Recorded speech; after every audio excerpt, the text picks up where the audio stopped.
Why, hello there. Hello, guys. How's it going? How's everyone doing this fine day? Are we ready for the conclusion to this fucking case? I'm stressed as heck. Oh no. You're almost there. You're almost to the weekend. You got this. So, if you missed last time's stream, there were 2 murders at this embassy, and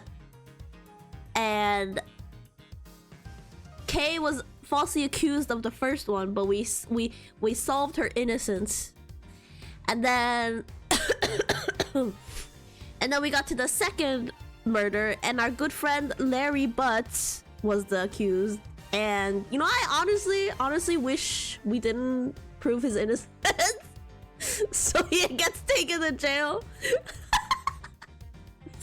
Anyways, towards the end we found out that the real murder weapon for the second murder was actually the statue, the golden statue that the 2 embassies claimed they have the real one. And then we find out that the 2 statues were switched between the 2, and then somehow the one, you know, the first victim, the first dead victim, was somehow involved or something. I don't remember. You know what? We'll just keep going. But yeah, I'm doing good. About the family of ladybugs, they're not in this room today, as far as I see, and that's because I didn't turn on the heater yet, so it's not as warm as yesterday. But there is a dumbass fly that's been stuck in here for 3 days, and I see him right now flying around trying to figure out where to leave. And you know, I've given it the courtesy of leaving these past 3, because I had the door open to this room for the past 2 days, and I was like, I'm gonna let him figure it out. I'm not gonna grab the electric racket. He's still here, this fucking dumbass fly. Anyways. Alright, let's get into this game. I've got snacks with me here today, so I won't hurry to end the case like last time. You gotta show it the way. I know, like, it's not even trying. It's been flying at the window for the past 2 days. You need to make an example out of it. You know what? If I still see it here tomorrow, I'm grabbing the electric tennis racket. I've given him half a week.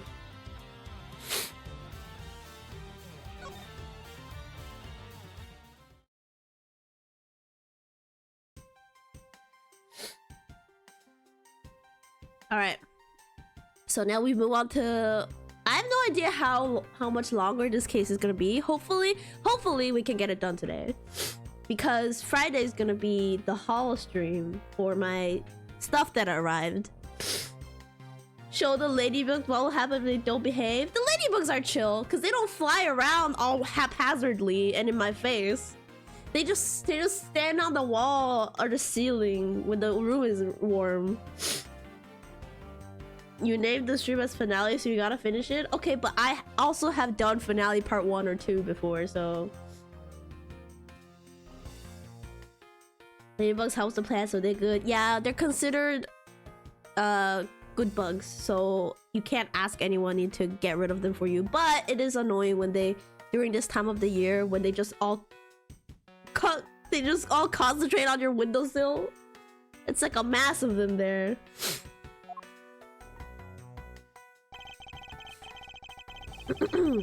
Alright. I've let the Damask the second investigation to Francisca and returned to Babao. I suppose my first order of business should be to look into Babao's statue. That's right, because the statue was switched. Mr. Edworth! So, okay, what's the situation? You know, this guy's now really sus, because now that we find out the statue was switched. I bet he's the one that hired the thief to switch it or something. That's what I said last time. Oh, it's great. Investigating is so much fun. In other words, they've made absolutely no progress. Wait, we weren't goofing off on it, sir. Sure you weren't, Gumshoe. We've been investigating our hearts out. Very well then. Would you care to give me an update on your investigation? We still need to find you. That's right. What happened to Callisto you? Oh, we've had a really fun time, sir. I knew it. Zero progress. In any case, detective, yes, you have permission to enter the Alabastian embassy. Is that correct? Yep. As a local detective, I'm helping out with investigations on both sides, sir. Good. In that case, I can leave these pieces of evidence with you. Okay, so now we're getting rid of evidence we don't need. They belong to the lady under the Pink Princess's mask. The Pink Princess? What kind of lady was playing her, sir? The kind that was also playing the role of the Pink Badger yesterday. No, understood. If I happen to run into her, I'll give them back to her. I hope we never see her or Larry again. Jesus.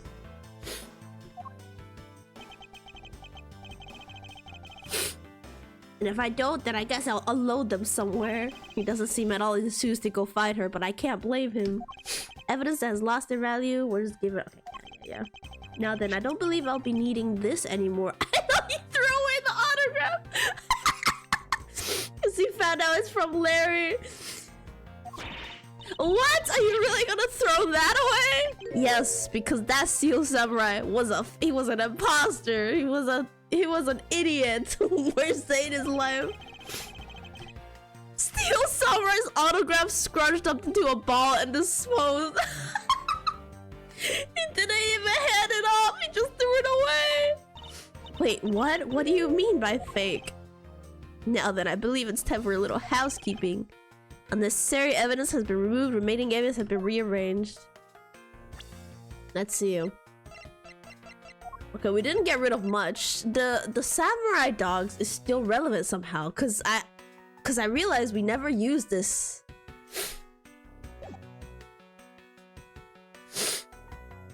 Gary's doing his best. His best ain't much, but it's still his best. He gotta stop doing his best.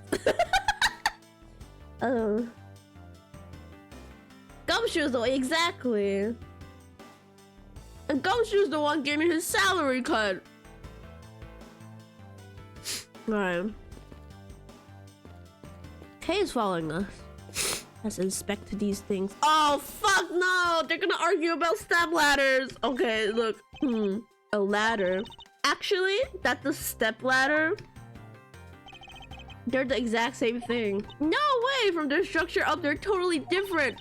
But of course, from a thief's perspective, the best kind of ladder is the rope ladder. A step ladder is much too heavy to carry around after all.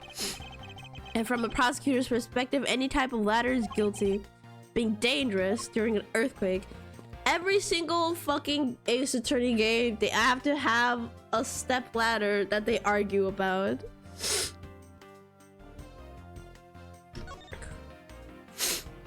Hey, do you detect the scent of treasure coming from this bush? Scent of treasure? No, not at all. Ugh, Mr. Edward, you're totally not with it. I'm not with it? No, and it's important for both thieves and prosecutors to be energetic.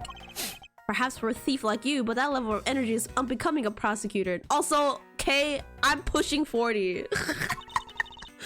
You really think so? That prosecutor, oh, not this dude. The prosecutor we met at Gatewaterland seemed to be pretty active. Well, he's not a prosecutor anymore. See how everything just naturally balances out?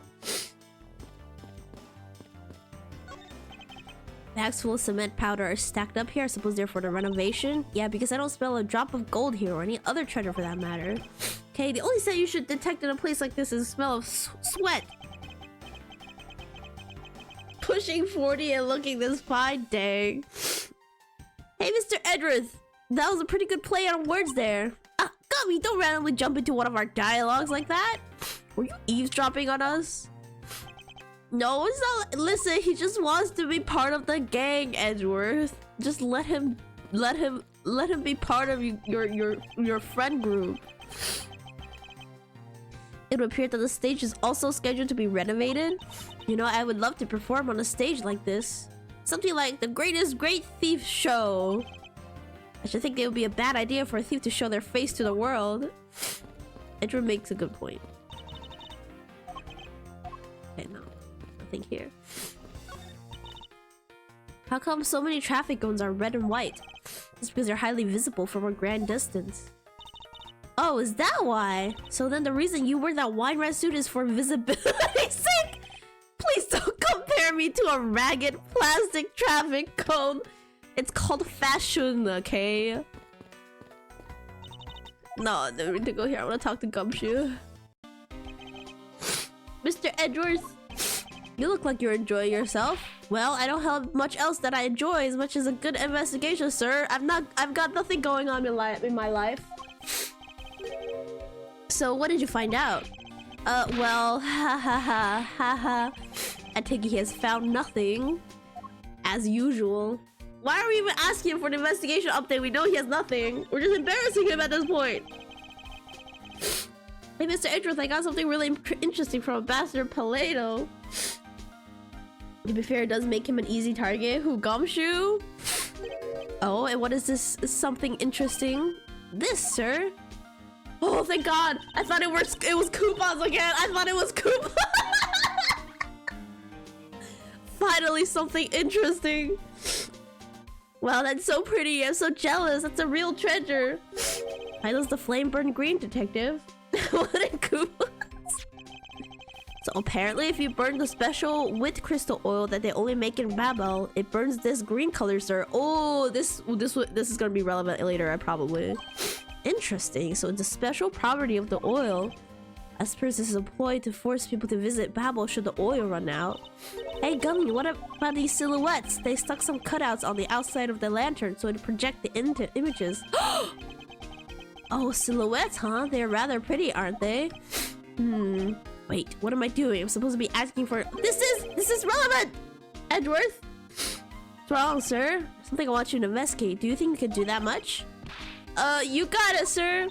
Hey, that's not fair. Why is Gummy getting to do all the fun stuff? Well, that's because I, Mr. Edgeworth's partner. Oh my God, they're still beefing about this. Can't believe you took advantage of the confusion, stole my role as assistant. I expect the two of you to get along and work together like professionals on this. Oh, see? It's evidence. What did I say? I didn't even read it.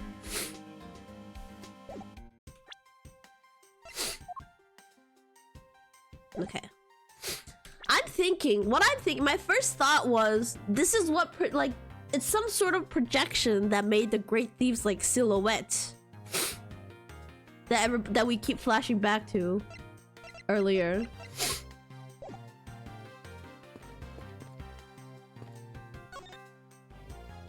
Can that guy just not be there? What, this guy? The ambassador? There's a sign here warning passerbys to take precautions around this renovation site. He's creepy. He looks fake. Doesn't look like a real person. They're really going all out, huh? There's construction going on everywhere. I believe Ambassador Paleno said it was to attract more tourists and visitors. But what can I do with the new stuff they're building? Hey, what do you think they should do, Mr. Edgeworth? How about transforming it into a courthouse? Hey, be serious. Why would there be a courthouse, Edward? He's so fucking funny. I was being serious. Oh, Edward. Oh. Oh, so you're back now, are you, Mr. Edgeworth? You must be tired here. With these, you can eat whatever you like. I swear to God. These are... Discount! Oh, there's not coupons. They're discount tickets. For our cafeteria. They open tomorrow at 10 in the morning. I appreciate the concern. However, these coupons do nothing for me right now.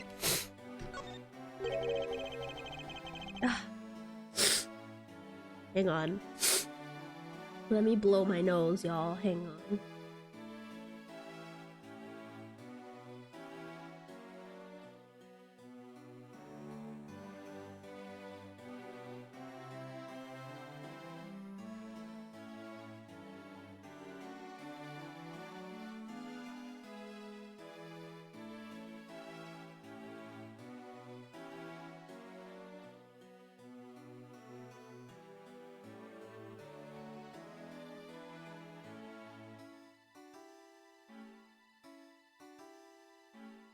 Okay, I'm back.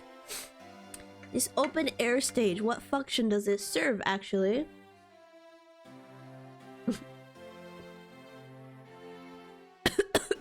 Going to burn his entire coupon stock. Well, normally we use it for a variety of events. It's all to attract that extra bit of attention to Babel. I heard that tonight over in the Alabastian Rose Garden, Ambassador Alba was to give a speech. And you know what? Manny told me that I really should give a speech too. Mr. Kochin told you that? Yes, he did. Which is why I thought I should give a speech of my own. But unfortunately, I wasn't able to because of the fire the Yatagrasa started. Exactly. Ambassador Paleno, I'd like to ask you a little bit more about the statues. Oh, I see. Well, let me ask you this. Did you know that Alavast and Babel used to be one country called Codopia? Yeah, we knew this. Yes, I know. Well, the Primaduck statue belonged to the founders of Codopia. At least that's how the story goes. It was bequeathed unto the king of Codopia as a symbol of the country's wealth. So it was meant as a symbol of sovereignty and the right to rule, I take it. Oh, no wonder both sides wants the real one. Yes, that's right, which is why both countries are so adamant about their claim. We hold the real statue, therefore we hold the right to rule is the reasoning. It's pretty petty when you think about it though, I suppose. But if Alabas and Babel were to re-establish relations, shouldn't that put an end to the squabbling over the statue? I have no reason to believe so. Primaduck statue is even more important now as a key to diplomacy. Wonder if Ambassador Paleno knows about what has happened to the very important key to diplomacy. Perhaps I should try showing him this key and see what he has to say about it. Okay, we have to show him the statue. Well, let's ask about this. Arrest him immediately! No need for evidence. There's just one thing I'd like to ask you about.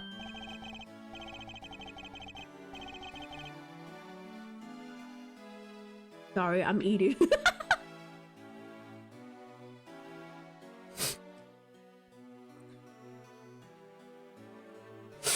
Yes, you can ask me more than just one thing. How about 2 or 3? In exchange, I expect you'll be coming to the fucking poop. I'm gonna go and I'm going insane. What am I eating? I have some fruit here with me today. Some strawberries and bananas.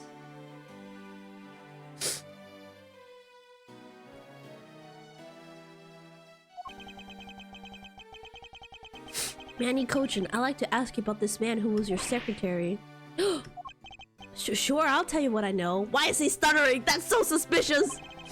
Thank you for your cooperation. He was, well...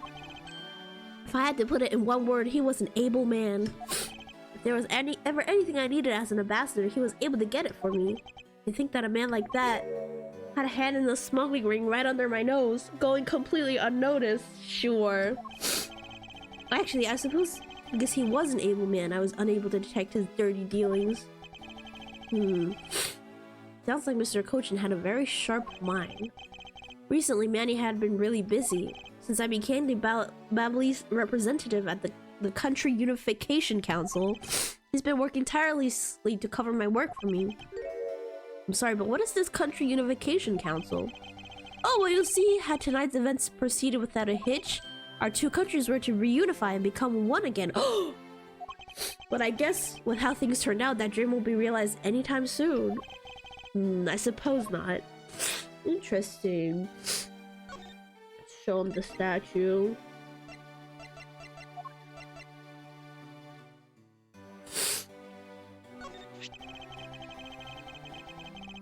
Ambassador, if you could please take a look at this for me.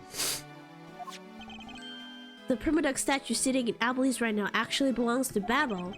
So it would appear I received the call from Miss Von Karma about this earlier. And you will understand why I wish to inspect Babel's Primaduck statue immediately. Because the statue currently in your country's possession. Yes, well, I've already inspected it myself, and it is definitely Alabast's statue. I know because it's the real statue. Then you're saying that Babel's was a replica? I'm embarrassed to say it's true, even though I knew that someday it would be exposed. I received my orders from the leaders of Babel, and I was to negotiate with Ambassador Alba at this event. I was to negotiate with him and fix the results of the evaluation tonight to say that we could not determine which statue was the real one. Hold it! Interesting. Why are you telling me this? Well, because you already figured it out. Our statue is just a hollow gold shell. Even if Babel were to lose face, the reunification of this country is what's important. I'm right in thinking that, aren't I? I'm not making a mistake, right? You don't know yourself, then I won't pretend to know either. I never thought that by being betrayed by my own secretary, the real symbol of wealth would be given to me. Isn't it simply ironic? I still can't determine if this guy is truly suspicious or not.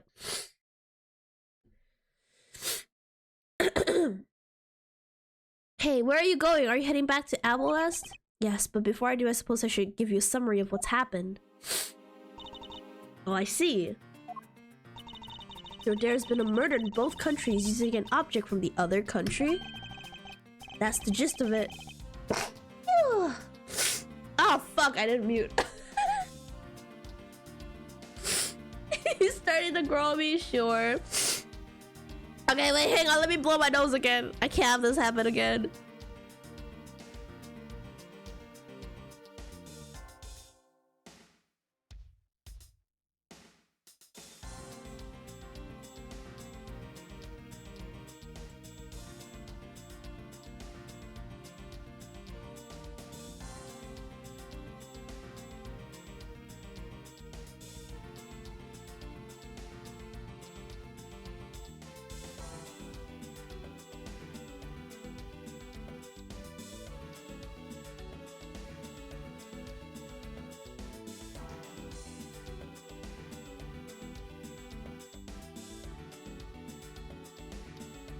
Okay, I'm back. I almost tripped on my way to get some more tissues.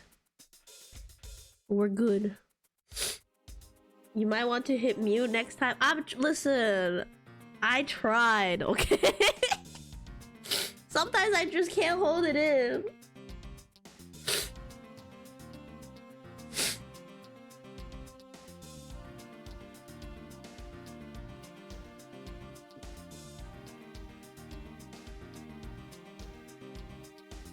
Wait, are you saying I wasn't muted earlier? Did I? What? Did you hear me blow my nose? And almost fall over? Okay. I'm not being gaslit, right?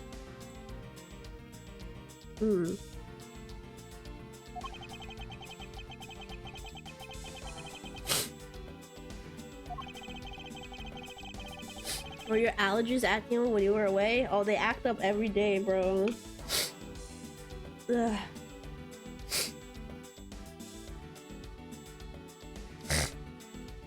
Changes in temperatures especially. I'll be fine in a little while. Cause I just opened the heater, so now the room is heating up. And so the change from cold to warm is messing up my nose, but I'll get used to it soon.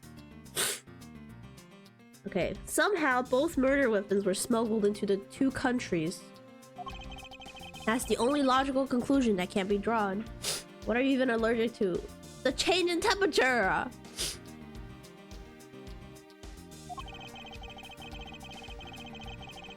Life itself. This is more a symptom of rhinitis. Really not allergies this time. Perhaps the key to the weapon smuggling is the person who traversed both countries. You mean the fake Yatagarasu? In one way or another, the Yatagarasu is connected. Of this, I'm sure.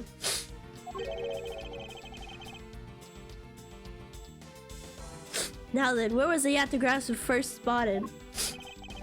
I believe it was the Rose Garden on the Alabastian side of the embassy. The garden's just on the other side of this boundary. It's where Ambassador Alba was to give a speech tonight. At least that's where I heard the Yatagarasu had appeared. In that case, I believe it's vital that I investigate the Rose Garden post-haste. Who the hell uses post-haste? Wait, before you go, take a look at this, Mr. Edgeworth. What is this? What is it? My guess is that it's a guitar pick. I picked it up just now over there, though. Do you think it'll be of any use?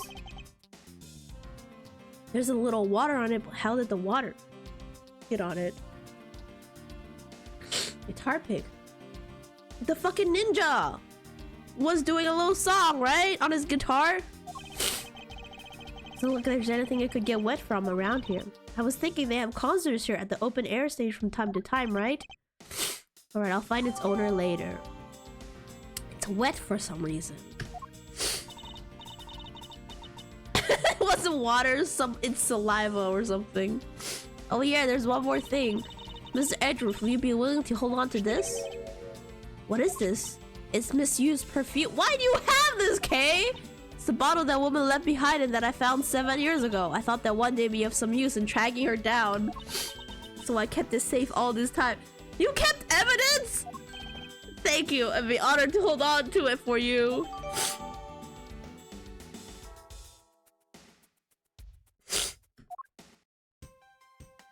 Didn't Francisca have that one? I think she had 2 bottles. Didn't she? I don't remember.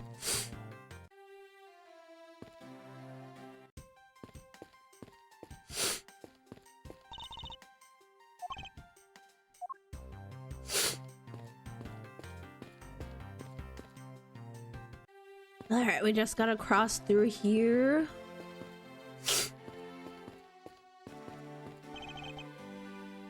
I think I'll be returning to the investigation Alabas now, but I know. I'll go back to Babel and do some more investigating there.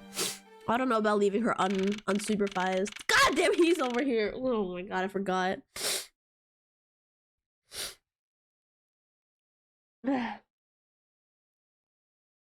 Bart getting back. Established alpha dominance back. Edgeworth can. He's too much of an... Oh no, I almost said Omega. I see you're back, Miles Edgeworth. You don't want to see your side piece? No, I'm sick of him.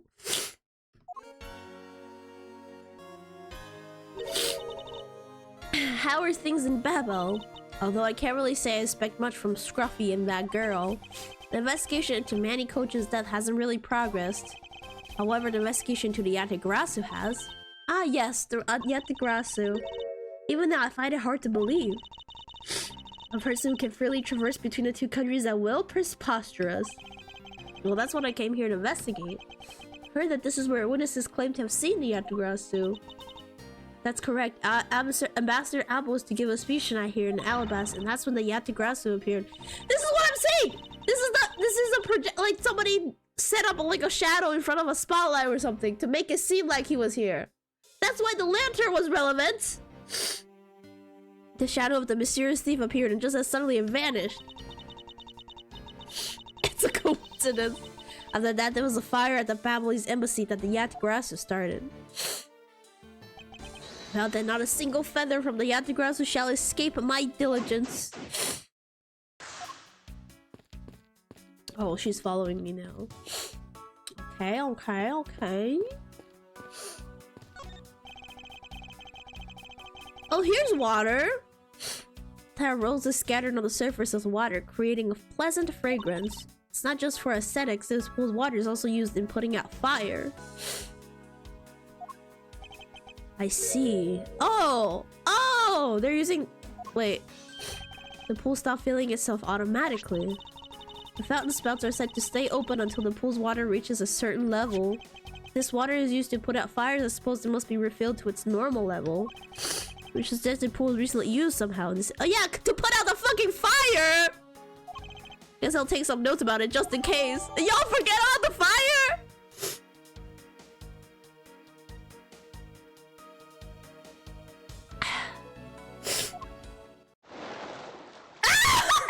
Fucking jump scare! No! That fucking got me! Oh my god!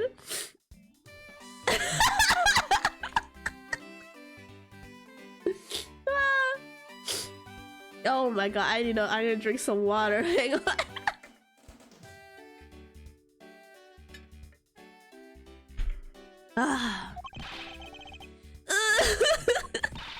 How dare you surprise me like that? Exactly. I'm sorry.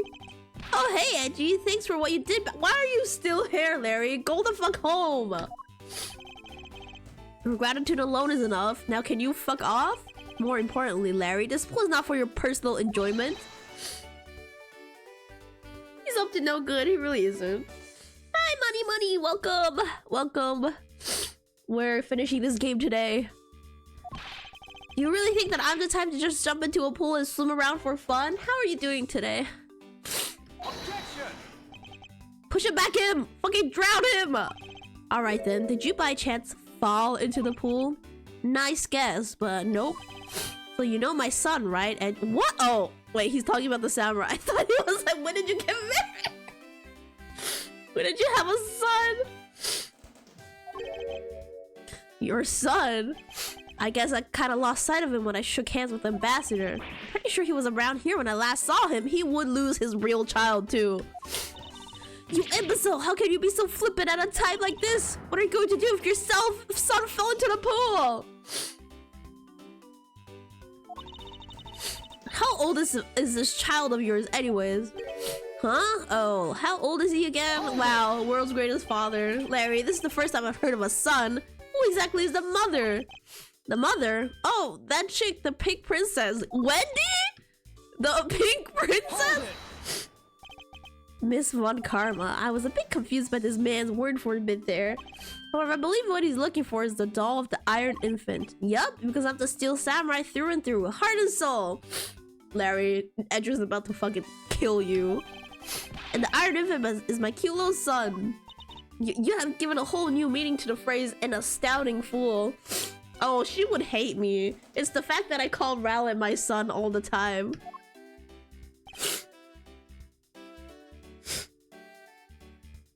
Larry, we have not seen hide nor hair of the Iron Infant, but rest assured that we should find it and we'll let you know. Now, get out of the fucking pool. Sounds good. In that case, I'll go search over there. Hey, wait! Well, it's not as if he'll get very far swimming around in that pool. And though he's unrelated to the murders, he sure knows how to cause a lot of trouble. I hope he drowns. Hopefully she never sees your shrine. She would hate me. Absolutely. A statue of a woman. I wonder if the lady is pouring water. It says that it's a statue of the queen who spoke of love to King Primadux. Well, Miles Edgeworth, it seems that you are lousy at reading a woman's heart. Are we surprised, Francisca? I opened my mouth about a statue and she somehow made the leap to that? But it's true! Is it possible that the Yatagarasu hid in these bushes? Of course not! They're rose bushes! You've been spending so much time with Scruffy and that girl, they're rubbing off on you. They're making you dumb, Edgeworth. But it's alright, I'll wake you out of your stupor. Now, the next time you feel like sleep talking, remember that I'll whip you for real. All I tried to do was offer up a possibility, and this is what I get?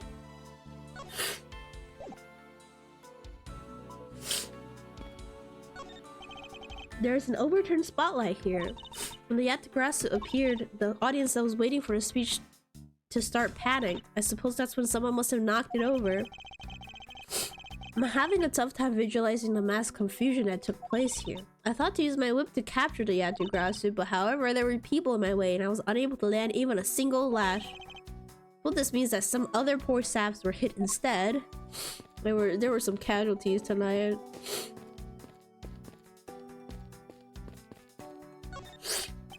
This statue bears a resemblance to the Primadux statue. The plaque says King Primadux and the battlefield. In order to save the Queen, King Primadux put his life on the line and went to war. So Primadux was actually a person of royal blood? I thought he was simply someone imitating a character from an ancient legend. Well, what surprises me is that a real person who looked like the Steel Samurai existed. I suppose there's that too. Okay. I don't think that's relevant. Some casualties and some people who learned something new about themselves. These are some beautiful roses here. They appear to be well maintained. You're being too nice, Miles Edgeworth. The arrangement is void of any design sense. She said this garden sucks ass. Roses only truly shine when they are grouped by color, one color per location. They lose their beauty when they are all mixed together like this.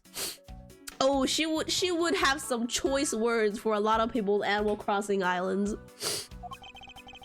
Tell if she's being sarcastic or not. On second thought, there's a rather serious look on her face. I better leave it be. They should really rethink the proper balance of these roses. All the people to comment on proper balance.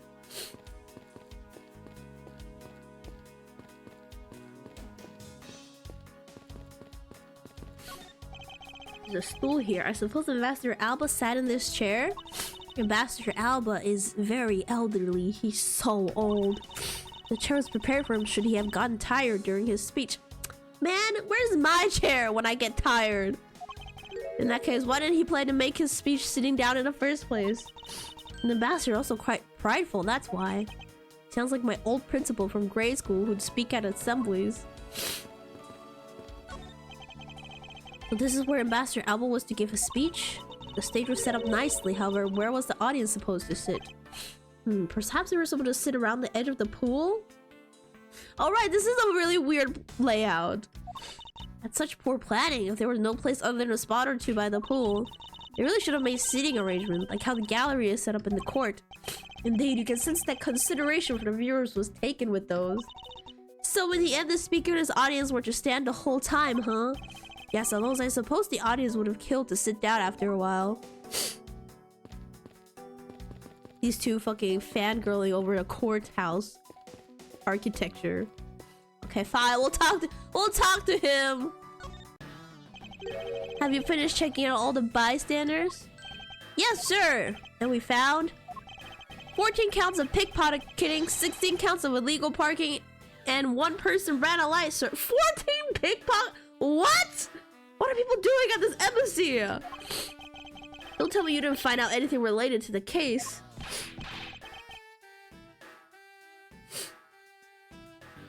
Sir, not a single thing. Well, for now, let's just get those other lawbreakers down to the precinct. Agent Lang. Well, if it isn't Mr. Prosecutor, I would just like to thank you for your assistance earlier. Make no mistake, it's not that I was trying to help you with what I did. Not him being the tsundere. After I left, did you receive word from Ambassador Alba?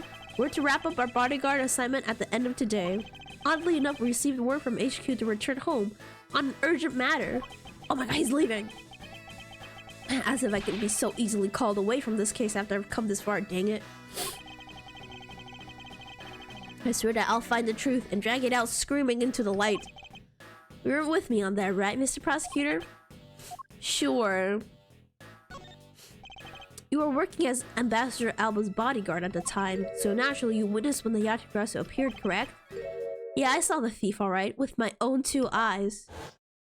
Hang on, no. We're gonna have to prove that he only saw the shadow and not the actual person. He's trying to take Edward's title as resident tsundere. There can only be one tsundere in this town. Yeah, he's so full of bullshit. But when the spotlights were turned on for Ambassador Alba's speech, a shadow appeared. That's when cries of "It's a Yatagrasu" rang out. The next second, the spotlight went out.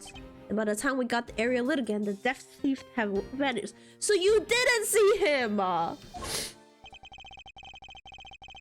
When we investigated afterwards, we found that the reason the lights went out was because someone had unplugged the extension plug for all the outdoor electronics.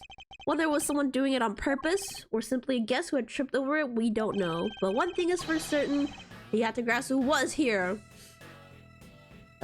Bro can't tell the difference between a shadow and a real person. No, yeah, he's actually a dog. Oh, excuse me, a wolf. Sorry, he would be offended if we called him a dog. So you're saying that basically all you saw was the thief's silhouette? Yes. Objection! If all you saw was a shadow, then it's entirely possible the shadow belonged to someone else.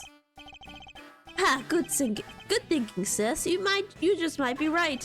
If it weren't for the fact that there was no one else with that same shape, not among the staff nor the audience members. Oh, we have to find out what made the shadow. We have to find out what actually made the shadow. This dude, for real. My men have already done a thorough check of everyone, so I know I'm right. Someone else's shadow? That sounds like a plausible hypothesis. Not Francisca actually making sense for one. The suddenly appearing and disappearing shadow.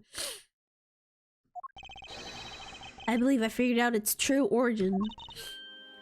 He's the kind of person that sees faces everywhere. No, he's the dog that barks at his own shadows, thinking it's another dog. Expected no less from my subordinate. Now let's hear what you know on the subject. What really casts the shadow? Isn't it the statue that casts this one? Could it be this statue? It's the same.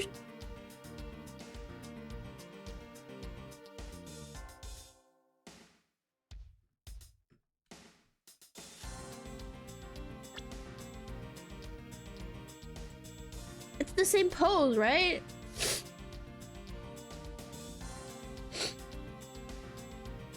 Can we at least look at... Hang on. Can we at least look at this shadow again? Is it... It's this statue, but it's the combination of this statue and something else.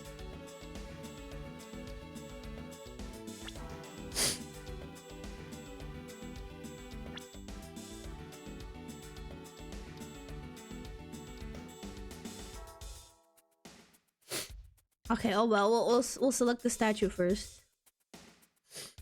Take that.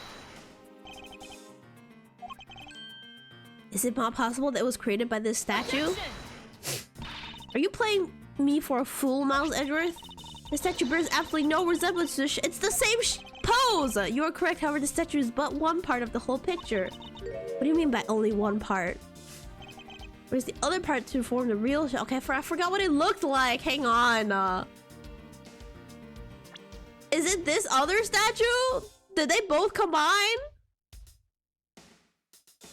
There's the only two things here that would make sense. I'm just gonna choose this one. Maybe it's the hand part.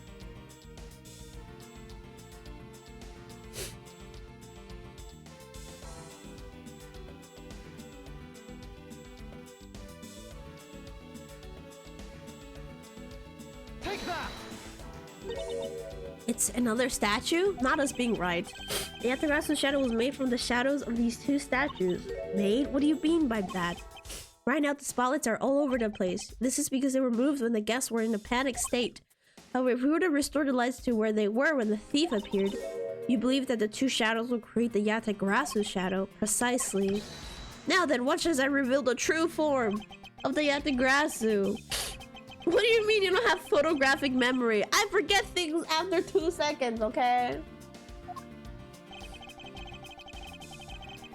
Oh my god, guys, sure enough, the room is now warm, and I see my first ladybug has emerged on the ceiling. They're so predictable.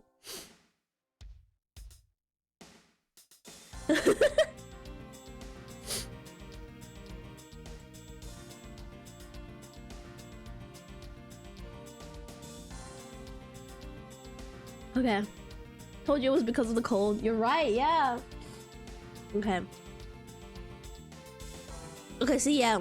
The shadow of the king statue would appear in the backdrop of the stage. Likewise, if we set a light up on the queen who spoke of love to King Primadux, her silhouette would also appear on the backdrop to the stage. So if we were to combine the two shadows, looks nothing like the Yattagarasu shadow. Miles Edgeworth, how do you explain this grotesque shape? Calm down, Francisca. The way the light needs to be shown on the queen's statue is wrong. What do you mean by that? I believe that the whole of the king's shadow needs to be used for this to work. However, in the case of the queen, I don't believe her whole shadow is needed. It's her hand, right? The person who created the shadow only used one part of her shadow. Only one part?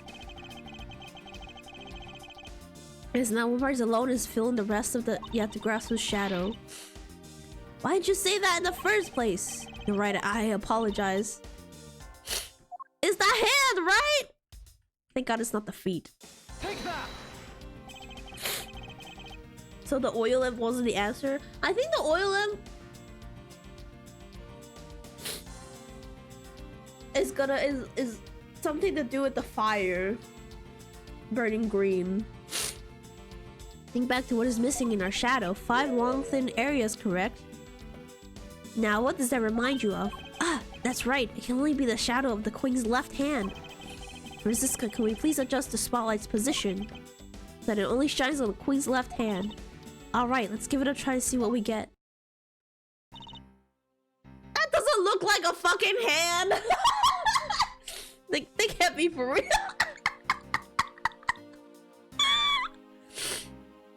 Their imaginations are so good. Yeah, they took some creative liberties. It's... yeah, this is exactly like the shadow I saw.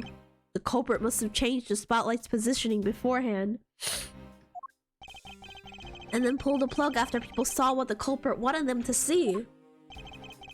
In their panic, the guests must have moved the spotlights around, which we can assume was also part of the culprit's plan. By the time the lights came back on, the Yatagrasso's shadow had vanished, which means that the shadow was a construct from the very beginning. So you see, the Yatagrasso never did visit Alabast tonight. The only country that thief visited was Babel, although it could be assumed that the Yatagrasso had an accomplice in Alabast. An accomplice? But who? I haven't figured that out yet, but I assume it was a person who set up the shadow show. I sense the biggest clue yet to solving this case is the existence of this accomplice. Oh no, what if it's Detective Bad? How's the investigation going? Oh no! Speaking of, Detective Bad, have you come to join us in investigating the Yatagrasso? I've left the murder in Agent Lang's charge. My only target from the very beginning is the Yatagrasso, so yes. So, what have you found out? Got a piece of evidence? May I see it? Sure, but you might regret it. We're here because we are ready to face whatever may come. So if you please. When people heard the commotion, bystanders started gathering, and one woman claimed, I'm telling you, I'm a genuine international journalist. She gave me an interesting picture. Journalist? Well, actually, she's a oh, it's the fucking lady. Oh my god, she's a freelance cameraman. This is the photo I got from her. But what in the world? Yatagrasso is flying through the air? I mean, that could just be somebody's jacket. The times, they are a-changing. People can fly. It's not just a man, but evidence. Even they lie to us now. It looks like a yeah, it could be some trash bag. Some plastic bag. When was this photo taken? Apparently right after the fires on the 4th and 5th floors were put out. It was taken from a nearby building that you can see the embassy from. I see, so this was taken after the fire. It's just some fucking trash bag. It's a Pokemon. The blur in this picture took off from the Babylese embassy, flew over the boundary and headed for the embassy of Alabast. This is simply not possible. People are incapable of flight. You don't know that, Francisca. Is that a fact? Is that a fact? I've had the pleasure of dealing with a case involving a flying person. Well, that is true. I remember that case. That was at a circus. Actually, come to think of it, I've come across a case like that as well. 2, actually. Maybe it happens more often than we think. Am I up to the task of solving the mystery behind this? Yes, you are, Edgeworth. What? Stop doubting yourself. What would Phoenix Wright do?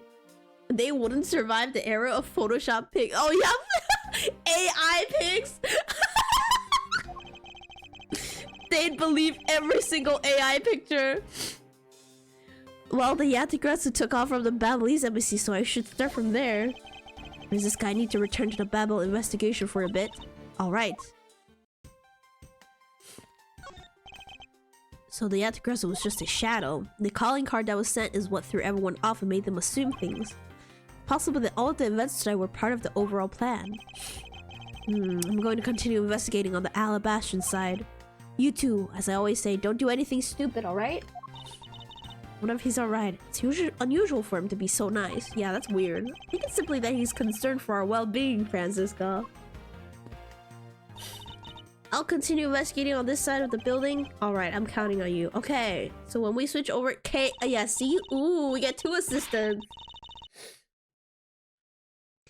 Welcome back, Mr. Edgeworth. Now, come on, let's get back to our investigation. Yes, less. Okay. Oh, I forgot we can run.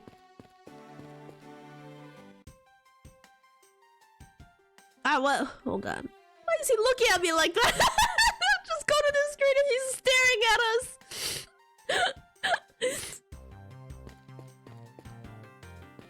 His gay little run. Oh, we're back here. we need to check the fireplace for the for the moving wall. I didn't want to say anything.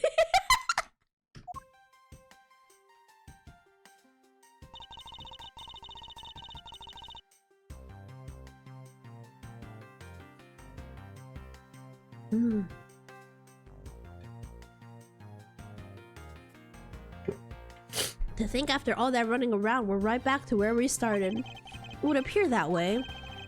Hi, Mr. Edgeworth. Have we found Manny's killer yet? I'm terribly sorry, Ambassador, but I've yet to find his killer. And I guess his murder really was the work of the Yatagrasu.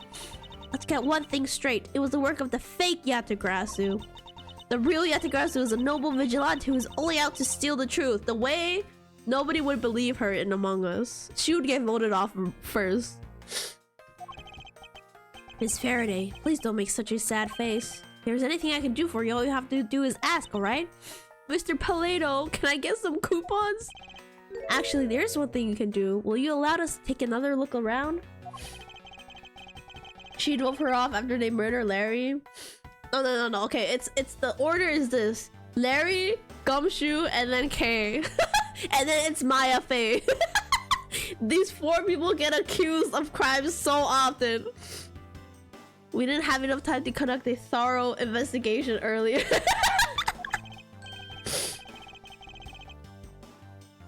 Oh sure, please feel free to investigate.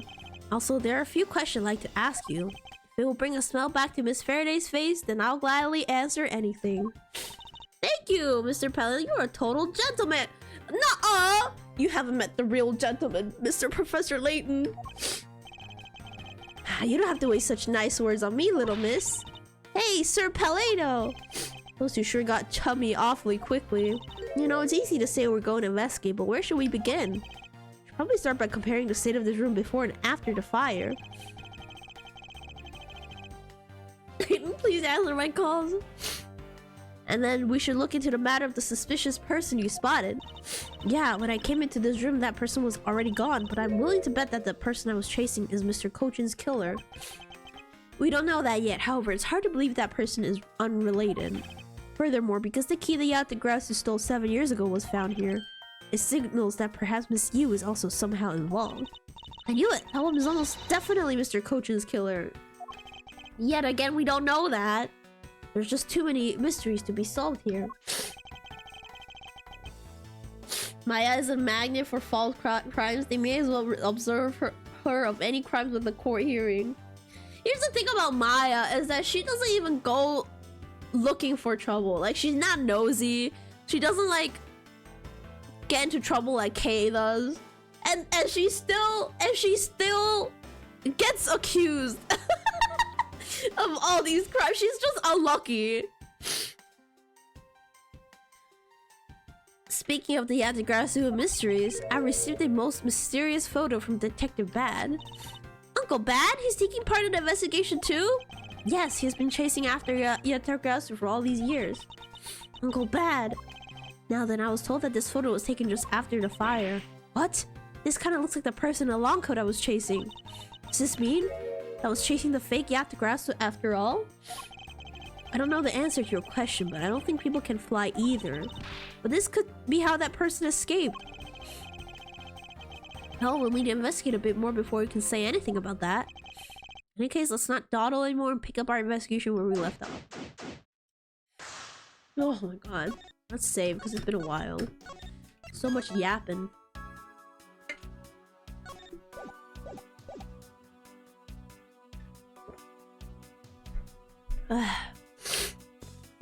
Why is there a 1 on the floor? Oh, because they removed the body. Okay, yeah. Let's start inspecting everything again. Looks like all of the souvenirs suffer some damage. I just don't believe it. Murder on top of arson? What a disgrace to the name of Yatagrasu.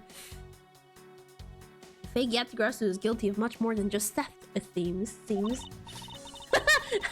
A 1.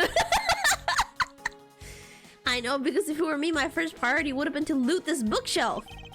You would steal ordinary souvenirs that you can buy virtually anywhere? Edward, some people are poor. You can't buy them anywhere. Each one is specific to a location and has its own value. And items that have memories attached to them are the most valuable of all. Damn, she would steal all of your childhood photos. But could you really rob some of their valuable memories just like that? No, because even if I take the souvenir, I can't take the owner's memories. We still don't know where the blade of the Babyliss knife went. Could it be that the killer walked away with it? Or it burnt up in the fire because it's made of wood, was it not?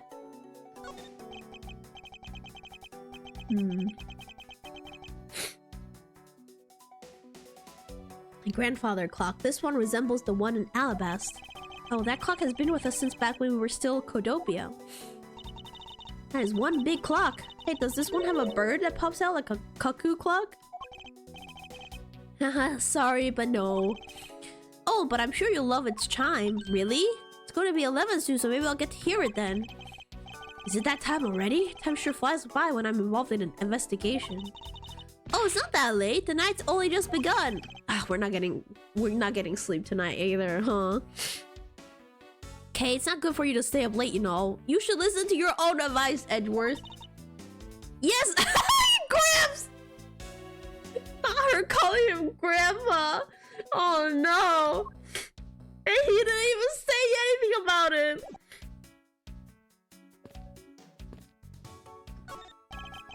Ambassador Paleno, which happen to know what these charred remains are? I don't know actually, but I don't think there was anything there that should have been flammable. I don't think this is important.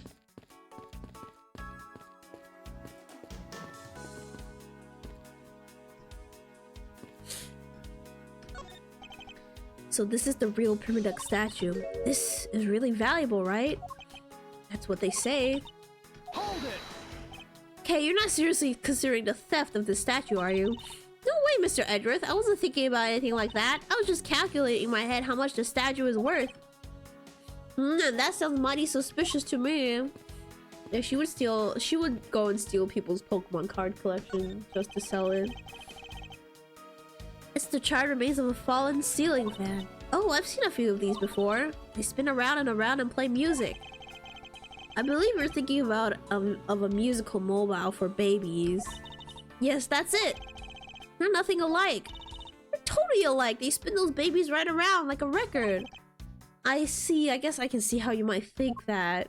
She's never met a baby in her life. Oh my god.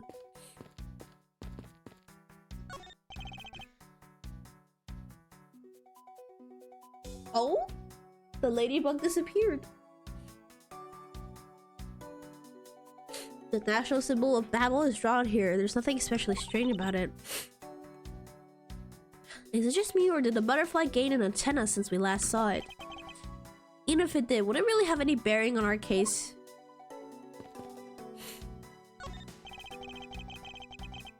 Steals someone's grandmother's ashes and tries to sell it on eBay. Yeah, she would do that. Ladybug went to get their family. And like, fellas, come out, it's warm and she's not gonna kill us.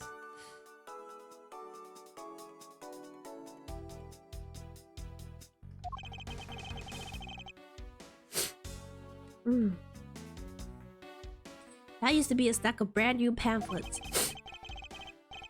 But it looks like they were all burned up. I guess we'll just have to reprint them. No matter how fast we reprint them, they always disappear so quickly. Is the Babyliss tourism industry really that hot right now? Of course! Although recently the most popular vacation destination have been the Republic of Borginia. But we refuse to lose to them, so we've been hard at work promoting Babel. Interesting, well I've just recently returned from a trip to Borginia myself. Oh, and how did you like it? It was alright. Probably shouldn't bring up the fact that I was a suspect on the flight home.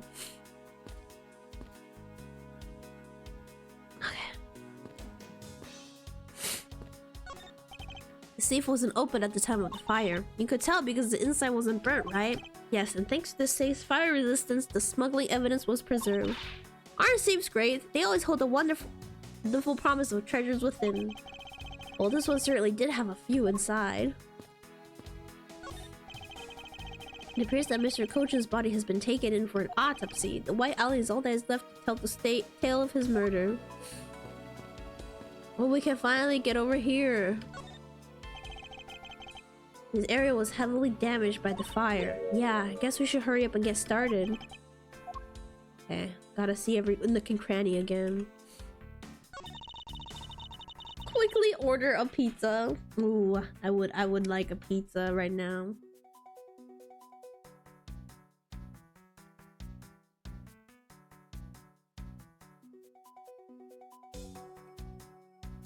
Aren't safes just modern day treasure boxes? I guess you're right. You make yeah. But like instead of like valuable treasure, we just put our passports in there.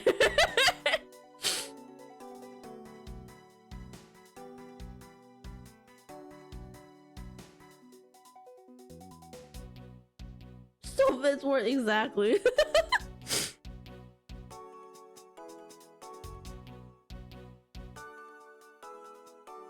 I wanna find a cool weapon and put it in your safe? I guess embassy phones are just like normal phones, huh? Well, what did you imagine them to look like? I thought that Babbles would look like a flower and the receiver would be a butterfly. That way it looked like the butterfly receiver was sucking nectar from the flower base. If any country had a flower phone, it would be Alabasta, don't you think? Oh, then maybe the phone I envisioned would have been from when they were in Cadopia? There's really no point in asking me about something that never existed in the first place. And you know what you lack, Mr. Edwards? Curiosity and an imagination. You boring bitch. You're right, Kay. Let him know. Get his ass for me. I'm gonna buy a safe, fill it with Monopoly money, and then bury it somewhere. And then you gotta write it into your will, and then like construct like a treasure hunt with like riddles and puzzles, so that whoever you'll be like, whoever finds this is gonna inherit everything in that safe. Make an ARG out of it. There's a bottle of Babbly's ink on Mr. Coach's desk. And it looks like there's still a lot of ink left inside. The seal isn't broken, so the fire probably couldn't get into the bottle to burn up the ink. Hey, Mr. Paleno, it looks like your precious Babbly's ink is alright after all. What? That's odd. Ambassador, what do you mean by that? Well, it's just that there's something strange about the ink. Would you mind elaborating on that statement? We'll ask him later, hang on.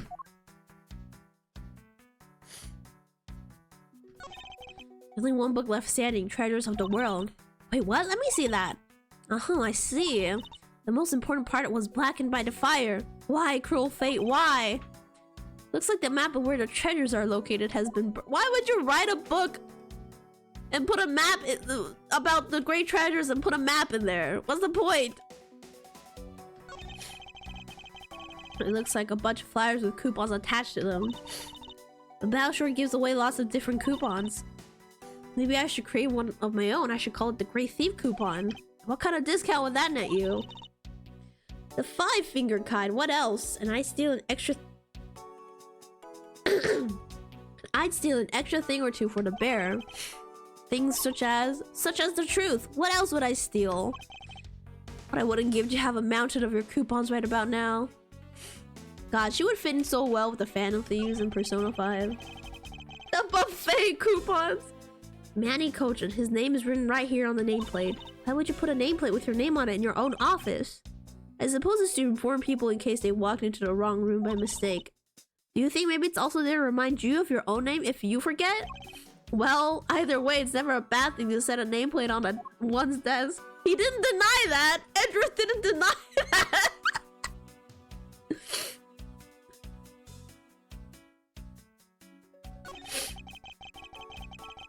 It would appear that this desk also fell victim to the fire, but it doesn't look too damaged. Oh, I think we can rifle through this drawer a bit. I really should take a look. Oh? Wow, there's nothing in here. This is a rather unusual shape for a notepad. I suppose this must be another souvenir from somewhere. And the contents of the drawer survived the fire rather well. Now that's a sturdy desk. Guess that's the value of solid wood construction. There's nothing in this drawer, but we can deduce something. I don't know what yet. That looks like a very comfortable chair. Well, it doesn't look all that broken, so why don't you try sitting in it? No, I'd better not. It's very important that we preserve the crime scene at all times. Wait, but you're always touching all sorts of things at crime scene. Not K with the expose. That's because I'm a prosecutor. It's part of my job to examine things. I don't think prosecutors can do this, Edgeworth. And my job is to be a great thief, which is exactly why you're not allowed to touch anything. You're not. I don't even think detectives are allowed to touch stuff at the crime scene either. They're supposed to preserve everything and like put them in little bags and take pictures.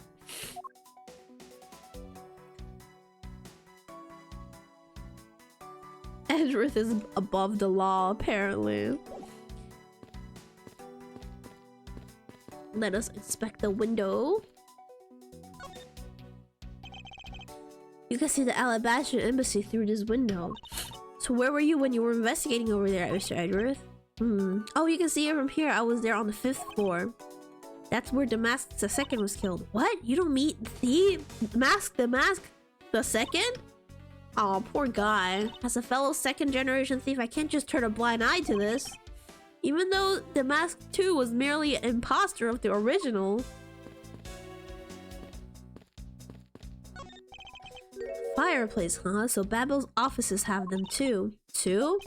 There's a fireplace in relatively the same location in the Alabaster office. However, we found something there that I'd rather not recall ever again. Still can't believe that we found that lady's undershirt in the fireplace. Oh, he's traumatized. If it was that traumatized, why don't you try creating new memories with this fireplace? You could climb inside and we can play hide and seek. And come out covered in soot? I think not.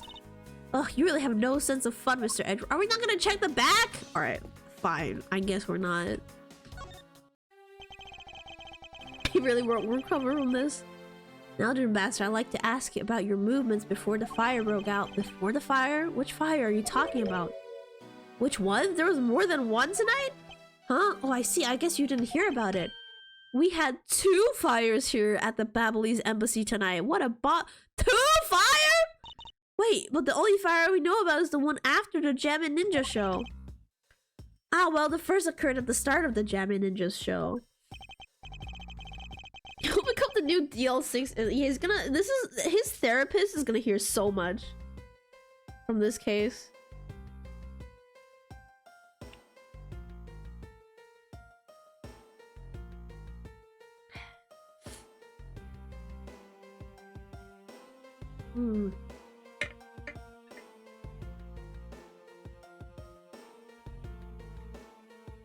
Okay.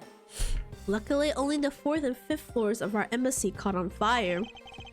Not wanting to cause a panic among the theater goers, we decided to keep it internal.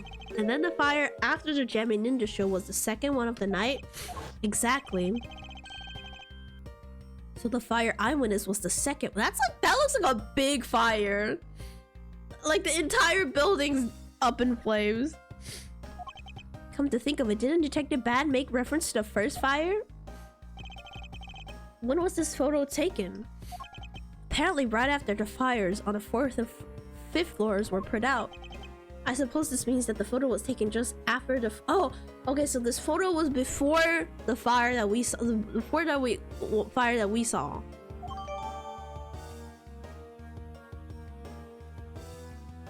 Their security really suck, especially because it's an embassy.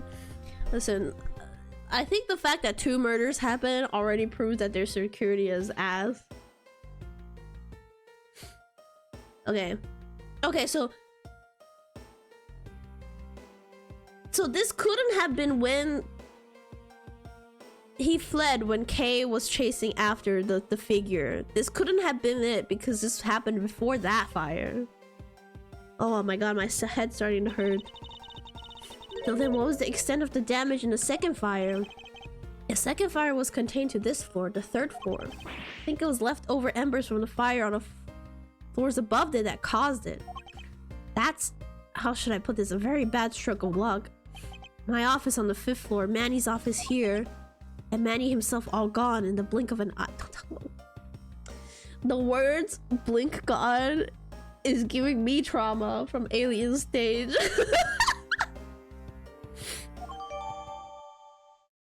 Okay, 2 fires broke out in Babel today. Brain cell running out of juice, or yeah, I'm no longer big brain like I was on Sunday, bro. We're gonna get stuck today. Feel so sorry for you, Mr. Paleno. Oops, look at me going on and on. Now then, what was it you wanted to ask again? We were discussing what were your actions and whereabouts for today were, and if you happen to know what Mr. Cochin's actions and whereabouts were as well. Yes, very well. Let's see. I've been quite busy all day from morning until now. First I woke up and then I brushed my teeth, and after that I had a roll for nobody asked.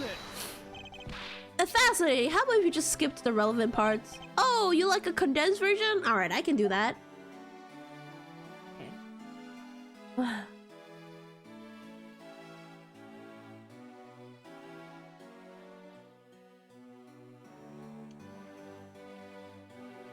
Waking up is already tough. Yeah, honestly, this guy had a pretty rough day. He had to wake up, first of all. And then his best friend died.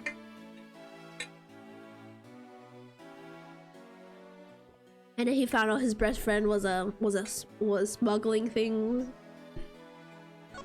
Let's ask him about his morning activities. So what did Mr. Coach and you do this morning? Well, originally we were supposed to meet and shake hands with the Gem and Ninja, but Manny and I wanted to turn into a photo op. So we were here tidying up his office. You helped clean Mr. Coachin's office? Why are you not cleaning your own? Oh, I think I forgot to mention this, but my office is currently undergoing renovations. Okay. Which is why both the Prima Duck statue and the Babyliss knife set are down here. I see. Oh, but the tidy didn't take much, really. We just burned some files we no longer needed and expired coupons in the fireplace. Not the expired coupons! I bet cleaning up the fireplace must have been a real pain, though. About that, I kind of forgot to clean the ashes out. Haha, I guess I'm up a creep without Manny here to get angry at me.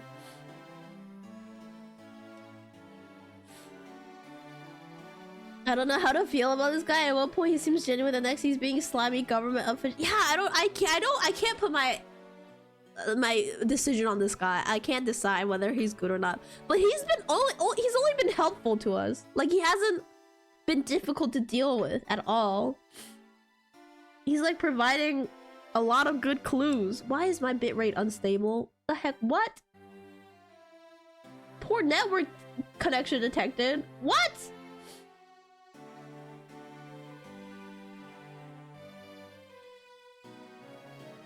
Oh, it's fine. Okay, we're back.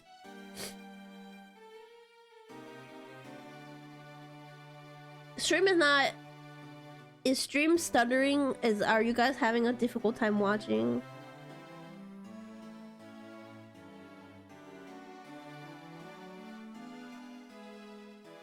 Had a few buffers, but it's fine. Oh no. Let me know if it gets really bad. There's nothing I can do about it, but at least I can try to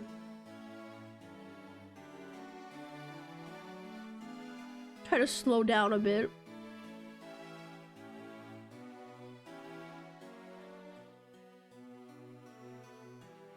Random stutter, but a good otherwise. Okay. I hope my stream doesn't die.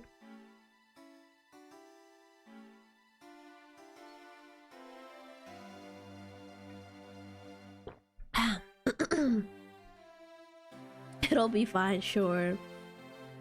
Hold it. Oh, a bastard like yourself has been on the receiving end of a secretary's anger. Oh, he was very good at being very mad. Why, even just this morning he got mad at me. Spilled some Babyliss ink onto the back wall when I was burning the files, you see. And he got mad at me, saying that I should treat the ink with more respect. Oh, you mean treating the ink with respect by printing fake money? Yeah, I get it. Okay. This test was spilled ink onto the back wall and burning flies and left ashes there. Okay. That's about it for what we did this morning, just some cleaning. Don't tell me you had no other work to do, being an ambassador and all. Afternoon activities. Now, if you tell me what you and Mr. Cochin did this afternoon.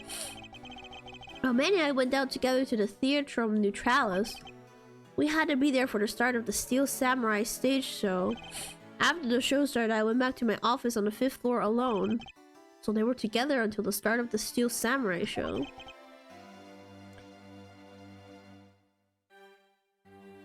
A little while later, after I had straightened myself up a bit, I returned to the theater. Because I was to take part in the photo op on stage at the end of the show. There was a commemorative photo op at the end. It was a fantastic photo of the three of us, Ambassador Alba, the Steel Samurai, and myself. After the photo shoot, I went back to my office on the 5th floor to prepare for my handshake photo op with the Jamma Ninja. He seems to be rather overworked for an ambassador. When I got to my office, that's when the first fire broke on. I escaped down the stairs. My office was completely destroyed, but thankfully no one was hurt. I admit I ran away from the first fire as fast as my legs could carry me, but during the second one I pitched in and helped the embassy staff put it out. So you didn't see Mr. Kochin again after the start of the Steel Samurai show? Got it confused with the photo in the other embassy? Oh, they took like a lot of photos. Yes, that's right. The next time I saw him, he was lying there in an eternal sleep.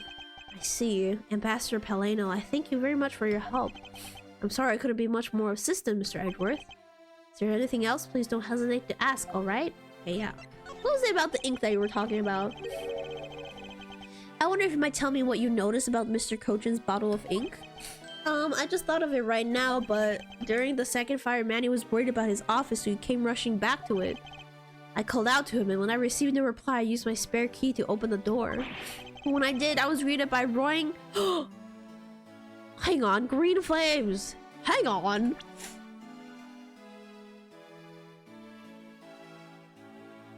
During the second fire, Manny was worried about his office, so he came rushing back.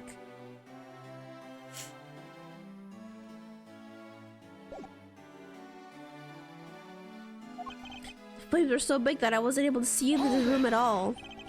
Fire was green. What was the cause? Well, wood crystal oil burns green when it's lit, as you can see by this lantern. And Baolin's ink is made from the same oil, which means it would also burn green. You know, I too had thought it was Manny's ink that had caught on fire, so that's why I was surprised to find out there was still a bottle of ink left on his desk. Somebody else was here! The case of the perplexing green flames. Talk about a mystery. What exactly was it that caught on fire in here? All the fucking fake money, probably! Because it was printed with the ink? Right?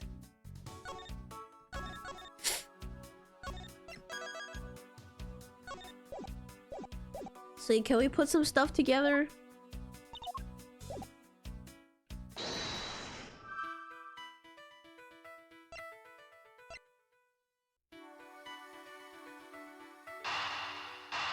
I don't know if these two will go together. Yeah. Am I missing something? Was I supposed to show him something else?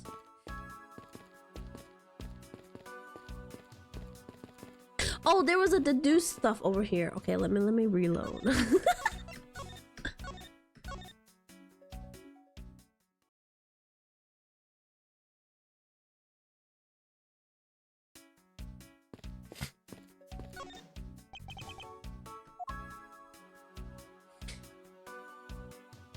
What can I deduce?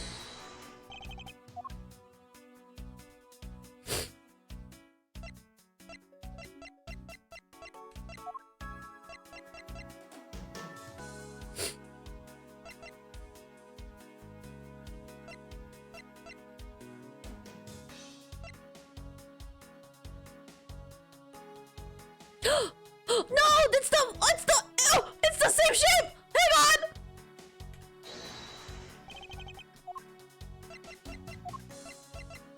Oh my god! It was Manny that told him to go steal the statue!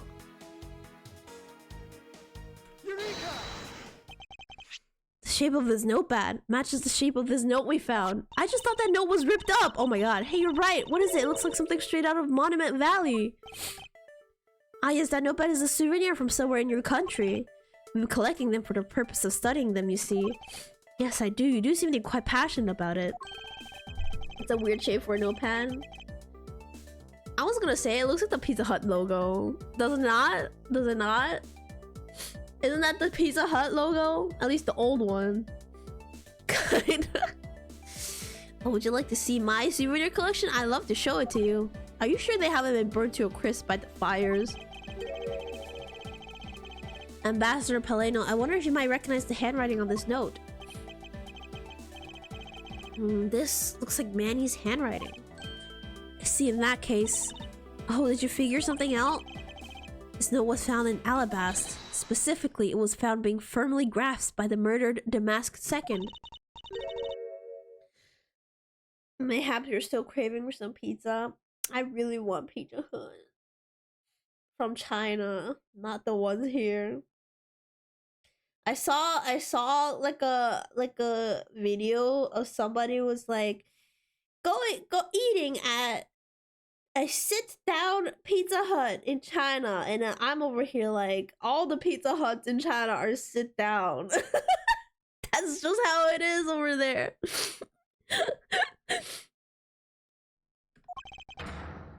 Yes, it was a request from Mr. Cochin for Damask II to steal the Primaduck statue. What? Manny tried to steal Alabast's Primaduck statue? We would know for sure if we could run a handwriting analysis. Ambassador, do you have any documents that were handwritten by Mr. Cochin? Yes, I can gather a few, give them to you. I'll have to ask Detective Gumshoe later to run the analysis. I can't believe that Manny would even think of doing something like this. Do you have any ideas as to why he would have requested the theft of the statue? There is one possibility, but mind you, it's just my personal speculation. Anything you can tell me would be of great help, Ambassador.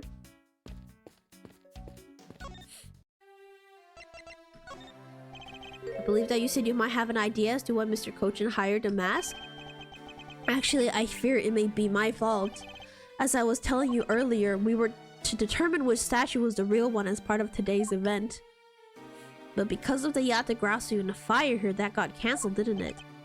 Haha, I'm actually relieved the rest of the event has been cancelled, for you see, Babel's statue, well, it's just a replica. And did Mr. Cochin know about Babel's Primaduck statue? Of course he knew, that's why he was the only person I could consult with.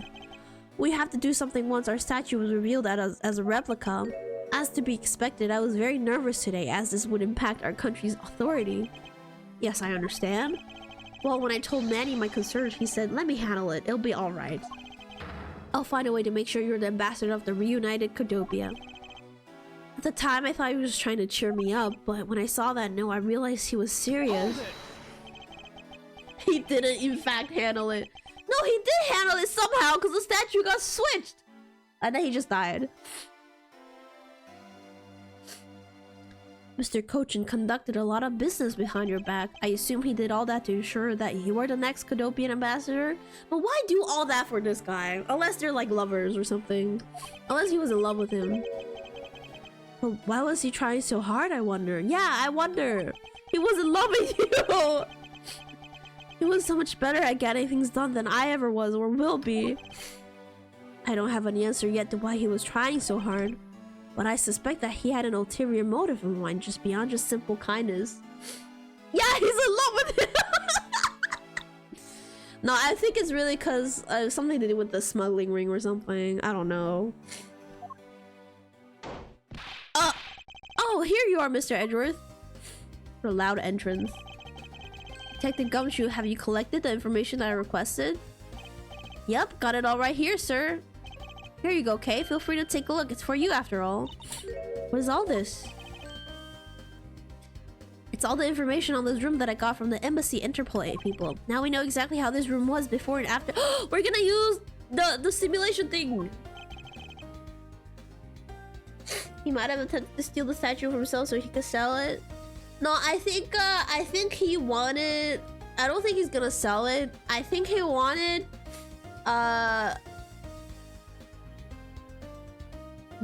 his country to get the authority so he can continue his smuggling ring activities or something.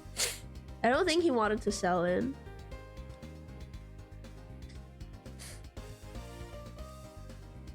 Good work, detective. It was nothing, sir. I was an amateur expert at getting people to talk. Wow, you two remind me so much of my father and Uncle Bad. What do you mean? Why was he so offended about this, Edgeworth? As prosecutor and detective, your dynamic is just like theirs back in the day. Well, don't you worry. I'm going to find my own wonderful partner someday. And when I do, I'm just going to become a good Yatagrasu, just like my father, right? Hold it. Please don't ask me questions to which I have no answers to, okay? However, I can say that it's truly a wonderful thing to find a partner you can trust. Yeah. Partner in life. Hey, you bet! So what now, Mr. Edgeworth? Well, I'd like to ask you for a favor, yes? You don't need to find them, Kane, but still exist.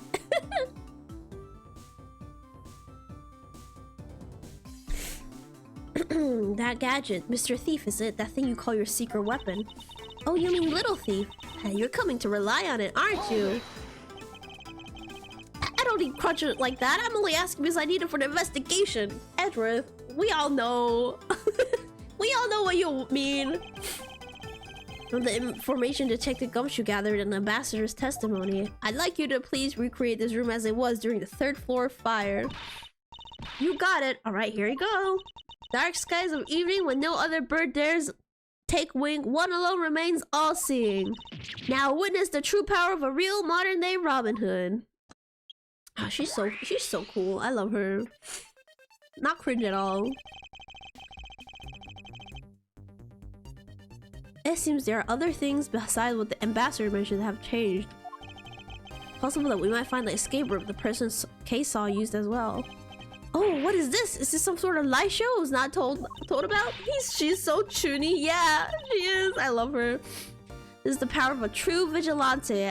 It's recreating a room with the info I inputted. Really? This is certainly one interesting device you have there, Miss Faraday. I believe it's about time we return to our investigation. Oh my god! It was actually relevant! The stuff that was burned here, it's the fake money, I guess. I think. That's the green fire he saw when he looked into the room. Oh my god, it's all coming together. Wow.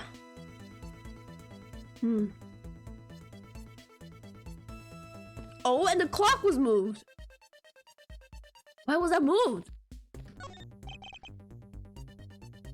These must have been the large green flames Ambassador Paleno saw. Flames like these, it's no wonder he couldn't get in. Okay, by the time you came into this room, had the fire already been put out?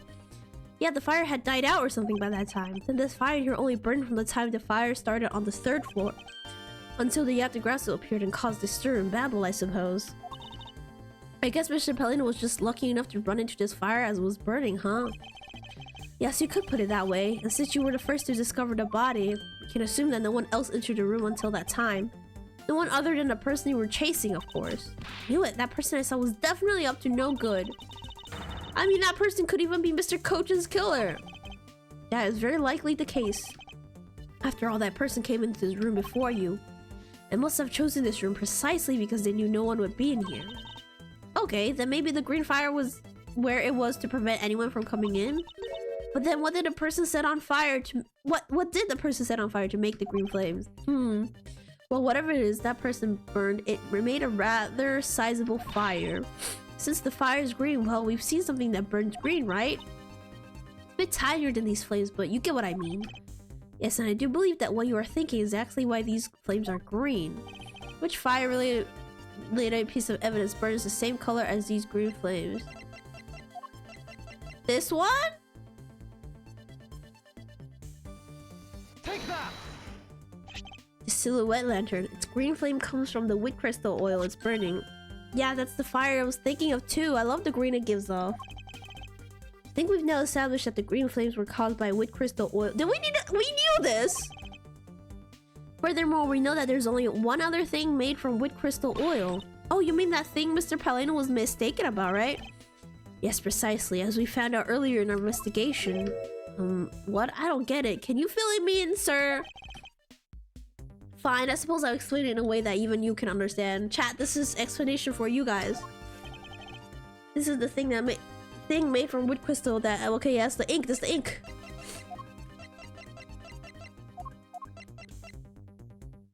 Take that.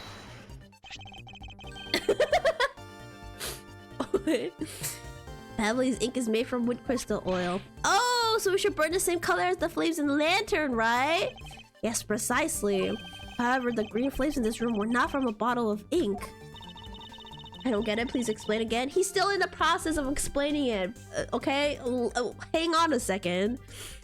Because we found the ink Mr. Cochin used on his desk, right? Yes, however, we know that Mr. Cochin was smuggling the ink in massive quantities.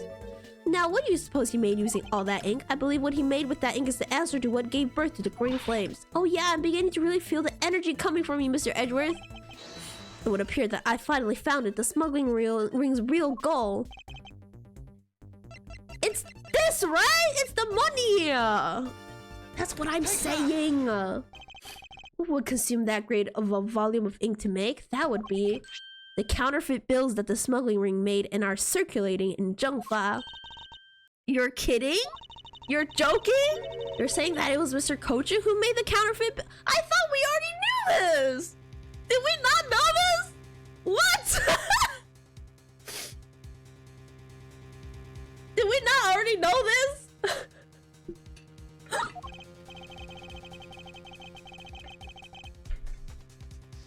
Yeah, I believe you could even go as far to say that he stole Babal's printing. Wait, what? You're saying this is the first time they made this revelation? Ambassador, Mr. Cochin had permission to freely use the printing press, correct? Chat, we were too smart for them. It just needed a jump start. Why yes, and I do remember seeing him use it in the middle of the night, but never did I think he was using it for such a foul deed. You don't look that upset about it. Ambassador, because of your secretary's crimes, you will need to be investigated as well. Yes, I suppose so. We've caused a bit of trouble for a few countries, haven't we? It is my duty to search out all who shielded Mr. Cochin concealed his crime. They are the ones who started the fire in order to destroy the evidence.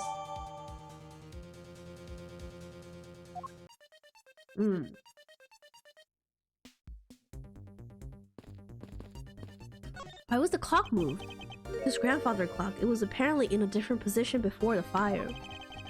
According to staff members, the clock was flush against the wall before the fire, sir.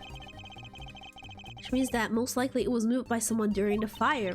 Speaking of which, it's totally 11 o'clock now, but I don't hear any chiming. That's odd. It was still chiming right on the dot of every hour. Oh, there's something hidden inside the clock. There always is something hidden inside the grandfather clock in these kind of games. What was the previous description of the fake money? I think the previous description was that it was just fake bills printed in Babbly's ink that were circling around the Zhengfa. That was the only information we had on that. Maybe it's the coupon. Maybe the fire damaged its internal mechanism or something? Ambassador Pelino, may we take a look inside that clock? Sure, go on right ahead. Detective Gumshoe, if you could please inspect the insides. Yes, sir, I'm on it. Mr. Edgeworth, I found this inside. What? What is this? It looks like a length of wire, so this is what caused... Wait, no. Wait, is that how they made this illusion? They strung this on like a wire and just swung it or something. Cause this is exactly what happened in that case where somebody flew. Like it was like wires. But what was a long length of wire doing inside this clock in the first place? Why would someone do this to such a valuable clock? It sounds like it wasn't Mr. Paleno that put the wire in there. And perhaps it was Mr. Cochin's killer who did.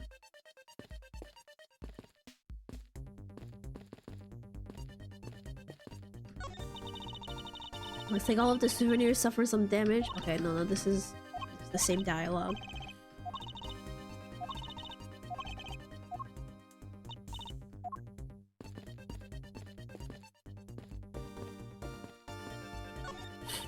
So by this time, the primitive statues has already been swapped, right? They must have been, as this one is covered in soot. What lousy timing, just as the two countries were about to become friends again, too.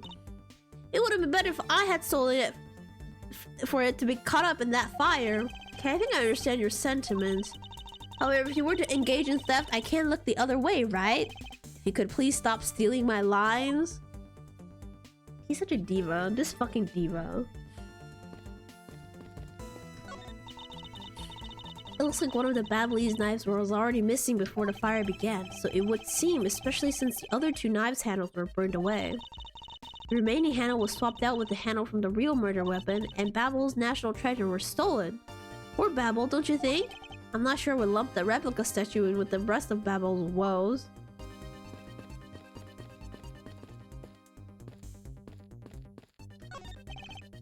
National symbol Babble's drawn here, there's nothing especially strange about it. Same dialogue. So Babble is really into pushing your tourism industry, huh? Yes, it would appear that way. You know, I really love to take a trip. Hey, why don't we take one after this case? Do you already have a destination in mind? Well, ideally I like to go someplace where I can continue my thief training. Well, if you want to learn the fine art of stealth, perhaps you should visit the studio where they make the Jammin' Ninja TV show. Hey, that's actually a really great idea, Mr. Edgeworth. Can't believe she took me. You weren't serious, Edgeworth? You sounded so serious. I thought he was being so serious. Safe wasn't open at the time of the fire. You could tell because... Okay, no, same dialogue.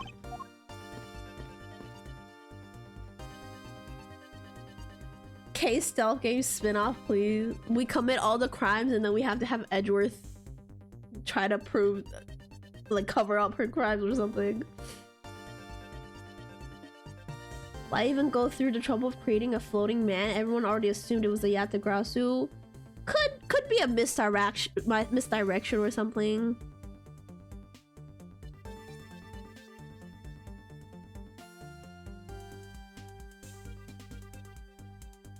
Or they were trying to transport something using the wires.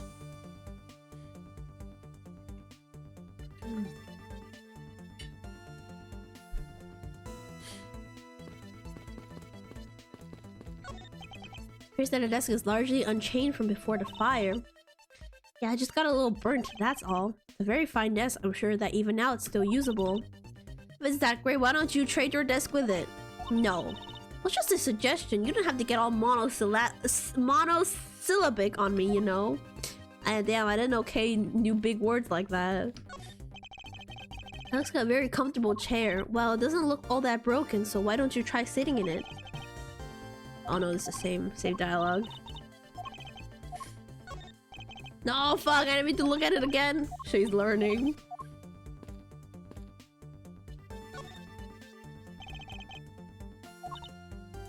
Same dialogue.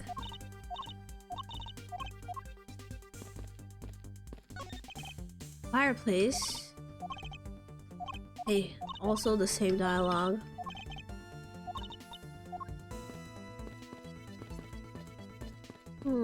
Alright, I think we've inspected everything and we've talked to everyone except for Gumshoe. Let's talk to Gumshoe. Detective, you took part in the initial Babble investigation, correct? Yep, sure did. I also helped put out both fires, sir. But that first fire took me by surprise. I had a tough time escaping the 5th floor. Gumshoe almost died! No! First I tried the elevator, but I guess someone else had the same idea because it wasn't used. I had remembered to use the stairs at that point. I would have been burnt to a crisp. Oh no, Gumshoe! Wait, that's odd. We already warned ourselves that in the case of fire, it's dangerous to use the elevator. Oh? Maybe someone wrote it in a fit of panic? Detective, did you see the Yatagrasu that came into the Babbly's embassy at all? I didn't personally, and the other staff told me they never got a good look at the person either, sir. I wonder if you could tell me a bit more about what you discovered, detective. The second fire broke out around the time that the Yatagrasu was spotted in Alabas. That's also when a suspicious person was spotted in Babel, which caused some panic. So no one was able to get a good look at this Yatagrasu that entered Babel? Yeah, and all they saw was a mysterious person wearing a long coat. But that's not enough to make a positive ID, you know? Still, it was enough to make the people who received the calling card panic even more. Person in a long coat. Sounds like the exact same person I saw. The Yatagarasu that appeared in Alabasta was proven to just be a fabrication, a shadow. In light of that fact, the Yatagarasu that appeared in Babel is also suspect. You can't be serious. Not when we're this close to capturing the fake, I mean Callisto you. So the Yatagarasu appeared, caused mask fusion, killed Mr. Cochin, then disappeared. Now who the hell killed the thief, the other thief? The mask. By the way, detective, why did you not chase after the Yatagarasu? I did, but well, this embassy is huge, sir. Nah, he got lost. I got separated from the other staff members I was with, and I was lost for a while there. You didn't even memorize the layout of the building. You were the guard, detective. I'll be sure to do that from now on, sir. But you know, it was thanks to me being lost that I was able to come to Kay's rescue. Oh, is that a fact? Yeah, it was when I was lost and wandering around in the third floor hallway, sir. When I heard a scream, I headed towards it right away. Oh, that's probably from when I found Mr. Coach's body, and somehow the lady still got to her first. Yeah, I thought it sounded like her, so I got real worried and ran as fast as I could. And it was thanks to Gummy that Miss Shina wasn't able to take me away. He covered for me until you got here, Mr. Edgeworth. Oh, I see. So he can be useful once in a blue moon. Unnecessary, Edgeworth. Still, it's too bad Agent Shina got here before I did. I wonder where Agent Shina was before you found her. See? I did find it suspicious that she got there so fucking fast. It's cause she was there for some reason. Well, just before I got to this room, I saw her coming out of the room next door. Was she the suspicious person? Did she use the fireplace?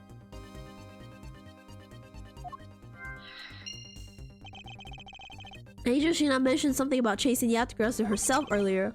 Well, she apparently helped in putting out the fire first. Then during the second fire, I heard she was busy chasing the Yatagarasu. She seemed to be a very dedicated Asian. You would do well to learn from her. Why are you pointing at me when you say that, sir? There's one thing that bothers me. Perhaps I should ask Ambassador Paleno about it. Ambassador, there's something I'd like to ask you about. Yes? About this office, it appears to me to be very similar to Ambassador Alba's office. For example, the location of the fireplace and the position of the grandfather clock. Oh, that's right. You've also paid a visit to the Alabastrian side of the embassy. Our two embassies actually used to be one. Yes, I know. Even the pamphlet mentioned that. Which is why the building is bilaterally symmetrical. Yes, I thought that was the case.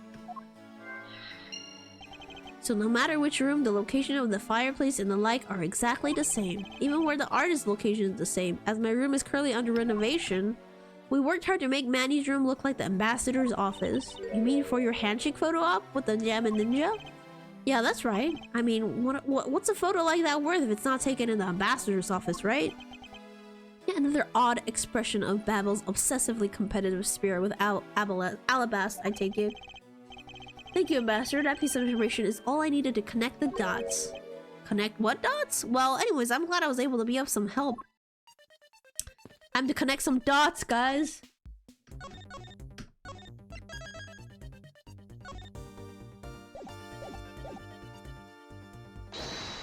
Okay, let's see. So let's first. Yeah, let's first do this. The Alabastrian and Babbly sides of the building are symmetrical to each other. Let's gonna connect the shit out of those dots. Yeah, just watch me connect these dots, guys. I love connect the dot puzzles. They can't even be called puzzles. Just testing you to see if you know how to count. As we know that to be a fact, then this room's fireplace may also hide a secret passageway. Secret passageway? In Alabasta, the fireplace turned out to have a revolving back wall. A revolving wall? It sounds like something out of a ninja house. Oh yeah! Like the trick house in that Pokemon game. Wow, there was a trick like that built into the fireplace, sir? What? This embassy holds that kind of secret? There seems to be a lot about this room that you don't know about, Ambassador. I guess it's time to pay the bill for letting Manny do so much work for me. Please, I really want to know about the real Manny and what you know about this room. What are you waiting for, Mr. Edgeworth? Let's get to the bottom of this. Read it. My first thought is that it's likely the killer used the revolving fireplace. It looks just like another fireplace though, doesn't it? So how do you turn it again? An Alibus I had to push what the X was on the far wall of the fireplace. Oh, I see an X back there, sir. Let's see what happens when I push it. You scared me, sir. There's something about this fireplace that lies in contradiction to the facts. But found an X where you thought there would be. They used the fireplace to burn stuff. So and then the ambassador said he left the ashes in there, but this fireplace is clean, which means this is proof that someone switched the fireplace. This is proof that someone used it. We did, but that's not what I was referring to. Something is missing from this scene. What does this contradiction mean for us? All I see inside this fireplace is starter wood. Oh, that's odd. It doesn't match up with what Mr. Paleno said earlier. Exactly! Oh my god! Hold it!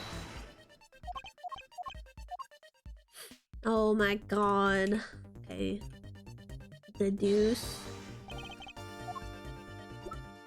his testimony. Eureka! Ambassador, you said you burned some old files in this fireplace today, correct? Yes, I burned quite a few files this morning, actually. And after you forgot to clean out the ashes from the fireplace, correct? That's right, but why are you asking? Why are you making such a scary face? That's just how his face looks. Nothing personal.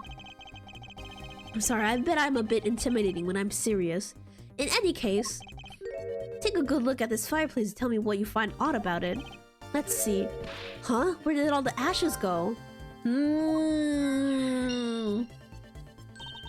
What's the meaning of this, Mr. Edgeworth? You really think that Ambassador Paleno is lying, do you? No, there's no reason for him to lie. I don't believe his testimony is wrong either. It is the fireplace that is causing the contradiction. Okay, I wonder if you might update the fireplace data for me. Got it. I'll add in the ashes from the burnt files and... Sounds like we pretty much figured everything out now, huh? Well, it was nothing. All I did was follow where our leads led us. Oh, I sense it coming on. You're about to dazzle us again, right? Oh, you mean that? Well, it's what Mr. Edgeworth is known for, you know, dazzling. Where indeed? There's really no need for you two to dance around the name of what I'm about to do. What is he about to do? Logic? Hang on, let me save.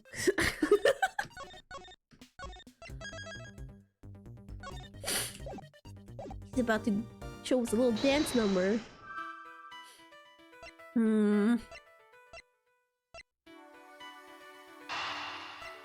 This proves that someone used the fireplace, and it was freaking she not fucking lady. She's probably Callisto you. The reason as to why the ashes are missing is simple. It's not because someone cleaned it up, right? No, because even if someone did sweep them up, the fireplace is too clean for that. Ambassador Paleno said that he spilled some Babbly's ink while he was burning the files. And yet there's not a trace of the spilled ink on the back wall anywhere. Well, then I don't know what happened. I'll tell you what happened. The two sides were switched. By using the revolving fireplace wall, the ashes were moved into the neighboring room, which means that this is a clear indication that the fireplace was used. Then you mean the person I was chasing disappeared from this room through there? Yes, I believe the person you were in pursuit of is Mr. Kojin's killer. After committing the murder, escaped through the fireplace. Wow, Mr. Edgeworth, you figured out the killer's escape route.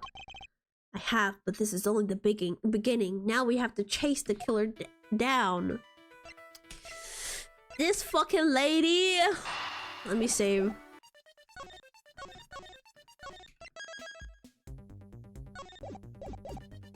Fucking Party City ass looking wig.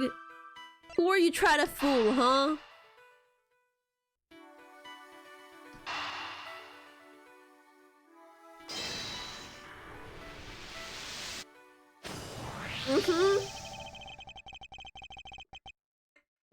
The killer used the fireplace in this room to escape into the next.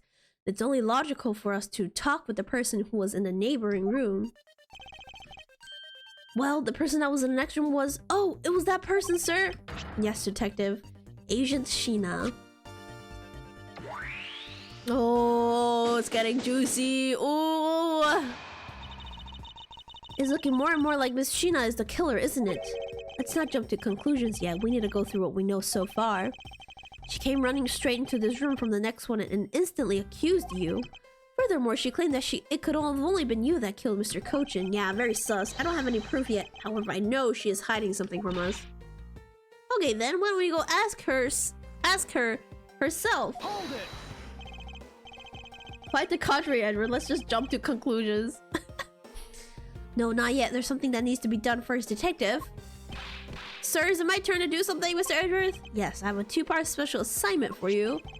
First, I need to run a handwriting analysis on the second's note. Okay, I'll get the lab boys on that right away. Second, I want you to see if you can fit through the revolving fireplace wall. Right now, sir? No, next decade. Of course right now! We need to test our hypotheses first, don't we? Go on, Gummy, you can do it! But Gumshoe's kind of wide. He's kind of thick. He's gonna get stuck. Alright, I'm gonna do this like a real man. Here I go, through the fireplace and back. I fucking love how he's making Gumshoe do it because he doesn't want to get ash on his suit. Edgeworth!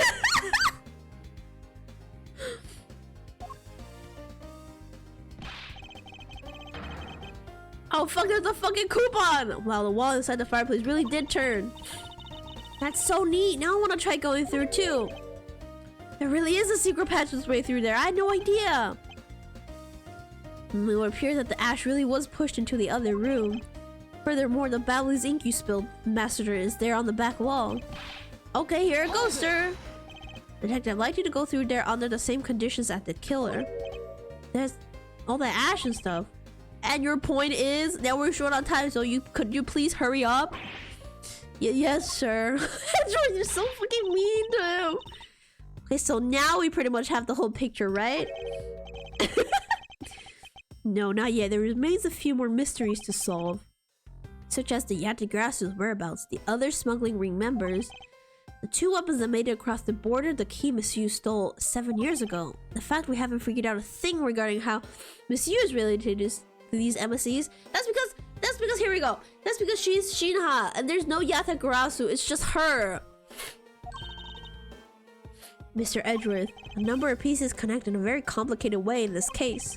It's almost enough to make one completely mentally exhausted. Oh, you're mentally exhausted. What about me, Edgeworth? What are you saying, Mr. Edgeworth? I thought you were the one who said that it's easy if you follow the leads.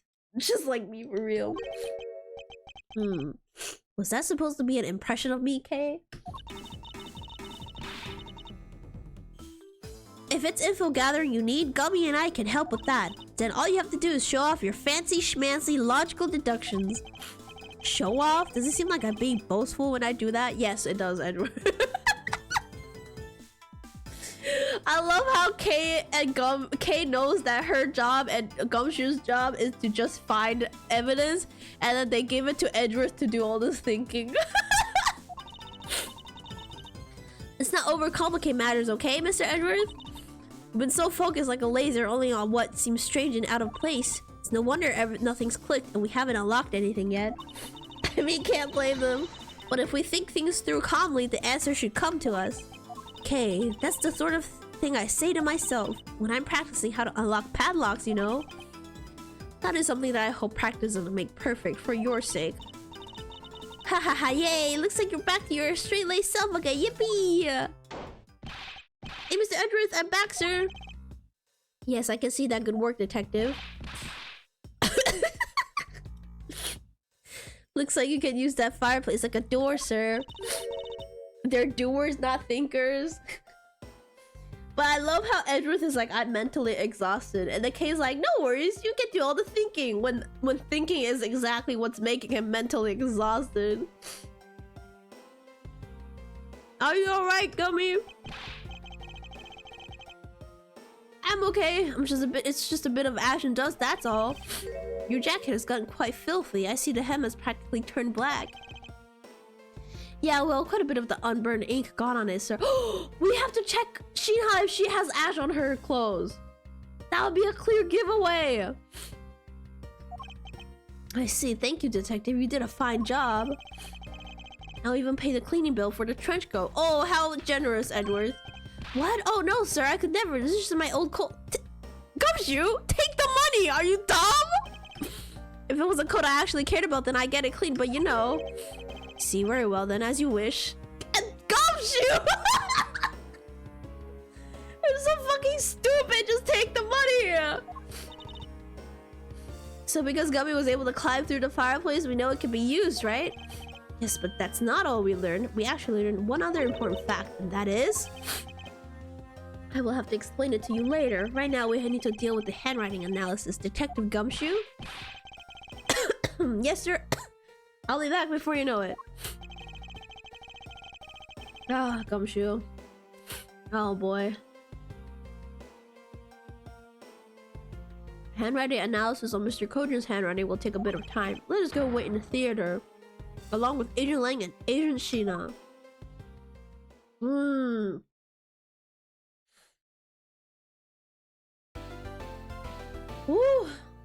that took 2 hours? Jesus Christ. We're gonna be here for a while today. I didn't do my dailies today. Thank you for the stretch.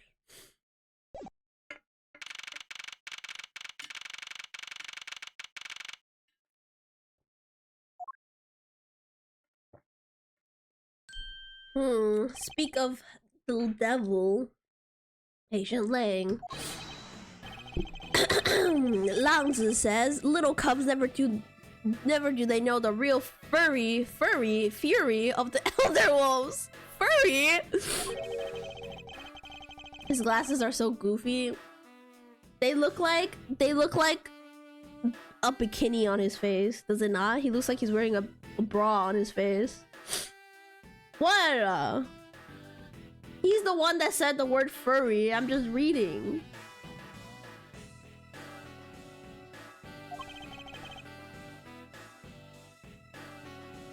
And what does that mean? It means that you'll never really know how angry I can get. That's a threat! Mr. Prosecutor, the counterfeit bills made with Babbly's ink. They were all of Zhongfa's denominations. Yes, so I heard from Miss Von Karma. But we don't know where the play money has gone. They must not have figured out that it was all burned yet. Ever since those things showed up in circulation, my country's economy has taken a big hit. Zhongfa's in financial chaos as we speak. Because we can't tell the difference between our own bills and the fakes. Clearly, you just have to burn them all, and if it goes up in green flames, it's fake money.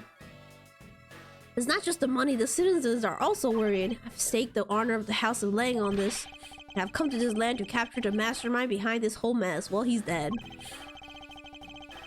I investigated how the bills were made and how the ink was smuggled into Zhongfa. And I pursued the smuggling ring all the way here. But tonight, this is where the final chapter was written.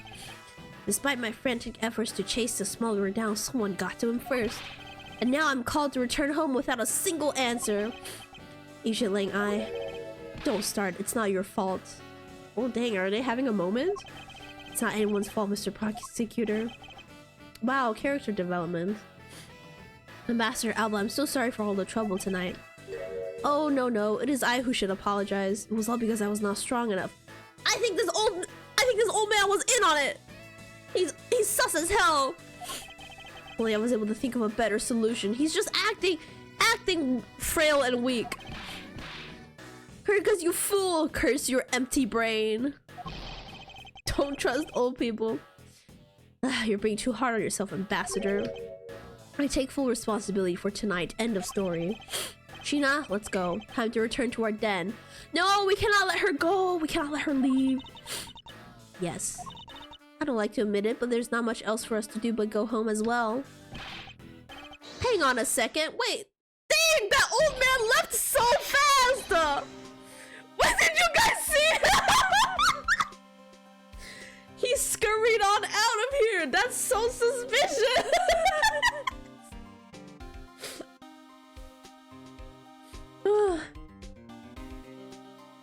I must you call it a den? Well, you know, wolves den and all that. Hey, you, wolfman and the secretary lady, hold it. Objection, pal. Detective, have you got the results of the handwriting analysis already? Yep, and that note was definitely written by Mr. Cochin, sir. Just as I thought. Good work, detective.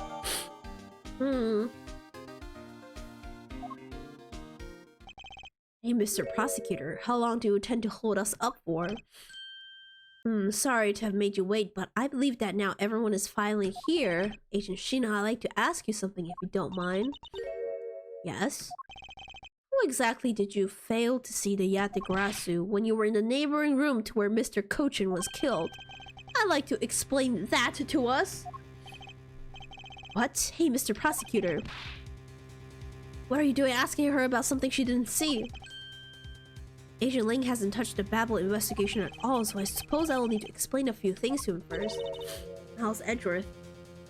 Can't even begin to imagine what's going on in that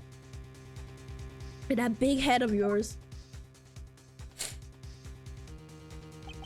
The only thing going on in my head is the pursuit of the truth. And also, Phoenix Wright is up there too. Oh, it sounds like you have some sort of plan. Very well, I'll supervise you until the end. She's seriously going to treat me as a subordinate for the rest of the day? Edward, this just means she trusts you. Stop being so soon. You're not trying to pick a fight with my subordinate on some flimsy guess, are you? I'm not trying to pick a fight. The evidence is hardly flimsy, as you will see. I'm not trying to pick a fight. I'm actually trying to fight her. I'll throw down with her. Ha, I should have known that you and I are destined to fight it out to the very end. It would appear that way. Well, I'll prove her innocence, so let's see what you've got. I almost said Professor Edgeworth again. Jesus. Oh my god, this is the same mistake the VA made in the anime dub bloopers. The voice actor for Gumshoe accidentally called him Professor Edgeworth.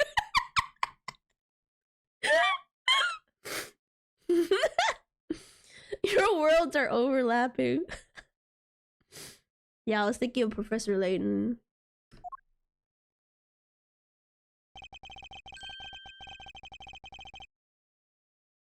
Would Professor Layton be on my Hear Me Out cake? But I think he's he's conventionally attractive, is he not? Okay, wait, let's talk about this later. For my opening argument, I'll discuss the Yategarasu that appeared in Babel. wait. It is established exactly who it was that Kay saw. Alright, here we go. Let's get into this. I assume you've been briefed on Kay's testimony. You mean the suspicious person in a coat that she saw? That's right, that person is one of the keys to solving this case. Person who pretended to be the Yategarasu. Pretended? What do you mean by that?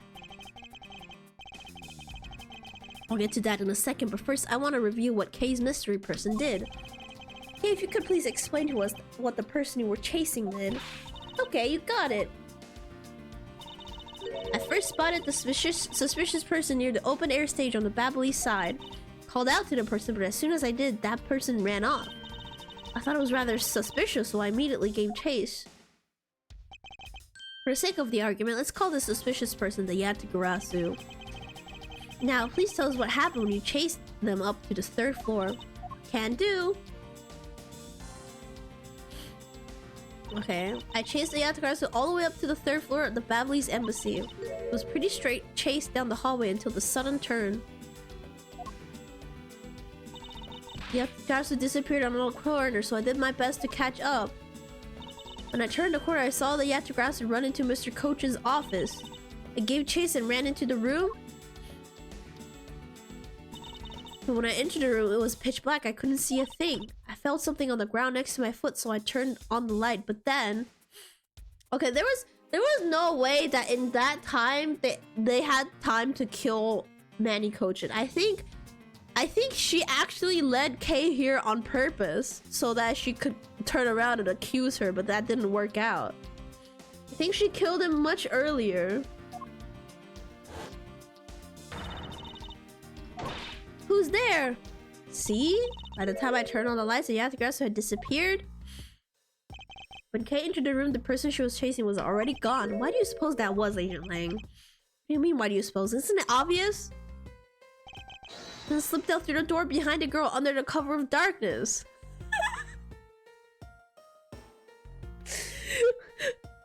This is what somebody would do in prop.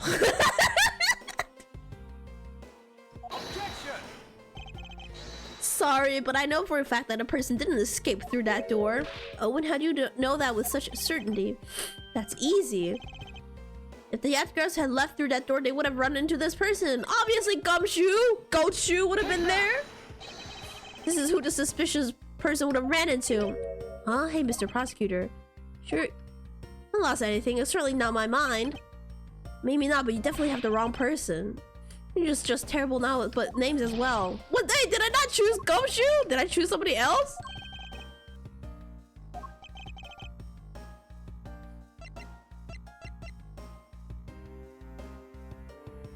Oh, no. It's supposed to be her. I was under the impression that she was the killer.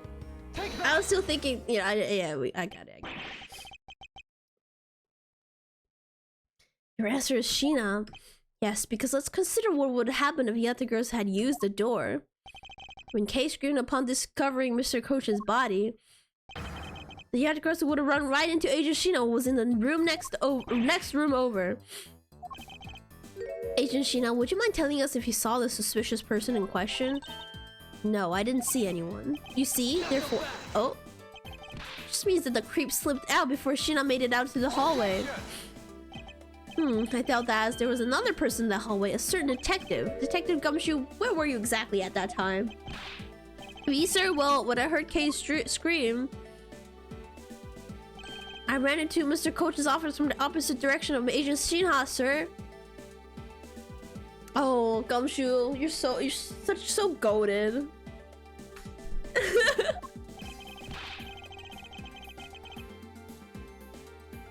So, Agent Lang, can you explain how someone could have eluded both of them? Even you must concede that under these circumstances, the door was not a viable route.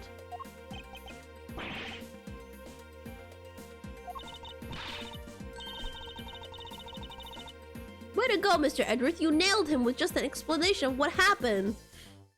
We don't need to talk about who nailed him or who, okay? That's inappropriate. Yes, I eliminated one of the possible escape routes from that room.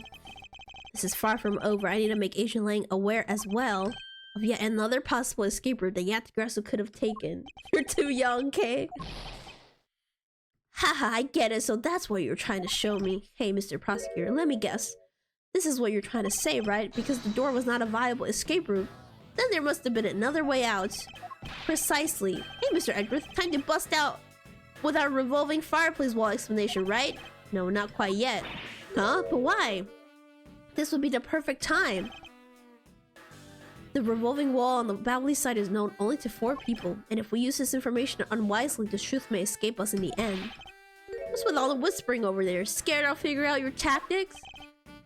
Nothing of the story, Agent Lang. Come, let's continue where we left off. Wow, this really is a war. They got tactics. I was gonna say that they're saying that out loud. It's alright. His hearing has gotten significantly worse over the years from all that barking. That smug, haughty attitude of yours, you really rubbed me the wrong way, you know that? Who's rubbing who now?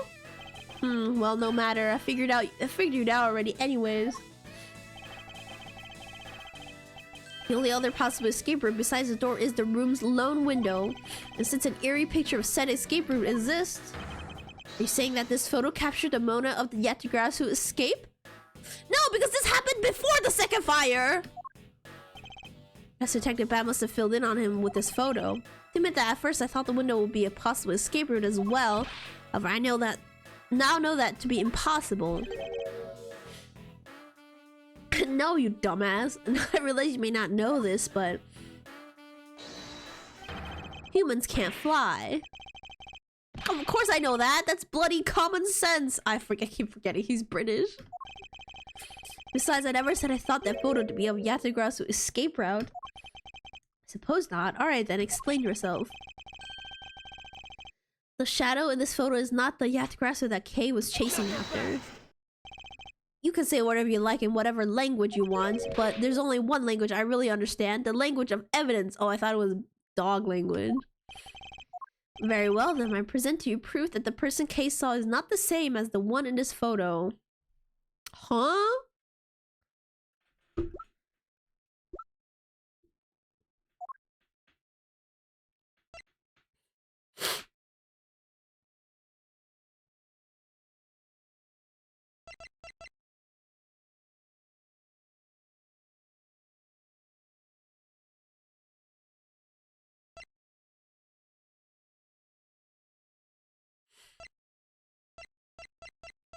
It's the fact that there were two fires, right? Take that! Oh my god, I was right. Let me explain to you precisely why the shadow in this photo is not the Yatagrasu Kay saw. Yeah, my brain is so big. Kay spotted the Yatagrasu heading for the 3rd floor during the 2nd fire.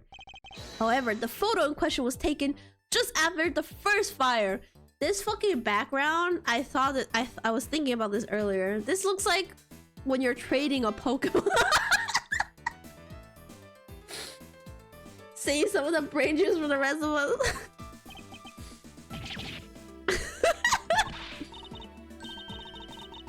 Way to go, that's twice you've bit him in the butt now.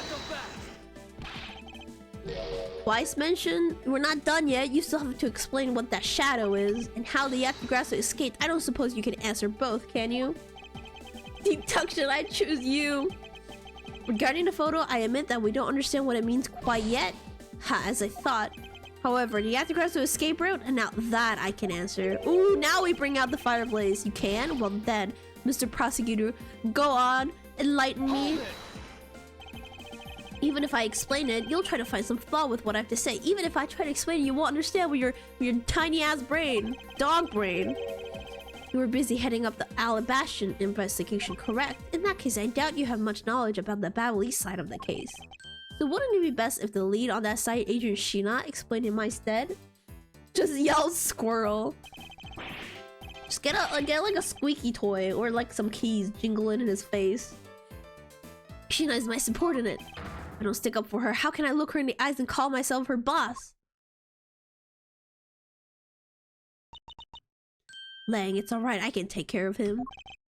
Sheena, you've shielded me a lot as my boss. But it's time for me to prove my worth. That fucking smile! Is that not you, Callisto, you? Is that not... Careful, she's gonna slightly push him. Alright, if you're okay with it, then you have my support.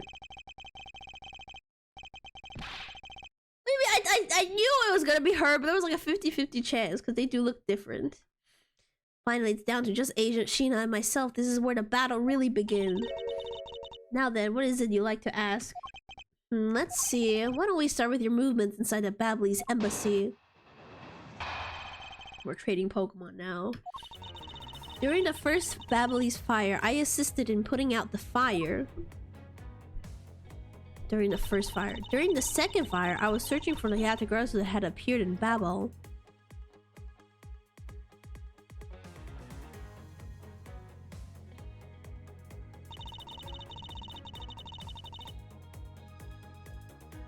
She wanna trade you in trade evolution Pokemon, but it's holding an Everstone. She's scamming us. While I was searching, I heard a scream coming from the next room over.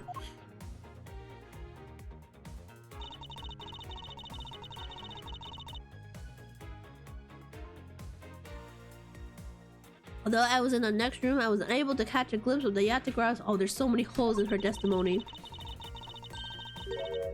To be honest, I'm actually very skeptical that the girl's Yatagrasu even exists. Oh, this bitch. Ooh, when I get her, when I catch you. That is all I have to say. But I'm not lying when I say I saw the suspicious person run into Mr. Kochin's office. Like I said earlier, I have no intention of retracting my testimony. Good. Just to confirm, did you have a partner when you were on your investigation? No, I moved alone. Like a lone wolf. In that case, you have no one to corroborate your alibi. Is that correct?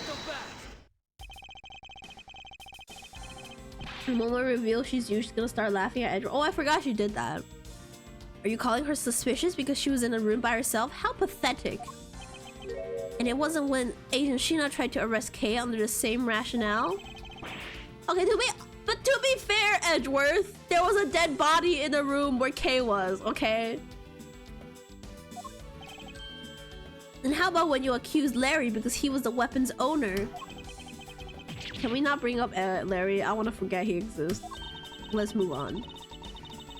Weapon.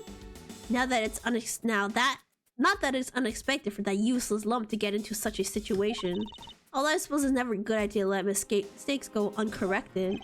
But she did not need to cut in for that. That was unnecessary, but I'm glad she called Larry useless. I agree. I'll make no excuse for what I did in that situation.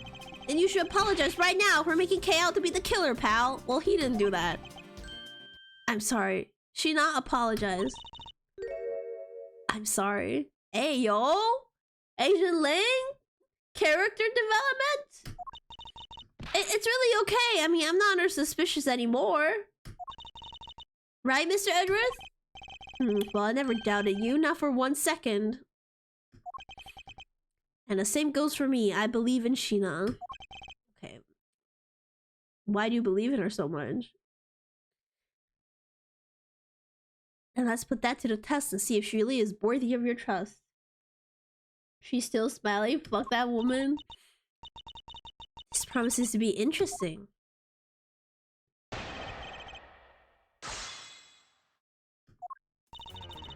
Okay. Time to press her. Hold it!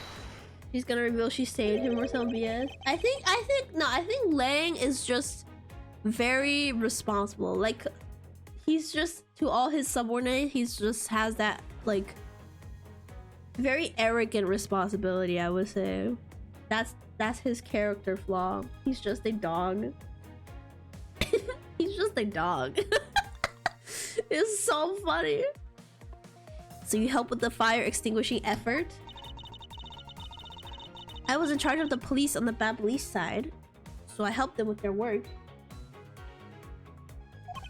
Police doing the job of firemen. You really know how to work people. She sure does. That's because she's one awesome woman who knows how to manage. I guess so. She's always bringing you a business card or scroll at just the right time. To prepare everything before I'm ordered to, that is the definition of a secretary. She kinda seems more capable than Agent Lang, doesn't she?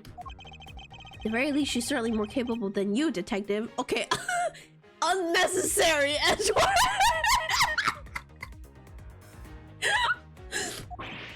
Oh, I kinda had a feeling you were gonna say that.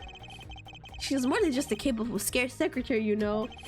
Sheena, tell him what other things you're good at. Alright. Hold it! No need to throw strays. By the second fire, you mean the one that consumed the 3rd floor of Babel, correct? Yes, that was when the suspicious person was spotted. Then you were after the same person in the long coat that I was after. There's no proof that the suspicious person was really the Yatagarasu because no one was able to get a look at the person's face. By the way, how was your team's investigation? In order to extinguish the fire, water was pumped into the 3rd floor via the windows. So the majority of the investigators conducted their searches on other floors. Maybe they did, but there was one person who was wandering around lost on the 3rd floor. Oh my god, see, Edgeworth? Thank god he got lost. When the fire was pretty much out, I moved to investigate the 3rd floor. And you did that alone? Yes. Okay. Hold it!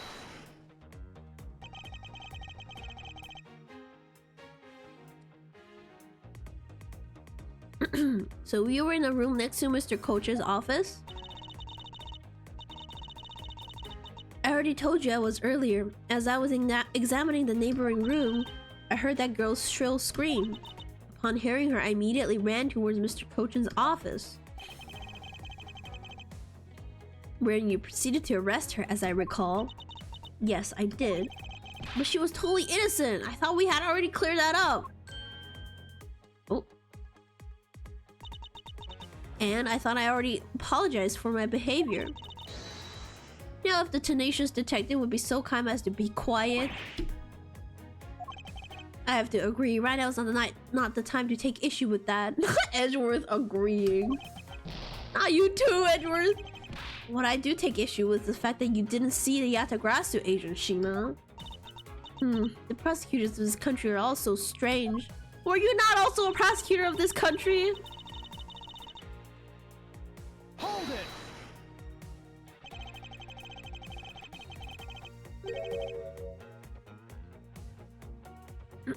You were unable to catch even a glimpse despite being in the next room, is that true?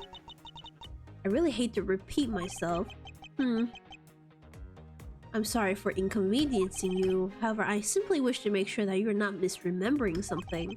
We wouldn't want you to be accused of lying later on, would be. Ooh, foreshadowing? Subtle foreshadowing? Hey, Mr. Prosecutor, are you calling Sheena's testimony a lie? That's right! Agent Lang, I'm talking with Agent Sheena right now, and you're right, I'm calling her a big fat liar. So I'd appreciate if you wouldn't interrupt us with superfluous comments. Oh, grrr. Not him growling, bro. He needs to be put in some doggy behavior class. You know, I kind of feel bad for him. I understand his pain as watching one of his subordinates being accused. However, I cannot turn my eyes from the truth. Lang, I'm alright. And as for you, I think you should be focusing your doubts on that girl rather than me. Not her! Still trying to accuse Kay? Excuse me! Get the spray bottle. And why is that? To be honest, I'm actually very skeptical that the girl's Yatagarasu even exists. Do you now? Are you throwing Kay's words into doubt again? Well, she does claim to be the Yatagarasu, right? And she did try to chase down the Yatagarasu despite being just an average citizen. Actually, she came here with the goal of capturing the fake Yatagarasu. That's right. Which is why I would never lie about anything related to the Yatagarasu. I suppose you have proof of that somewhere. Not quite, but even without any, I have people who believe in me, and that's enough. Power of friendship. I see. Kay's testimony is without flaw, but as for yours, well, let's just say that I find your testimony to be a bit suspicious. There seems to be a very large flaw in her testimony. Oh, then why don't we show her using what we found out with Little Thief? I will in due time.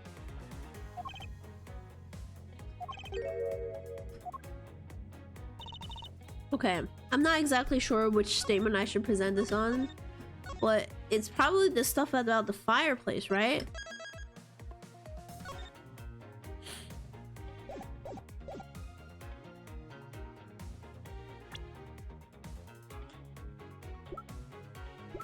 Let's see. This one.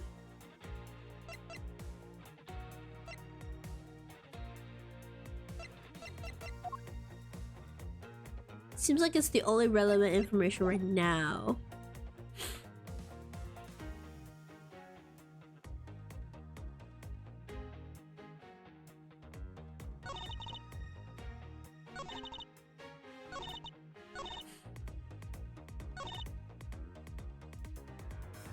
This one, right? I present the fireplace on this statement. Objection! Got it. Got her ass! Being in the room next to Mr. Coach's office is the problem with your testimony. Not so fast! Mr. Prosecutor, I don't see what problem you're talking about at all. Agent Lane, do you recall the secret we discovered about the Alabastrian office fireplace? Huh? You mean how it connects the office with the room next door? What about it? Well, Alabasta isn't the only country with secret connecting fireplaces. What? The fireplace in Mr. Coach's office holds the exact same secret. What? The Yatagarasu didn't escape through the door to the room or the window. The escape route was through the revolving fireplace wall and into the next room over. Now do you see? If the Yatagarasu had escaped into the next room, then the thief would have run straight into Agent Sheena. Meaning that it's impossible for her to have missed the Yatagarasu. Got her ass. What is the meaning of this, Miles? Well, would you care to explain, Agent Sheena? How you managed to completely miss the fleeing Yatagarasu, or shall I? Just trying so hard to maintain calm posture. Your claim that you were in the next room was all a lie all along, wasn't it? The truth is you were the one Kay saw in the coat. Pretending to be the Yatagarasu, or you were the one she chased after. As you tried to lose her, you ran into Mr. Coach's office and headed for the fireplace. Then you shed your coat in the next room, leaving it there to emerge as Agent Sheena. After that, you came back around to place Kay under arrest. Does that sound about right? If not, then speak now or forever hold your peace. This ain't a wedding, Edward. How dare you make Kay look like the bad guy when you're the suspicious one, pal? Oh, she's gonna start laughing!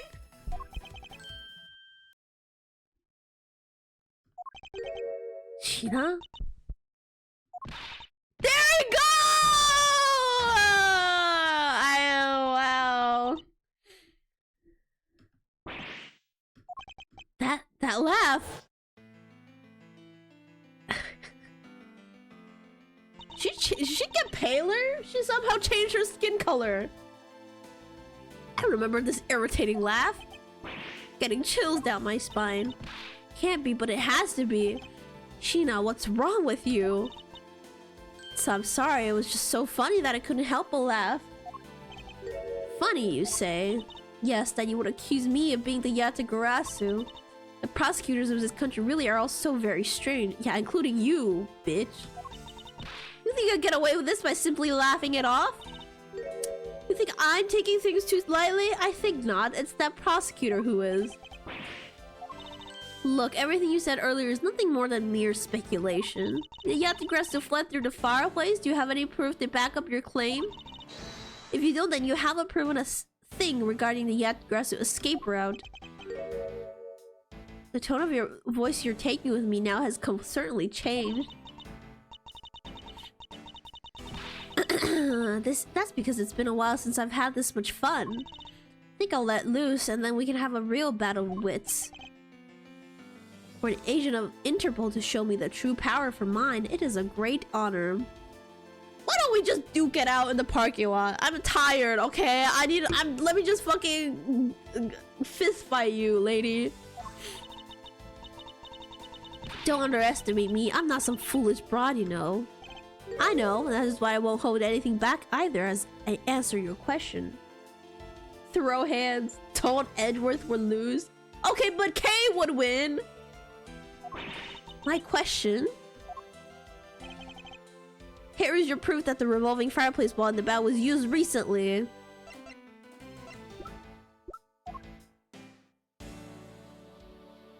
Is it not just this one or this one? Take that. I'm sorry, but is this really your honest answer to my question? Yes. According to Ambassador Paleno's testimony, I thought I got it wrong. Let me save, just to be safe.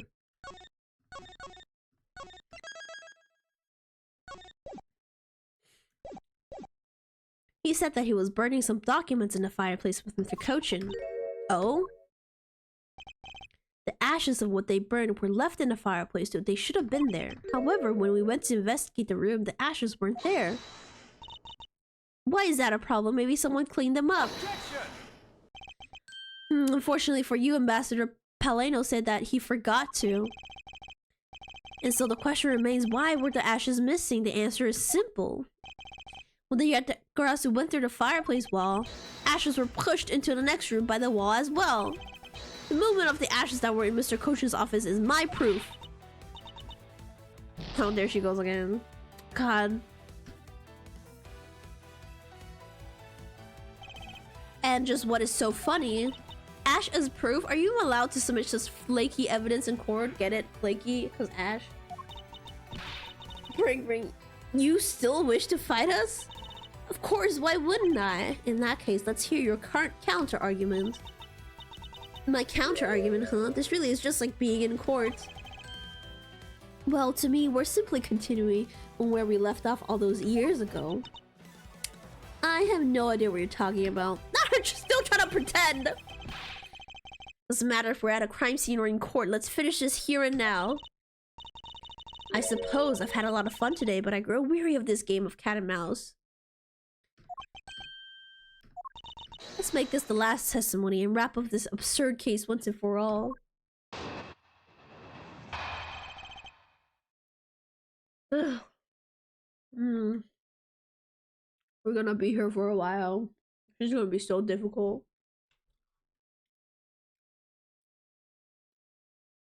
Let me drink some water. Are we keeping up with the story so far?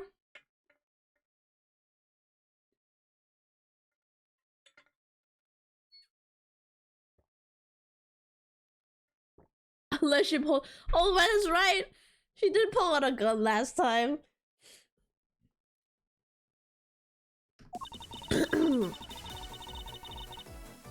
Here we go. In my eyes, all you've proved is that the rotating fireplace wall was used. But you can't really call that proof that the Yakuza used the fireplace now, can you? So then who was it that used the rotating wall? Show me your answer with real evidence. Remember, we've already finished our very thorough investigation. And we found not a single suspicious thing in Mr. Cochin's office. That's not true! We found the counterfeit bills in there!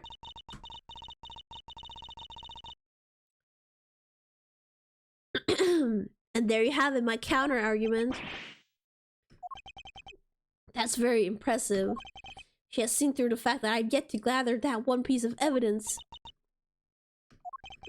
What is it, Kay? I haven't heard a peep out of you in quite a while now. If you don't think you can handle it, feel free to leave the rest of it to us. But Kay, pull yourself together.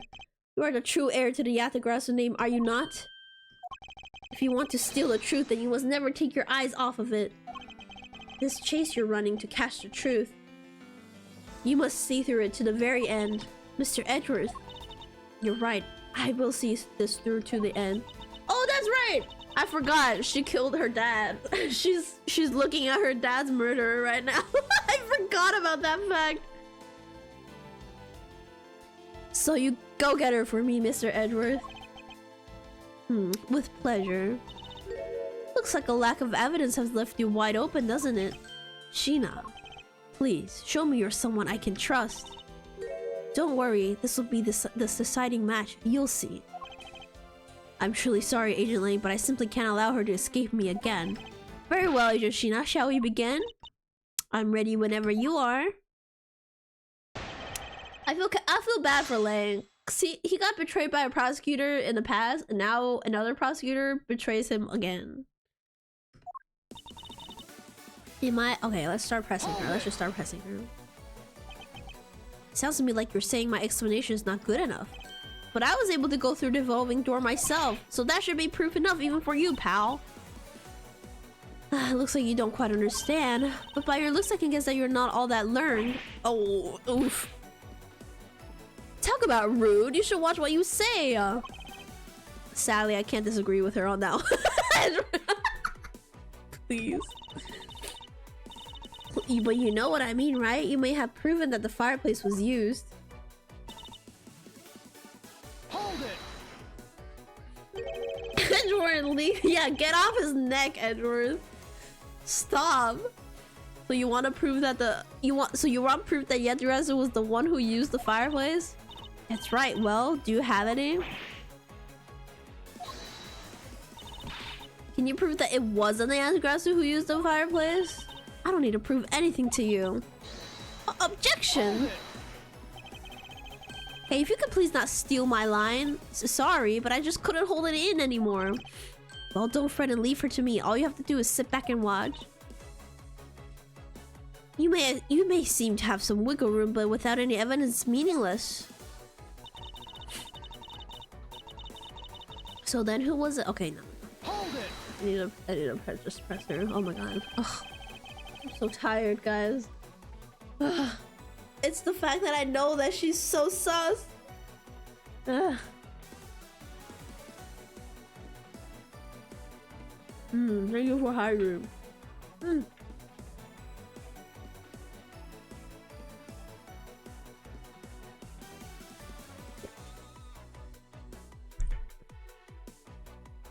Okay.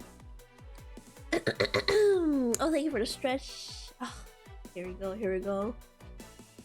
Oh.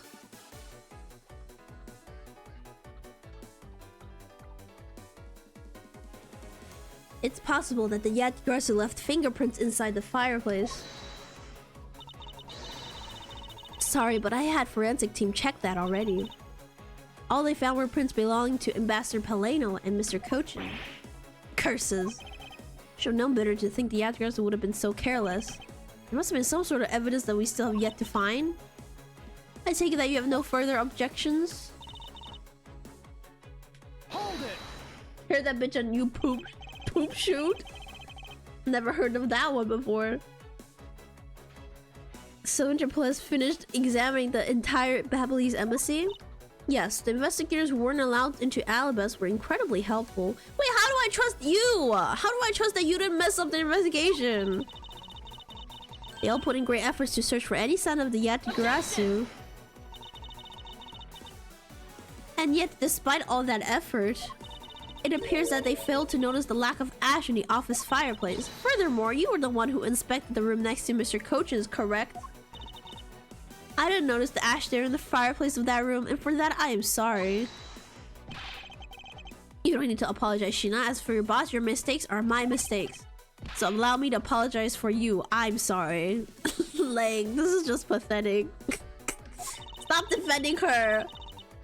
You know, maybe this guy's not such a bad guy after all. He apologized for his subordinate and everything. What a great boss. What are you trying to say, Gumshoe? Are you saying that I don't do anything for my own subordinates? No, nothing of the sort, sir. The fucking side-eye.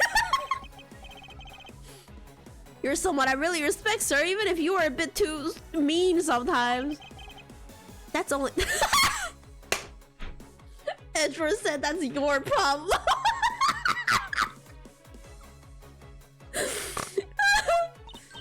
Wow, way to be super hard on him in response. Edward said skill issue. Am I really too strict on everyone? Oh yes, Edward, you could learn to chill out a little bit.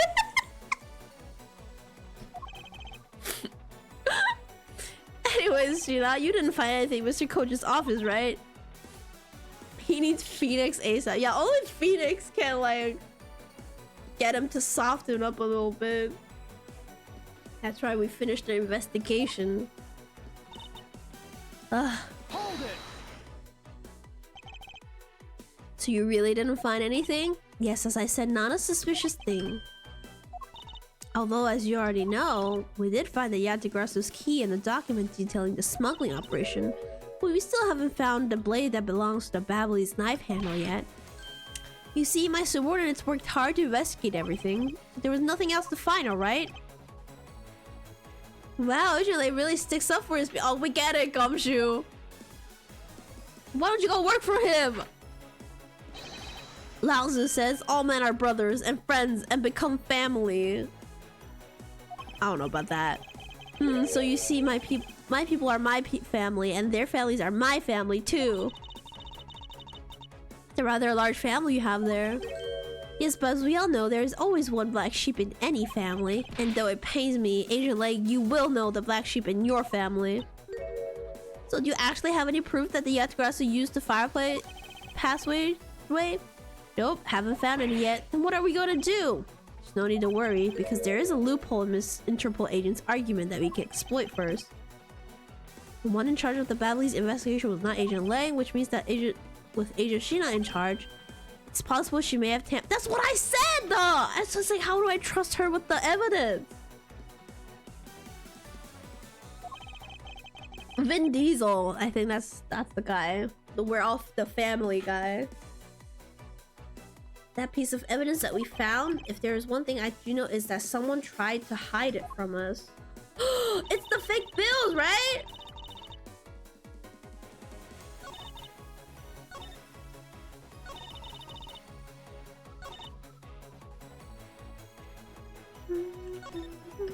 Let me save.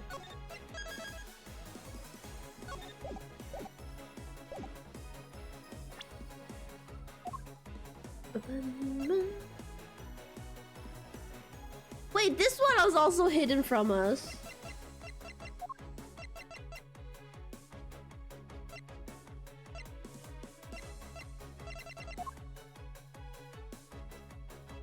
How fast these cases went if camera existed. Cameras do exist in this world, but somehow there's not a single one in this damn embassy! I think it's the wire.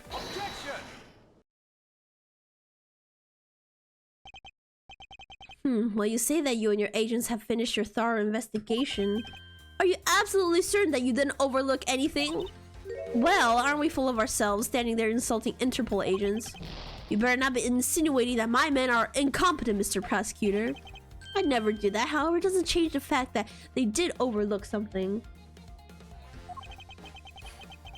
I'd like for you to take a look at this length of wire. And what exactly is that supposed to mean? Length of wire, so what about it? I'll tell you what, we found this in the Babalese embassy not long ago. What? And we found it wound up inside the grandfather clock in Mr. Coachen's office. You found that at the scene of Mr. Coachen's murder? But this wire wasn't all that we found. We found one other very important thing. There's more? In Mr. Coachen's office, there were signs that someone had burned counterfeit bills there. What in the... Got her ass. Got her ass.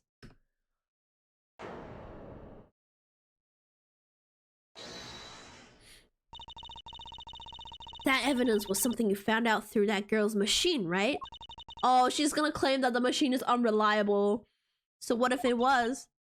That's what I thought. But unfortunate for you, a recreation made by a machine is hardly Wow, it's like I wrote this game.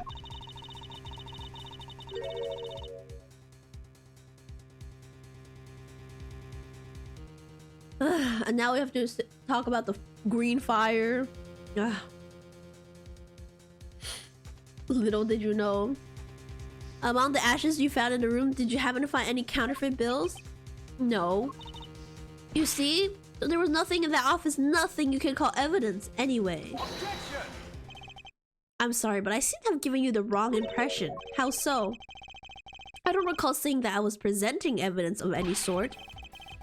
But rather, I was pointing out that your investigation was incomplete, and that this throws doubt on the purity of your investigation into the Yatagarasu.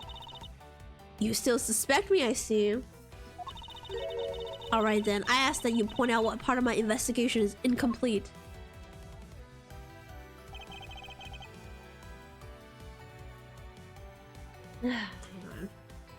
Oh, that's right, the fact that we said that she might have had an accomplice. The other Interpol agents worked under the command of Agent Sheena, and is it not possible the reason that person K was chasing chose the 3rd floor was because that person knew there would be no other agents on that floor? Furthermore, we come to see that Agent Sheena was only pretending to be investigating the Yatagarasu to the point of arresting K. In that case, there is one location that no one has yet to inspect. Your team's investigation was incomplete because they failed to inspect this location. What? Is it the elevator?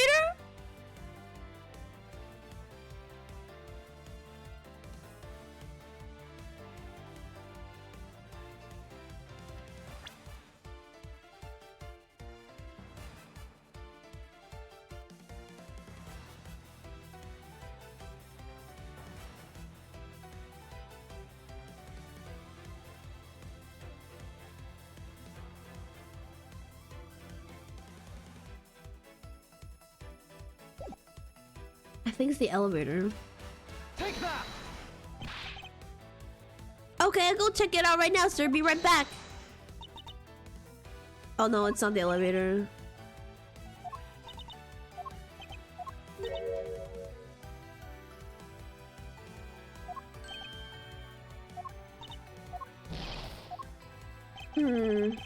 Coach did say was preoccupied. Yes. Failed to inspect this location. Wait a second.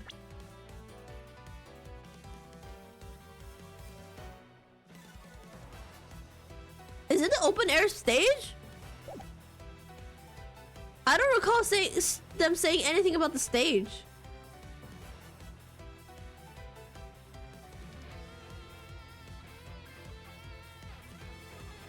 Take that. Nope.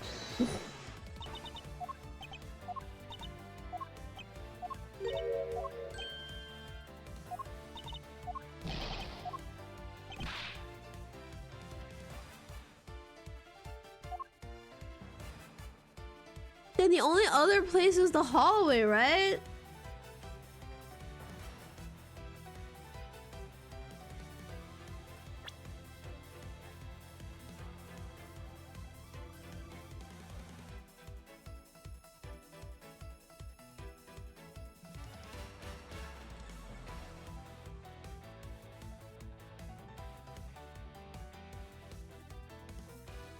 You know what? I'm just gonna click everywhere and then until we get it and then reload.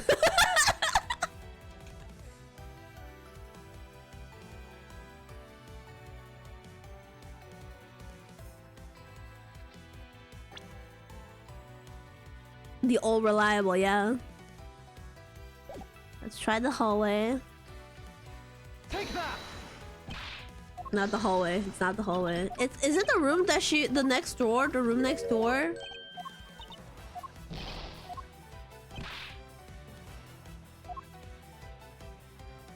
Take that. Oh shit! It is the room next door. Okay.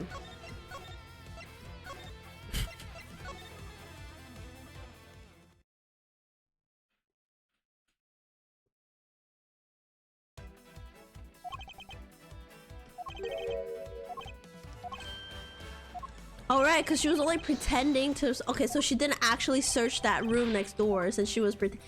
Oh, I get it. Okay, that makes sense. Take that. Yeah. This location agent is, of course, the room you claim to have examined.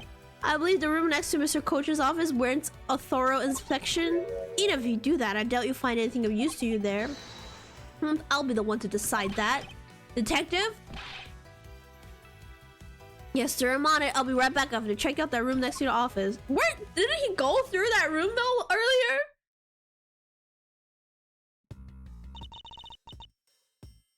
Hey, Mr. Edgeworth.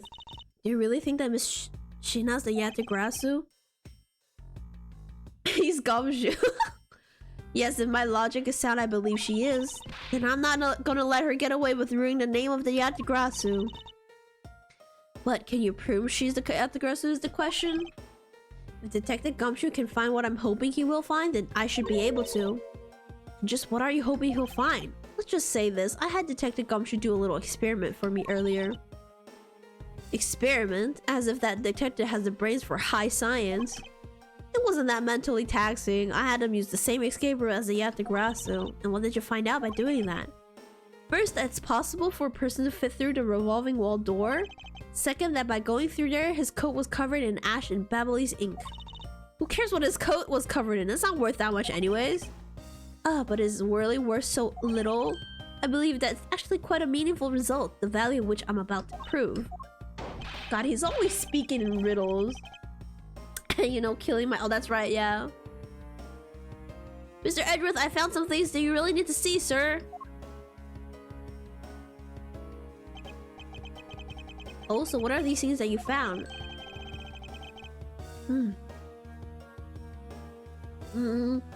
Some makeup, a coat, and a pair of shoes, sir. Found a coat? You hear that, Edgeworth? Maybe that's the one that person I was chasing was wearing. Yes, the possibility does exist. Shina, were these pieces of evidence not in that room when you examined it? Unfortunately for you, those aren't suspicious items of any sort. They all belong to me. They were getting away, so I stored them in that room. Oh, sure you did! Aw, thank you for bringing them to me. Saves me a trip. May I have them back now? Hold it. Not so fast, you harlot. Sorry, I shouldn't have called her. She does deserve it though. These items that the detective brought back are incredibly significant. I request that we be allowed to examine them. They're my personal belongings, so you have no right to touch them without my permission. You floozy! I wish to examine them for the sake of the investigation, but if you wish to deny us access, Agent Lang, let's hear your opinion on this. I say let them look at your stuff, Sheena. Lang? Sheena, let's put it all out in the open. If you're really innocent, then you have nothing to worry about, right? He gets it! He gets it! Wow, he's making sense for once. I guess so. Alright, go ahead and examine whatever you like. After all, I have nothing to hide. Sure. Good. Now let us begin. Are you going to examine? Ooh, does this I don't think this has any consequences. So we're gonna choose coat first. Let's examine the coat. Yes, sir. Oh, look at the ink and the ash. Ooh, it appears you managed to stain your coat rather badly. Oh, and then she just claimed that these were her stuff. Wow, she really dug her own grave. Agent Sheena. The girl in the case I was wearing a coat, and I'm beginning to wonder if the stain wasn't created when you went through the fireplace. No, you have it wrong. Unless you probably got on my coat when I was helping the police put out the fire. Oh. What about this dark substance around the hem of your coat? Oh, I didn't realize that the hem was that dirty. I'm sure it was just some water mixed with soot from when I was helping with the fire. I don't think so. You think you can get away with such a transparent lie? Don't lie to us, pal. Like, literally, we can just have it examined to see if it's the ink, then damn, got her. This is the same pattern of dirt that I got on my coat when I went through the fireplace. Your words ring hollow in the absence of evidence, you know? So unless you can prove that the dirt on my coat is from the fireplace, which I can... What? How? You did a great job, Detective Gumshoe. Huh? Me, sir? What did I do? This coat is exactly the piece of evidence I was searching for. Yeah, I just light it on fire. Yeah, I've been hoping to find a coat that the person K saw was wearing, and thanks to you, we proved that going through the fireplace would sully a coat.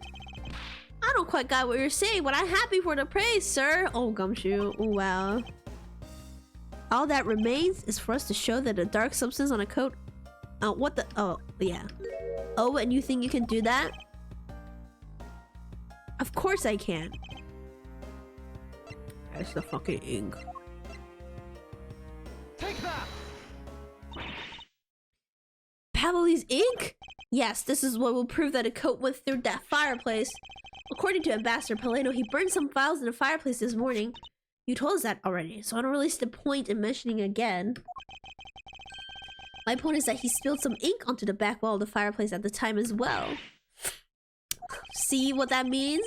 You understand what that means? Dark substance on the coat turned out to be ink. It would prove that you and this coat went through the revolving fireplace wall. Got her! Praise is his payment? Yeah. He better get that $5 bonus check.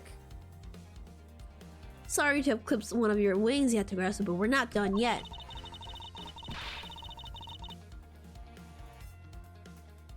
We have no way of proving whether or not this is Babylese ink on the coat. Oh, we absolutely do! We just have to light it on fire!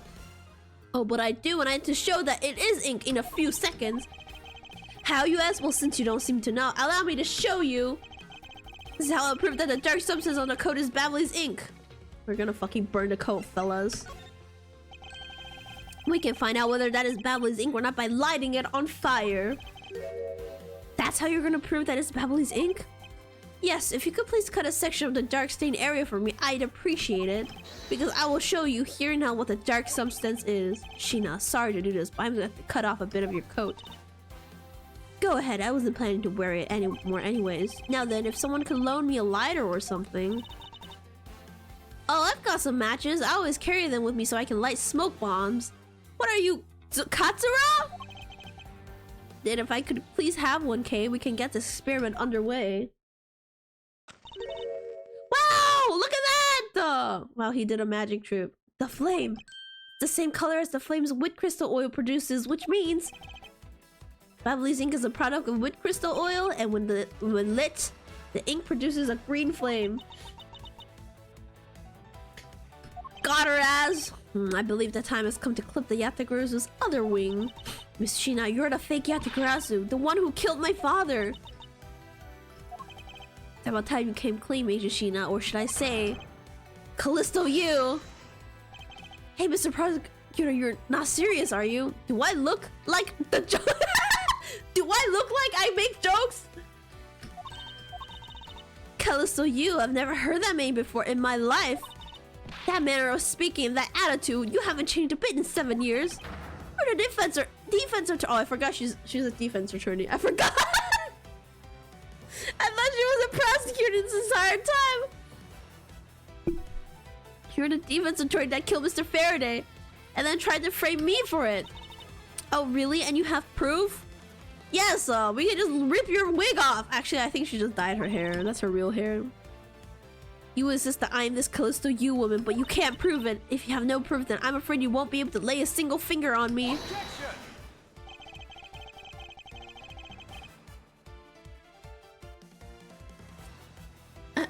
The raven is a very unique bird, one that flies by the darkness of night. However, the light of dawn has arrived and it will reveal your true ugly form to the world. Enough poetry, I want to see some evidence. Do you really have something to prove that she is Callisto you? I do, something that the second Yatagarazu has preserved for us these last 7 years. Do me the honor, Mr. Edworth. I will, okay? For we have finally come to the end. I don't know how this will prove that she's Callisto you, but we will present this. Fingerprints exist, ma'am. Blood sample too, exactly. This perfume, this will prove you to be Callisto you. It will? He had preserved it perfectly for us. Surely you remember this bottle. This belonged to Miss Yu just before she disappeared 7 years ago. Naturally, this means that a few of her fingerprints are on here as well. Oh! This is that bottle of perfume you spilled, which I have preserved ever since. Damn, so she did steal evidence! Kay literally just stole the evidence! I heard from my father, Bern Faraday, that if it's stored under the right conditions, the fingerprint can be preserved for decades. Which means that your fingerprints are still on here, every last one. We can clear everything up if we were to compare the prints on this to your own. Now come in, Yoshina, will you sum yourself to a fingerprint test? Now see, if she was smart, she would have burned off her fingerprint already. Aha. Oh no, she's lost it. Oh god, Jesus Christ! Girl! Oh my god!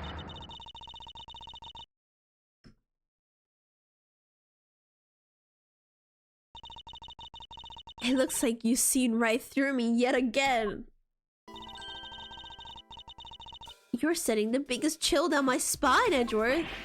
Callisto, you! So you've shown your true face at last. This feeling of thrill is even greater than that time 7 years ago. Shina, you're... Like, I really enjoyed our days together. You were an insanely strong, nice, kind-hearted idiot of a man. So you were a spy all along. A mole sent by the smuggling ring I've been chasing after. Someone who has been feeding them intel on Interpol all this time. Excuse me, I dig her. Oh! Mama warned me about women like you. I was hoping she was right. Very good. Maybe you're not as big of an idiot as I thought. Callisto, you, the woman who killed my father 7 years ago. Why are they not arresting her on the spot? You're her, aren't you? The fake Yatagarazu? That's right. Callisto, you, that's just one of my many names. But even that is just a facade. Good evenings, ladies and gentlemen. I am the great thief Yatagarazu. No, the fuck you're not! Not her lying about this again. Callisto, you, this time you won't escape for this. This is the end of the road for you. Now come along quietly. You know, you're the one who left the strongest impression on me, Kay Faraday. And had you not used the Yatagarazu's gadgets, I might have never known who you were. But here you are, being a thorn in my side, Just like your father always was. Kay, don't! I'll never forgive you for what you did to my father. Beat her ass! Go, Kay! I believe you can win! You really are just like him. Mr. Faraday, too, possessed such laughable honesty. Oh, no! She did actually pull out a gun! Oh my god! Oh no! You let Kay go right now, pal! You despicable! Leg, take her place! Let go of me, you filthy! You think I'm a fake, don't you? Well, unfortunately for you, I'm the real Yatagarasu, but that's impossible. My father was the one who created Little Thief. Hey, Edgeworth. The Yatagarasu has 3 legs. Do you know why that is? Oh, I knew it! The Yatagarasu was multiple people! She and her father was like in on it together, but then I think they drifted apart because she wanted money and he just wanted the truth. Oh my god. Why it has 3 legs? Oh, and Detective Bad is the oh boy! There are 3 main reasons why the Yatagarasu will always be 1 step ahead. First, the Yatagarasu always knows the exact location of the target object. Second, the Yatagarasu always knows exactly how to disarm the security system. No, it can't be. Did you finally figure it out? Do you finally know the real identity of the Yatagarasu?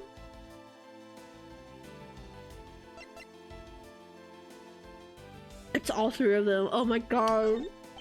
The real identity of the Yatagarasu is neither Bird Faraday nor Callisto Yu. But by the same token, they are also both the real Yatagarasu. How very perceptive of you. No way. A single person known as the Great Thief Yatagarasu never existed. Mr. Edgeworth? No, I refuse to believe this. The Yatagarasu is known to have 3 special skills. Skill number 1. Yatagarasu always knows the exact location of the target object. The lawyer would have the opportunity to learn the layout of client corporations. Skill number 2. The Yatagarasu always knows exactly how to disarm the security system. Dang, they really got like a 3-man team of a prosecutor, a defense attorney, and a cop, and a detective. They were covered! Holy shit. And then she had to go and ruin everything. And a good prosecutor would be well versed in the ways of a criminal. And skill number 3, the Yatagarasu doesn't leave a single shred of evidence behind ever.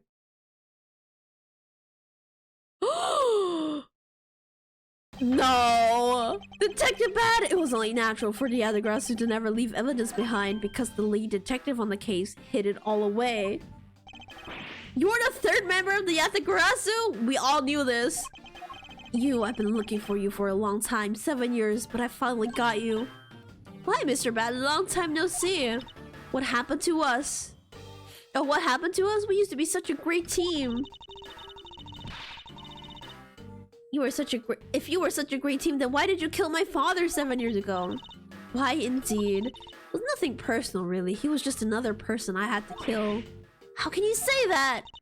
I grow weary of this, and it's about time for everything to come to an end. This time, I won't miss.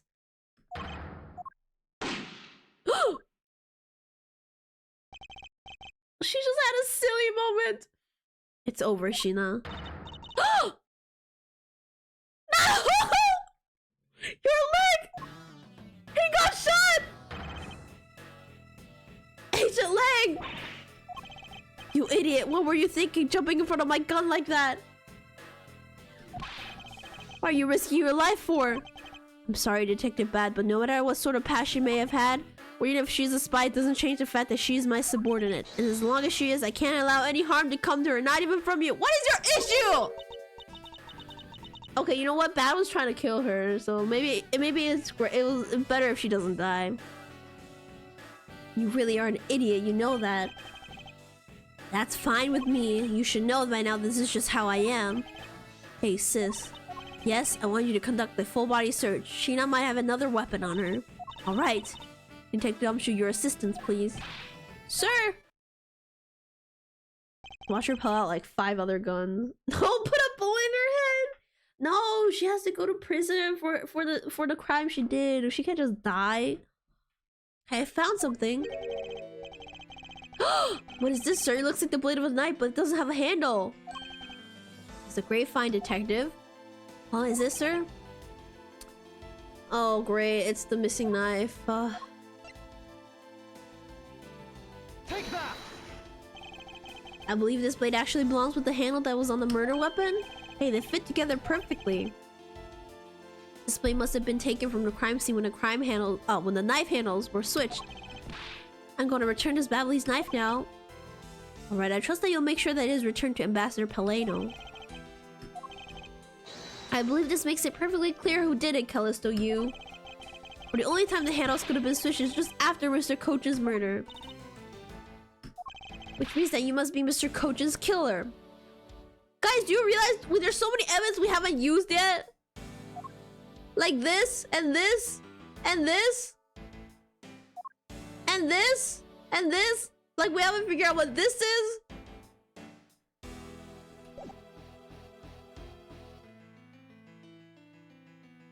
What about the coupon? We never got the coupon. It's not in our inventory, guys, unfortunately.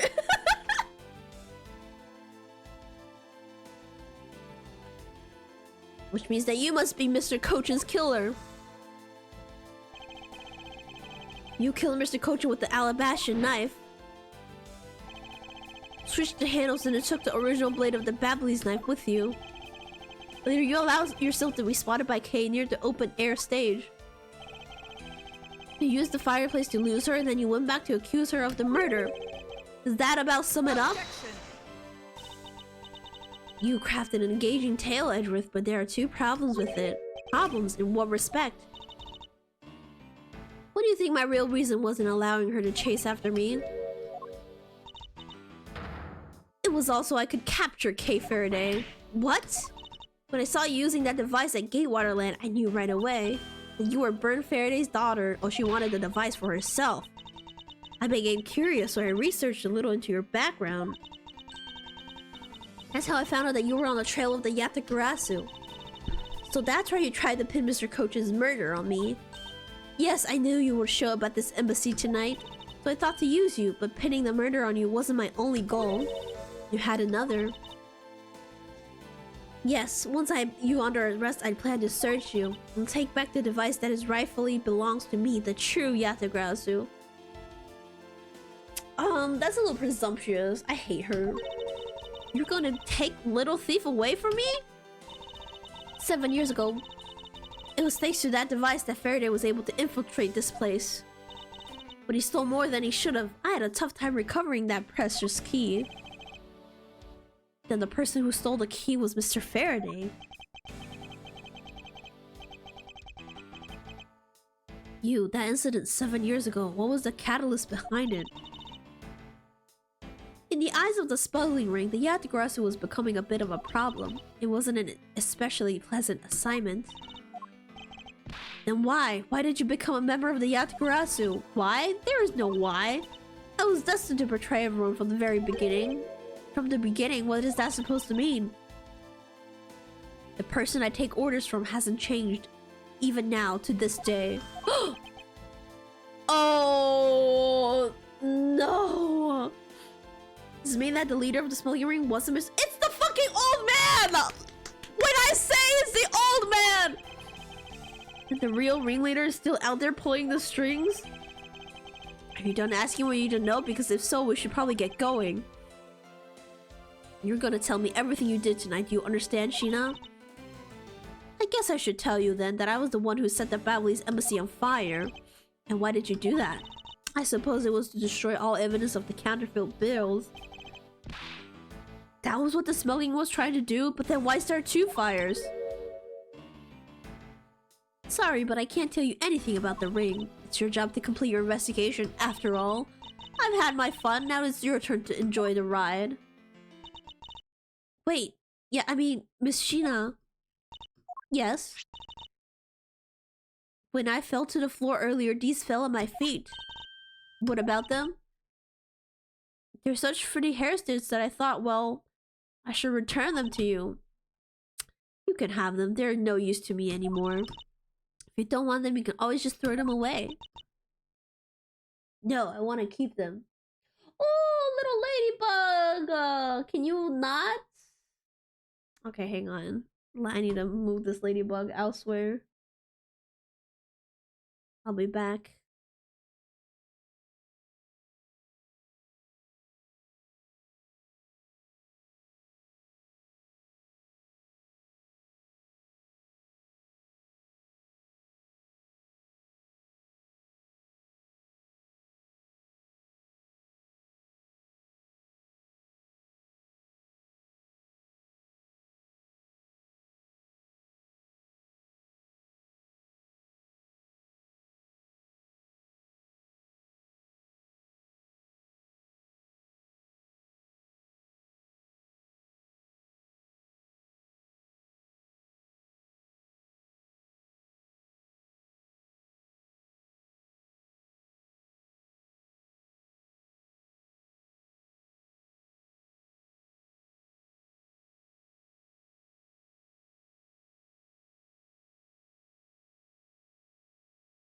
Okay, I'm back. Ladybugs was very crunchy. No, I didn't eat it. I just moved it from my computer monitor. Alright, where were you, E? Okay.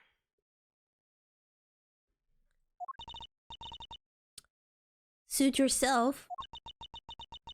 Oh, that's right. I almost forgot, Edgeworth. You moved it from the outside world to your tummy. About the second problem I had with your story. I didn't kill anyone tonight. Huh? What?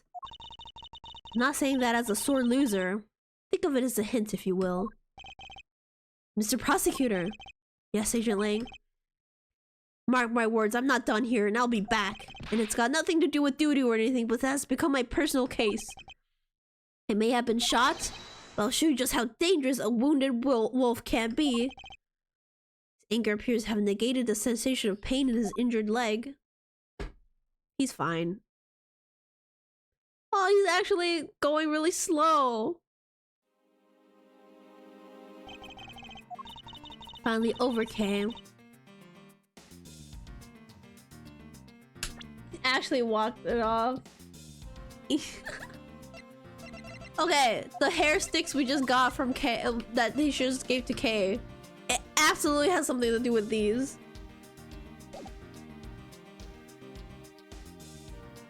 I feel like I've peered into her heart a little, you know? It's so cold and dark and incredibly lonely. The person who was giving her all these commands, the one who thought my father was a problem to be removed, that person is the real ringleader behind the smuggling ring. Mr. Edgeworth, I have a favor to ask. Can you hold on to these hair sticks for me? They're really pretty, just like the ones they were selling for the Jammy Ninja show.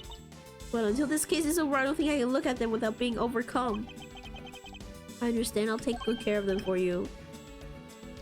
There's a bit of soil stuck on the ends of these sticks. See what I'm saying?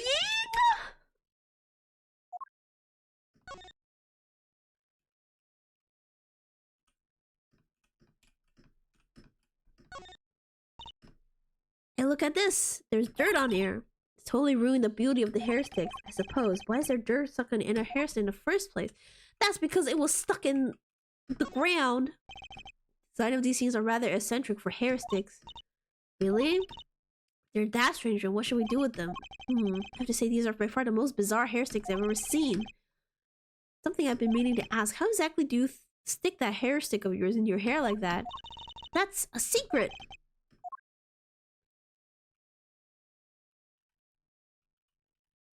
Okay, I just made a connection. This is what the wire was connected to on the other side.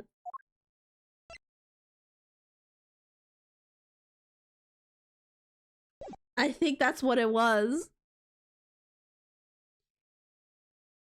Guess it's that time already, huh? So it's midnight, the dawn of another day. Hey, Pops, thanks a bunch. You've really done a whole lot for everyone all these years. Don't tell me Detective Bad Today's the day. Yeah, it is. With this, I can retire in peace. He's retiring! It was down to the wire and we almost didn't make it. But we did it. We solved everything. That's just it. We haven't solved everything yet. The ringleader of the smoking ring, you, the Yatagrasu were chasing after. The legend of that Yatagrasu is now over. Mr. Edgeworth, that bit of logic earlier was brilliant. I feel like I can leave it all in your hands. I'm counting on you. Is it really true, Uncle Pat? Were you also part of the Yatagrasu? As I said to you earlier, Kay, I'm truly sorry. I wanted nothing but a peaceful life for you. Uncle Bad! Don't take it so seriously. It's all just one big joke, right? Fortunately, it isn't. Oh, come on, sir. She's just yanking on my chain, isn't she, Mr. Edgeworth? Oh no, I get it. It's cause he literally just admitted to hiding evidence. He's not retiring, he's getting fired. Detective Bad, wait, no, you're no longer a detective. Mr. Bad, I'd like you to ask you about the Yatagrasu.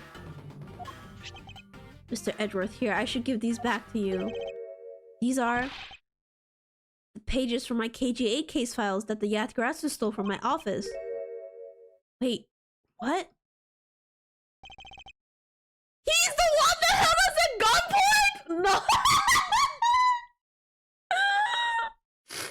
No way! He's the one that stole the shit! Oh my god, Mr. Edgeworth, I must apologize for last night. So, the Yatagrasu who stole into my room was you, was it?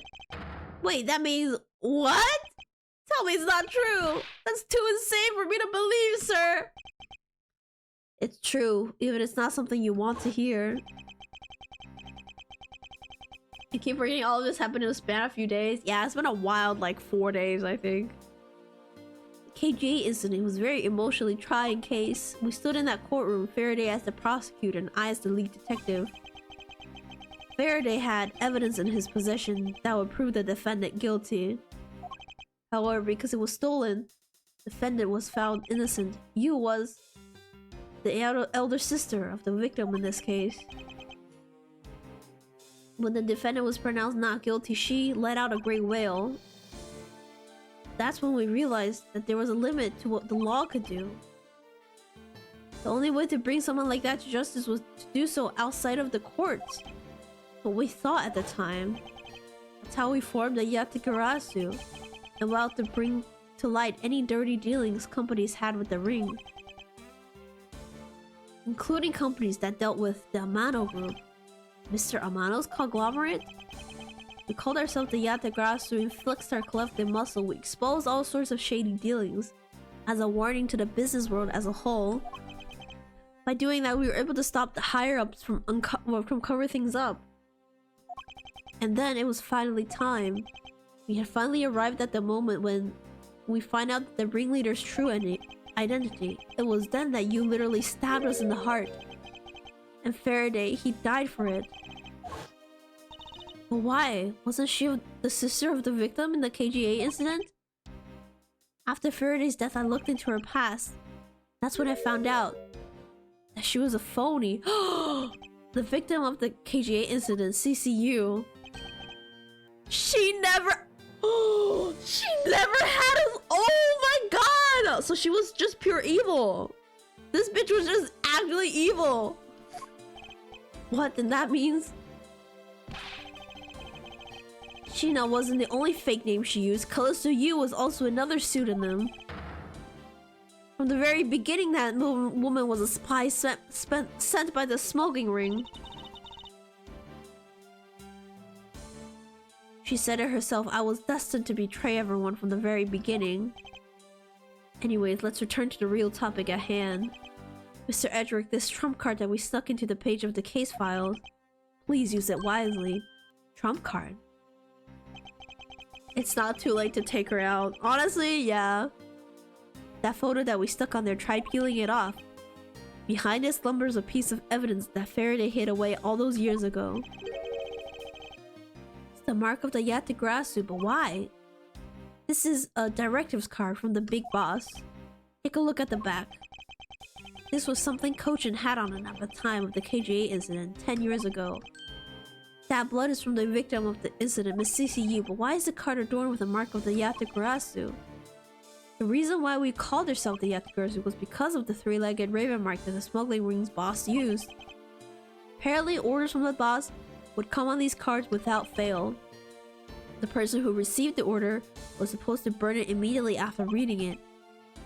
And apparently, it burns a bright green flame when set ablaze. So you mean the cards were written in Babylon's ink?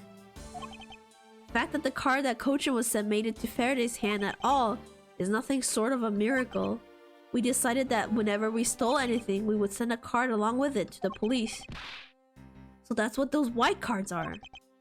The gray thief that used the mark that only those within the ring would know. It was our message to the ringleader that we were only a few steps behind.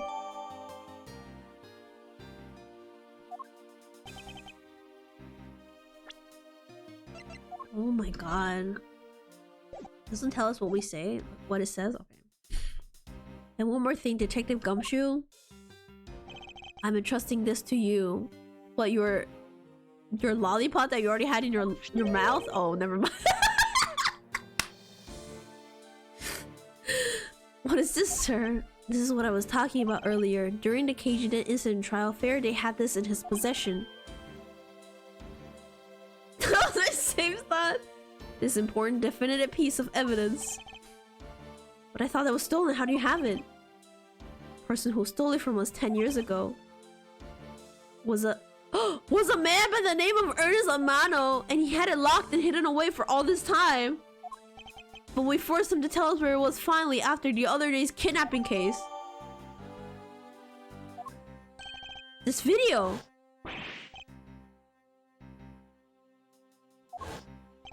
This is the same video as the one Mr. Postman was trying to conceal from me.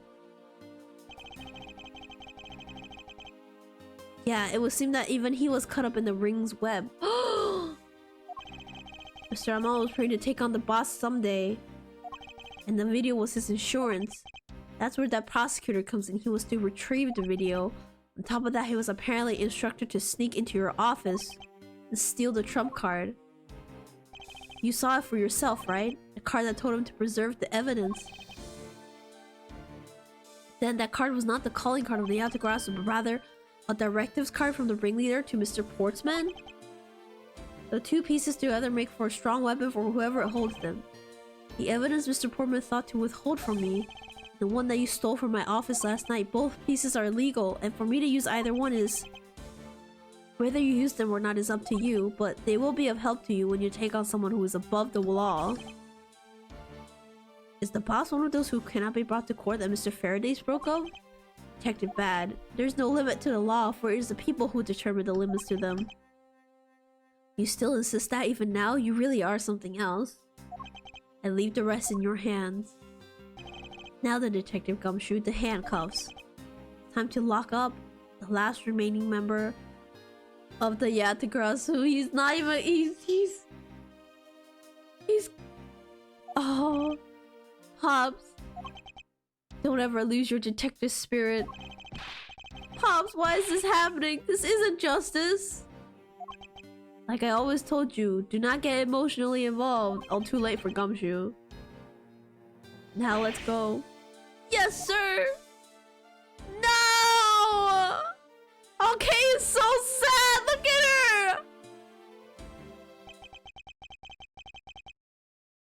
Is this really the end of a legend?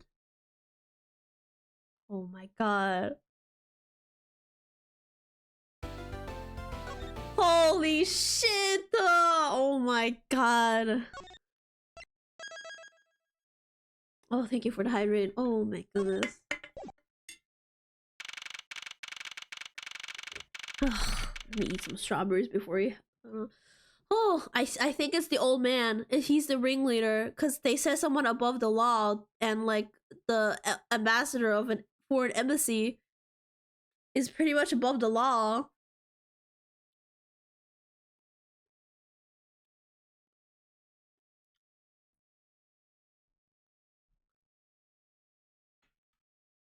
Can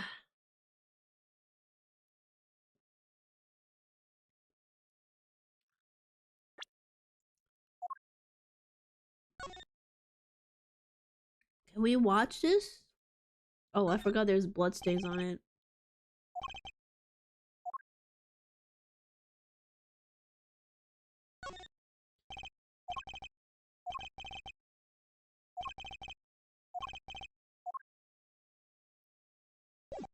What a case. He's so old, I'm sure he has 2 years max. True.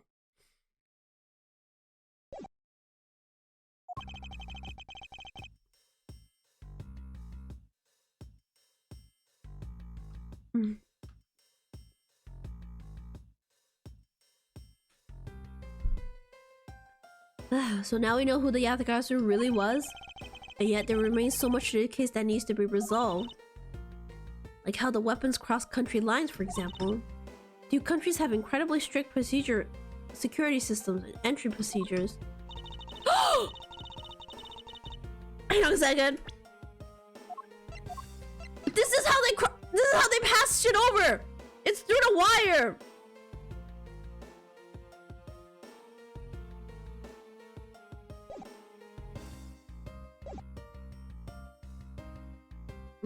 Let's push him. Just push him down the stairs. Lifer doesn't exist in this world. Trip him. Short of a miracle, it's impossible for someone to have smuggled it in. Smuggling them in, huh?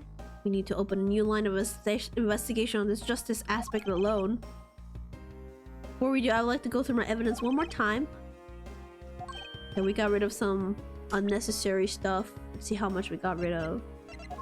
There's still so many! What do you mean we got rid of some evidence? What did we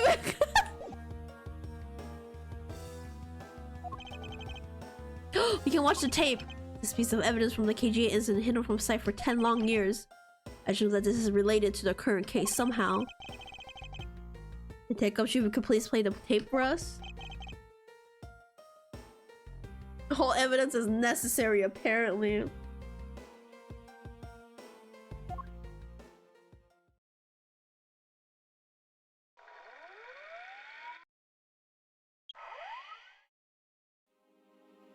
Oh? This man is Manny Cochin, and he's holding a knife in his hand.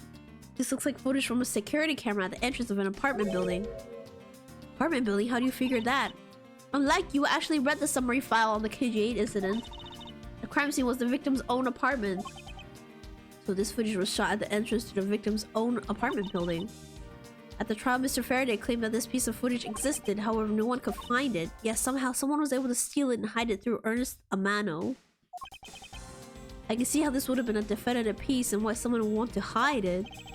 It's a piece of evidence from a 10-year-old case. There's no way it's related to the case we're working on now, sir. Actually, I believe it has everything to do with the case we're working on. The ringleader even went so far as to use Mr. Portsman to retrieve it. Which means that in this video lies a very inconvenient bit of footage to the ringleader. Where? Wait, what was that? That bit you played just now, please show it to me again.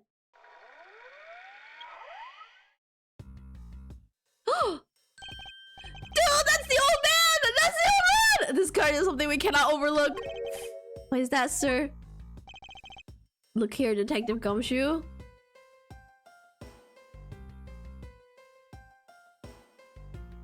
Take that!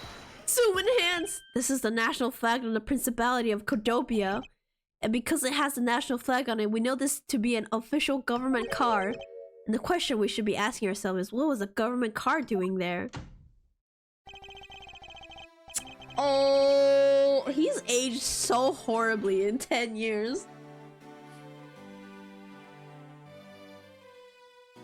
Ah, Miss Montgomery, Mr. Edwards, so you were here all this time. Ambassador Alba, thank you very much for continuing the investigation, even at this time of night.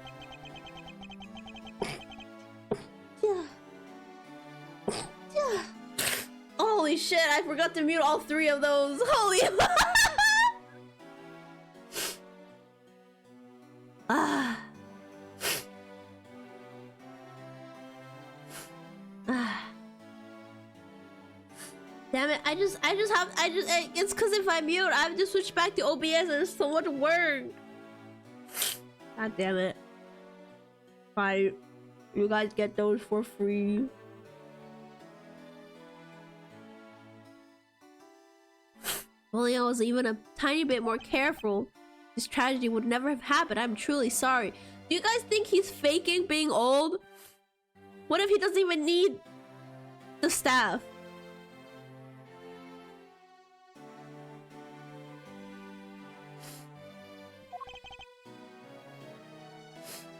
Absolutely. This wasn't your fault, sir. This has nothing to do with how careful you were. You idiot, Kirkus. You couldn't chase after a simple thief. Now then, let's get down to the real reason why I came looking for the two of you. I would like you to put the investigation on hold for a while. Can you do that?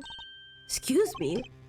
I heard you've apprehended the thief that turned this embassy upside down, and we are in the middle of an event celebrating our country's reconciliation. Can't exactly have the police and detectives walking around here forever. He dipped way too fast earlier. That's true! He dipped so fast! You're scaring the visitors away, so I hope that you can understand how I feel. But we must finish our investigation and resolve the remaining issues. Why don't we leave the rest to the Alabastian and Babylese police? Ambassador, we are so close. Just a little more, and... Miss Von Karma, I'm afraid I made up my mind. And without my permission, you can't proceed with your investigation anyways, right? That's true, however. As he said at the very beginning, this area can be considered to be Alabastian soil. In which case, we are nothing but foreigners in their land. Is this really where our investigation ends? He was back. We found Mr. Edward, sir.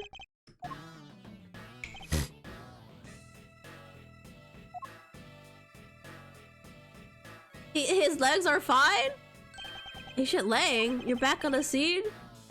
If I laid back and took a break, I'd lose the scent of my prey, Mr. Prosecutor. Patient Lang, why have you returned?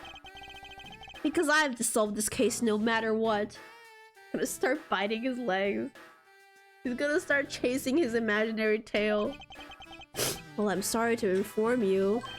Oh, and don't take this the wrong way. I don't suspect you personally. However, a member of Interpol was just found to be a thief, so...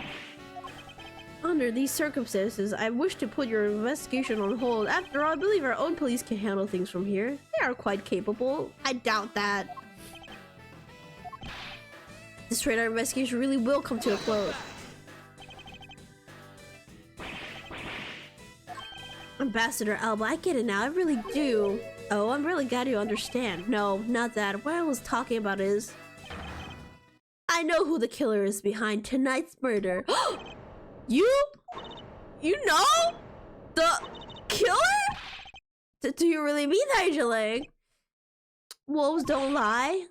Who is it? Well, let me first say that I'm not talking about Mr. Coach's murder. That was all Sheena. Longster says the truth lies not at the exit, but rather shines outside the maze itself. The truth is unexpectedly simple. So let me ask you this. Who do you think was the second killer? I'll tell you who. It was you. He hit his head. He hit his head somewhere. He hit his head somewhere. What the hell is wrong with him? I was the killer? Hey, wait, but that's impossible. Yeah. Although that whip is actually quite... Hold your tongue at that ludicrous remark you were about to make. Asia, are you seriously accusing her of murder? Yes, I am. He doesn't appear to be joking. Hey sis, I remember that just before Ambassador Album went to give his speech. He called you into his office, right? Yes, he did, but what does that have to do with anything? Something's off. Okay, I think what he's trying to do is he's trying to fake accuse Von Karma so that the old man will have his like guard be down, and then while we interrogate Von Karma and prove her innocence, we'll shift focus onto him to catch him off guard. I think that's what he's doing. I think that's what I have hope in him for no reason. It's about time she got accused. That's also true. Getting to that, furthermore, in order to solve both cases, you moved around rather freely between Alabas and Babao, did you not? Where's your evidence that I'm the killer? He def knows Alba is sus? Yes. Cause this is the second time the old man has stopped us from investigating something. I was just getting to that. Trust me, I'll show them to you in due time.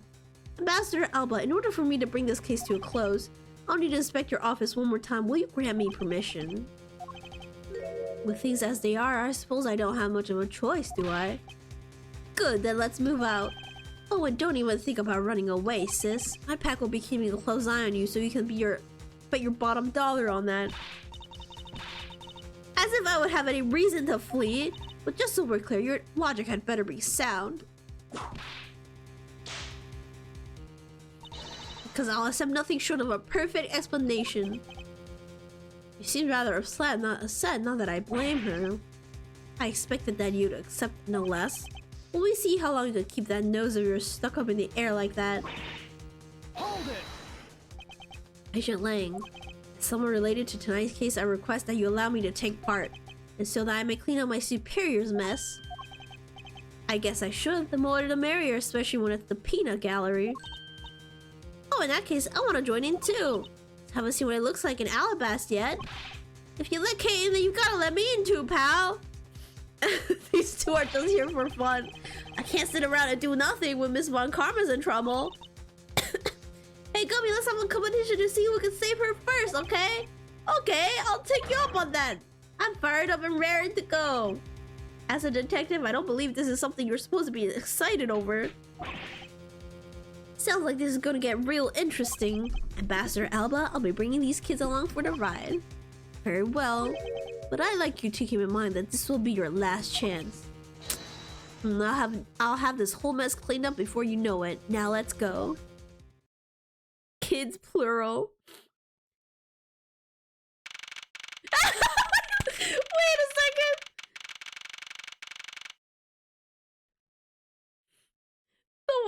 The body outline is so funny, bro.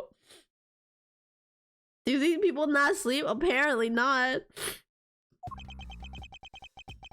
Okay, now let's first go over the facts one more time. Manny Koja's body was found over in the Secretariat's office in Babel. But the weapon that took his life was one of Alabast's ornamental knives. And then the body of the mask to Mr. Cashino was found here in the Alabasta ambassador's office. The ambassador's office. Through our investigation, we found that the murder weapon was this Primadux statue, and that this is actually Babel's statue. In this case, no matter how I look at it, sis, if it wasn't you, then there's no one else who could have pulled this off. Agent Lang, do you understand the full implication of what you are saying? Of course I do, and I'm serious. You were on the trail of the smuggling ring, and you wanted any evidence you could find. And so, while people were distracted by the Yatagrosa's appearance, you snuck in here, and that's when you two ran into each other. You and that other thief who took advantage of the confusion from the fire. Objection!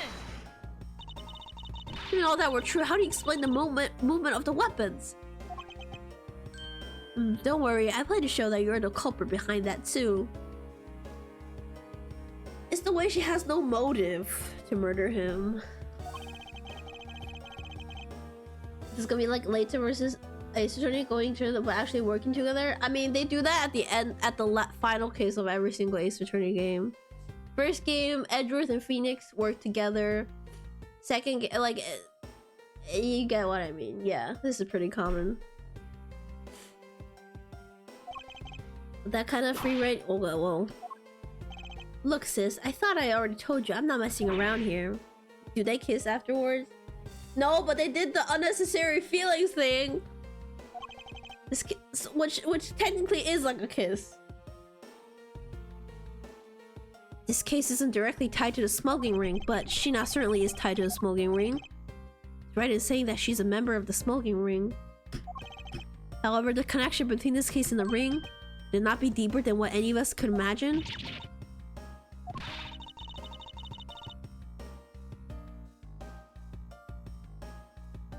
It's get this ridiculous circus over with already.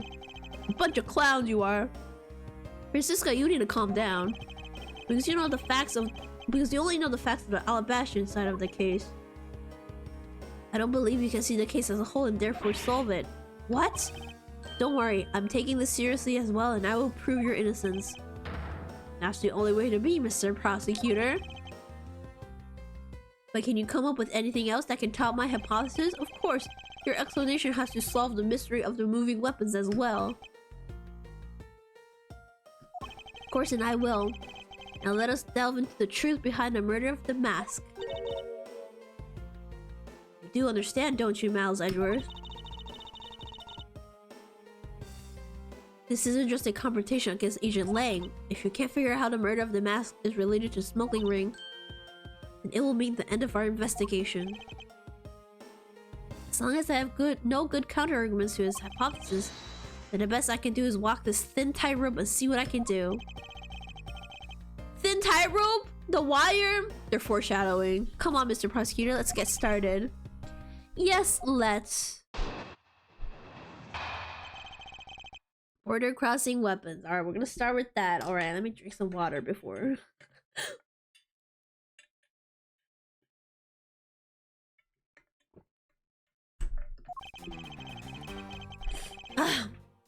One of Alabaster's knives was used in Babel to murder Mr. Cochin. And the murder weapon in the killing of the mask 2 is Babel's Primiduc statue. Somehow these two objects were able to penetrate the two companies' impenetrable security. The only one who traversed between the two countries just before and after the crimes was you. So as long as I can't explain how the weapons moved about, Francisco will remain a suspect?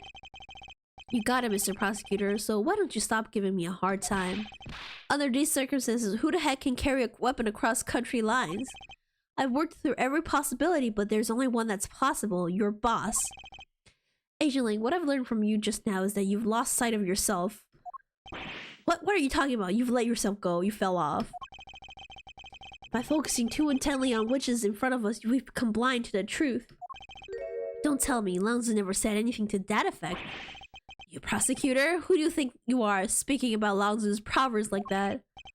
I don't need his proverbs, because my words are all you will need to see the truth. Alright, start pressing. Hold it. I concur that this knife crossed over country lines. Good, but that's not the only thing that did. We mustn't forget the other weapon. The knife was the only one. Hold it. So you're saying that the Primiduc statue was also brought over by Francisca? Like I told you before, that's the only way to make sense. And how exactly did she bring it over? I haven't figured that out yet. But weren't you the one that's like, evidence? How so? That fucking thing's huge. How did she bring it over without anybody seeing? That's a rather weak statement considering how sure you are. Maybe, but there is one thing I do know for sure. Hold it. Impenetrable? I should hardly think so. You've seen the top of the wall between the two countries, right? Who in the world would cross over that? Yeah, not even I could climb over the thing with all that barbed wire. The only way into either embassy is through the doors in the Theatrum Neutralis. So the only way for the knife and the Primiduc statue to traverse the two countries is through those security camera equipped, well-guarded doors. Hold it. Isn't that thing solid gold? Do we really think she's that strong? Exactly! Nobody's mentioning that either! Was Francisca really the only person to have traveled between the two countries? According to the guards at both doors, she's the only one to go back and forth. You sis, there was an alibis when the Yatagarasu showed? Don't mention logic. And then just before you guys found Mr. Coach's body, she entered Babel.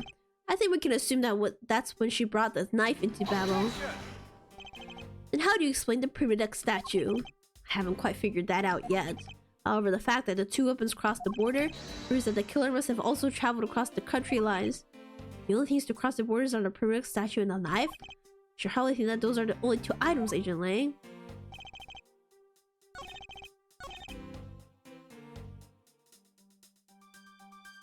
I think I'm supposed to present the picture of that thing flying.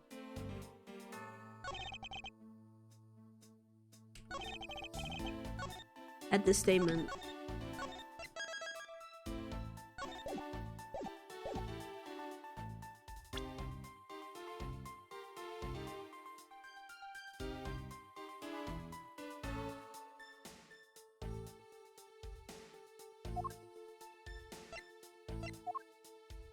Right?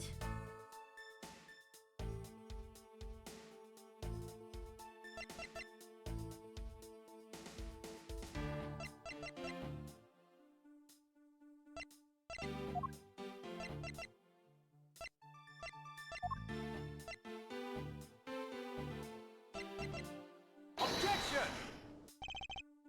Knuckle back! That's not right. Maybe it's the previous statement I had to present that on.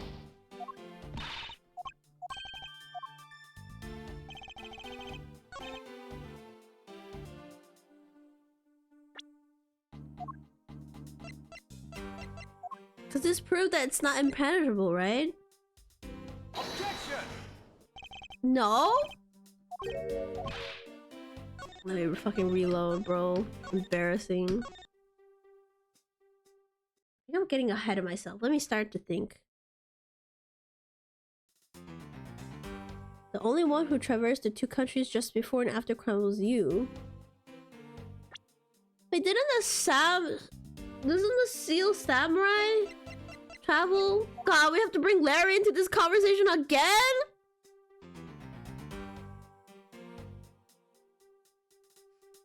Unfortunately, I need to head to bed. Thanks for the stream. Oh no, Yakamla, thanks for sticking around this long. I will let you know the conclusion to this on Friday. Please don't. But the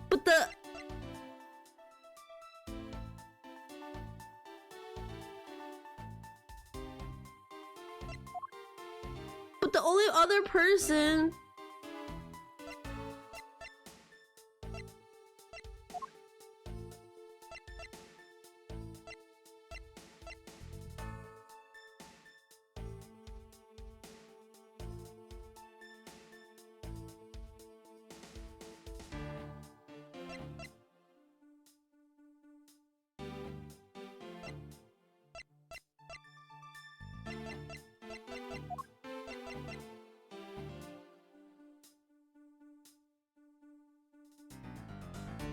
It's either the samurai dogs or this.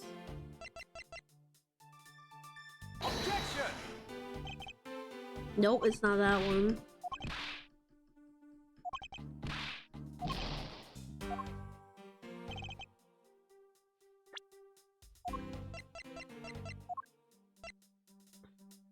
Objection!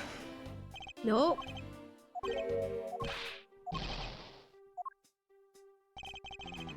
Okay. Let me reload again.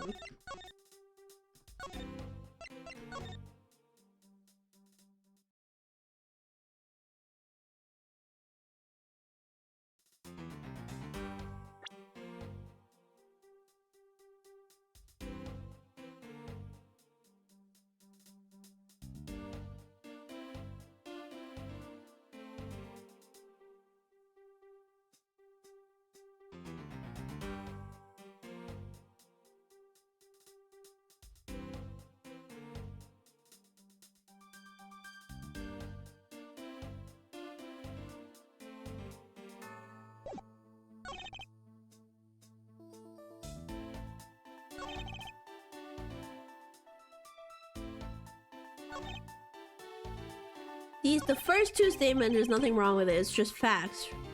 It's this one or this one. The only one who traversed the two countries just before and after the crimes was you.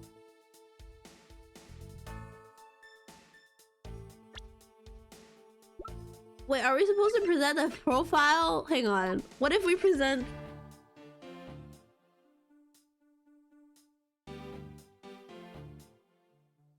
I don't want to bring him up. I don't want to bring him up.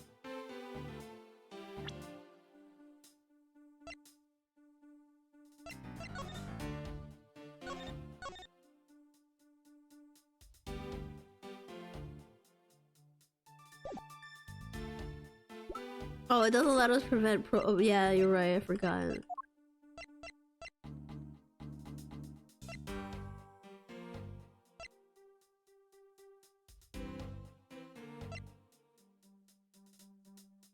Why is this fucking ladybug back, bro? Can you leave?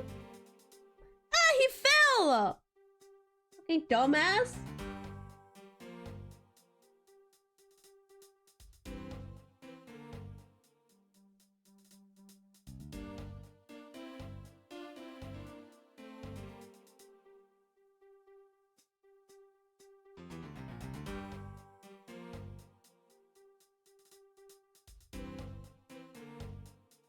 It might be a different one because this one's smaller.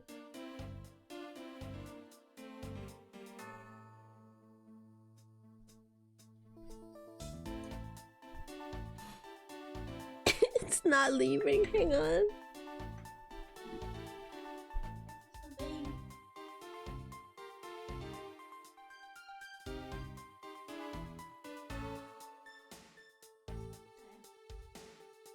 I've moved them somewhere else. It wants to help you. He's saying I'm spending too much time on this one. My brain can't help it. Juices are running out.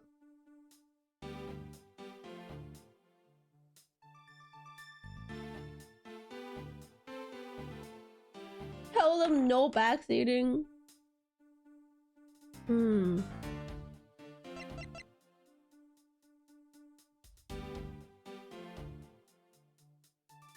Why is this still relevant? Why is this fucking samurai dog still relevant?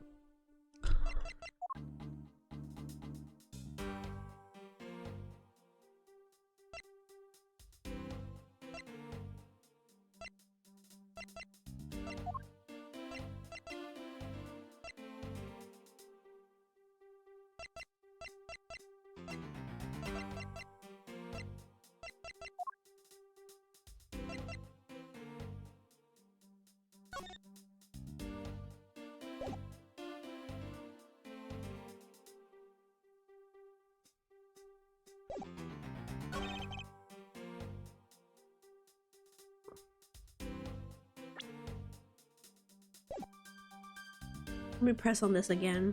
Hold it! Knock him back!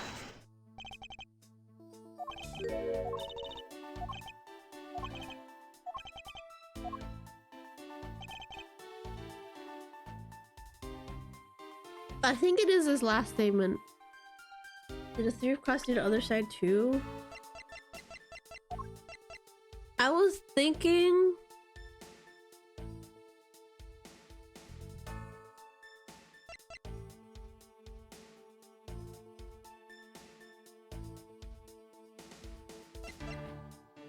Could be. Could be the thief. But this doesn't say that... This doesn't say that he went to the other side. It just says...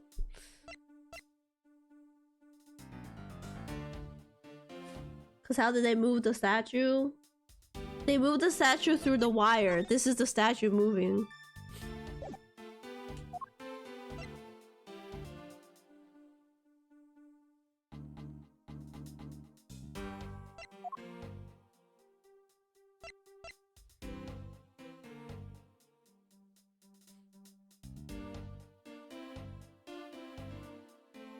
Objection!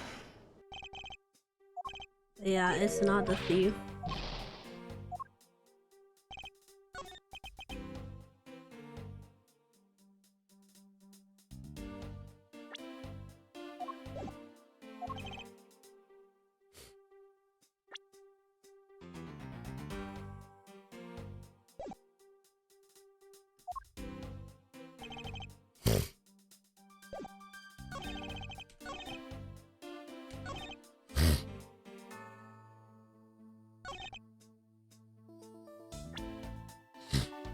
There's a third thing that crossed.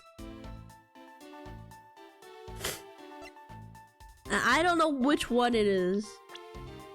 The only things to cross the border are the primitive statue and the knife. There's something else that crossed the border.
The hair thing is?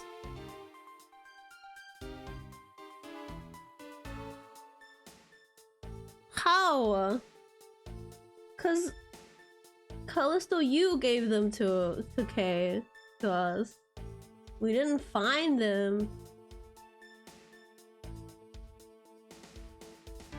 Or maybe it could mean this passed over because she had them and she passed over. But wait, but she was never in Alabast. We can't prove that she was in Alabast. Or we're meant to prove that this connects to this. We could try. Nothing to lose out, anyways. Objection! Nope.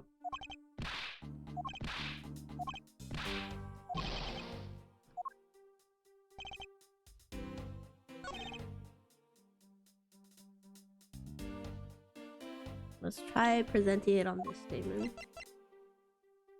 Objection! Nope.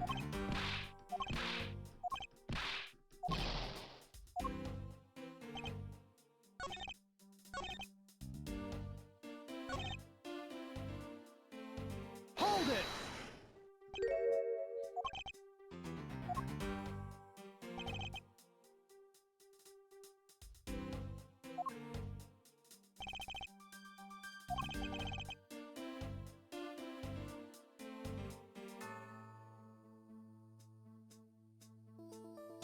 Wait a second, hang on, wait.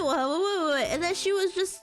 wait. She was in Alabast when the Yatago showed, and then just before you guys found Mr. Coach's body, she entered Babel's. I think we can assume that when she brought the knife into it. Are you saying she killed him then? But the knife was the one that killed him! Objection!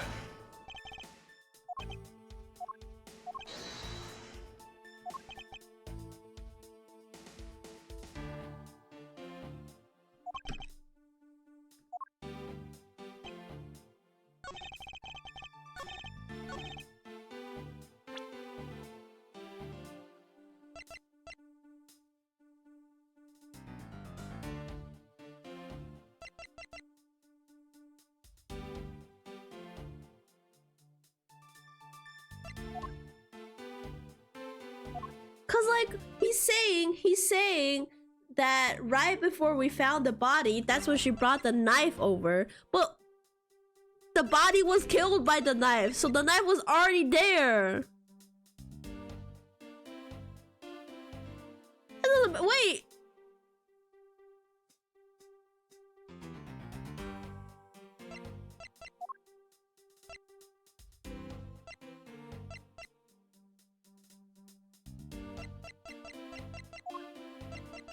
Objection!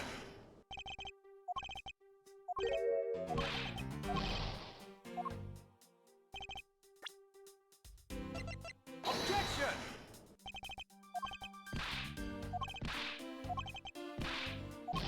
What is he saying exactly, bro? I'm losing my mind. What does he want from me?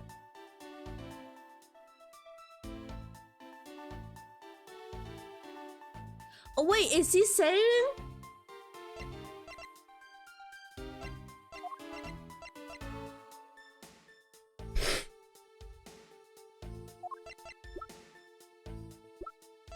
Wait, let me try the other statue. Objection! No, because the statue was swapped. So 3 things were smuggled over because there's 2 statues, but like.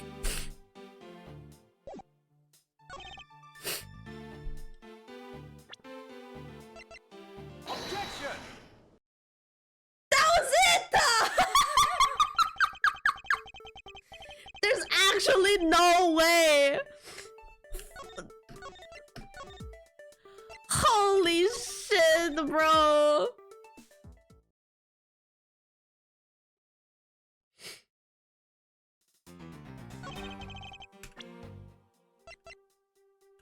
Objection! This game, I swear to God. Agent Lang, those 2 items are not the only 2 to cross the border tonight. Well, it seems you don't know how to count. Oh, Then Max 2 was killed with Babel's Permaduck statue. Yes, but if that's the case, then tell me, where did Alabast's Permaduck statue go? To Babel. Precisely. And if the two statues really were switched, then this means that both statues were smuggled across the border at some point.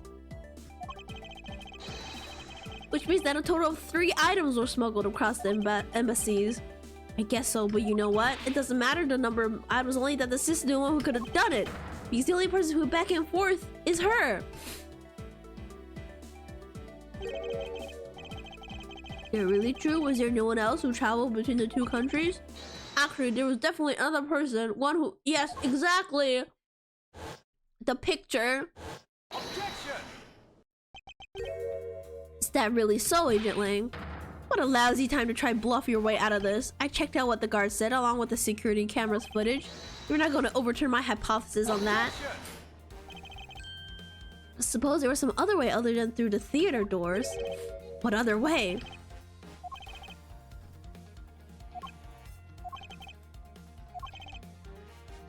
Oh, sorry, I should have been reading his inner thoughts. The other entity that managed to cross the border unharmed. If I pointed out, it would open up a whole new possibility. And though I hesitate to bring this out, as long as this entity exists, the impossible road becomes a possibility. Like you got some clever idea in mind. I do, and I can show it to you through a single piece of evidence. It's the picture! Fine then, let's see this other piece of evidence. Behold! That's what I was trying to do earlier! Take that! Agent Lei, I'm sure you're familiar with this unforgettable photo. That supernatural photo? Like I said before, that's Photoshop, that's AI! Humans can't fly! No, of course not. What did he say? I understand that perfectly well. And don't start claiming that Shinha somehow grew wings either. I wouldn't dream of claiming that. These people have never met Sunday from Honkai Star Rail. And I won't allow you to take back what you said either. I'll say it again. It's not humanly possible to fly through the air without wings. You better have a good explanation for this, Mr. Prosecutor. We're trading Pokegon again. Let's go. Don't assume things, S-Mage. Exactly. But how can I prove who it was that flew through the air in this photo? Wait, not humanly possible? Eureka! It's not a human! Very well, you will have your explanation. Sounds like you have a good idea simmering inside that head of yours. Let's hear it. The face hidden within this photo's blurry trailed shadow is the statue, right?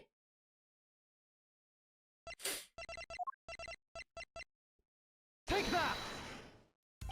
Naturally, the shadow is the third smuggled object, the Permaduck statue replica. Let me fucking save.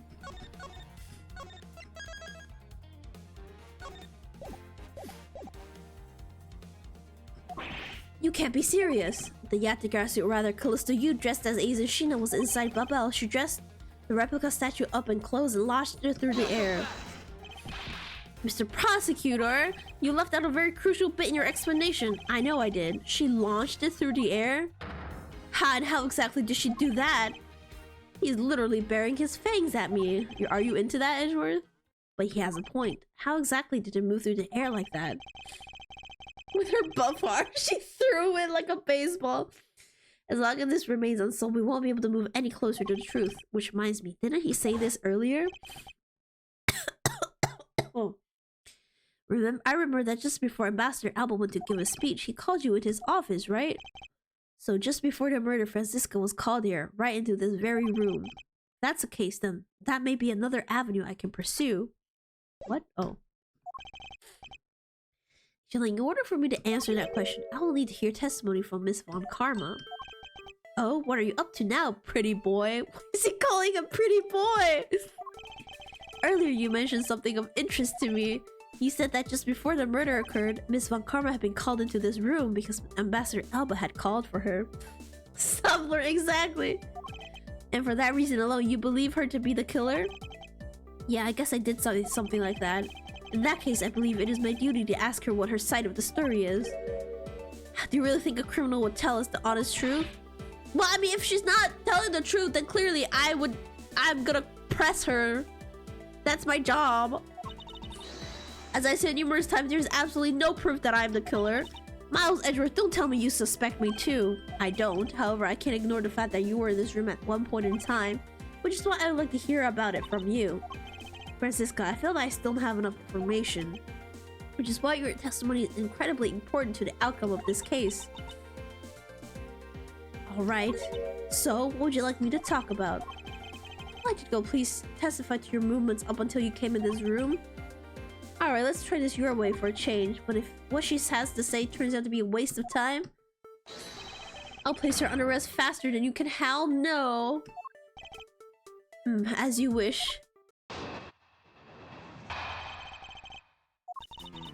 As I said earlier, I was assigned to guard duty in the Alabastrian embassy. After I saw the Steel Samurai off on his way towards the ambassador's office, I returned to the Rose Garden for a bit and checked up on the security situation. After all the preparations were in place, I was called back by Ambassador Alba to his office. Francisca, I want us to make this clear from the very beginning. So what I wish to confirm is the only time span in which you were in this office was before the murder occurred, is that correct? Yes, of course. I see. For now, the only way they can see for us to break out of this situation is to ask Francisca about her testimony in more detail. Okay, so we're supposed to press all of her statements. Surely it can't be a waste of light like Larry's. Surely not. I actually don't think... Wait. But, okay. I was about to say, I actually don't think we got anything useful out of the thing, but we do have these two pieces of evidence that are still here for some reason. So, maybe it wasn't a waste of time. Hold it! I thought your duty was to fact-find anything you could about the smoking ring. Yes, that was my job, but upon hearing that the Yatagarasu has sent the calling card, Ambassador Alba called upon us to protect the embassy instead. That incident 7 years ago. Have you forgotten what happened here back then? I think related to the case we were involved in, it appears to be rather painful for her. It's not exactly one I can readily forget myself. Looks like you remember the case after all. Of course I do. I inspected every location, every possible escape route, every aspect of the police security's detail. I did all of that, and then after that... Hold it! So you were at the theater as well? Yes, and I suppose you were also there as well, watching that stage show? Well, yes. So Francisca was there. Well, after the show was over, I saw the Steel Samurai off. Hold it! Why did you need to confirm the degree of the preparation for even the speech? For security's sake, of course. What other reason could I have had? No one knew just how the Yatagarasu had planned on getting in, right? Yes, I suppose you're right. And in the end, the Yatagarasu did choose to appear in the Rose Garden. And if it turned out to be nothing more than a shadow, who would have thought that she would use a shadow? Calm down, Francisca. She must still be nursing a grudge over the fact that she couldn't figure it out herself. Anyways, there was no one in the Rose Garden. And we were aware that the speech was set to start soon thereafter. Hold it!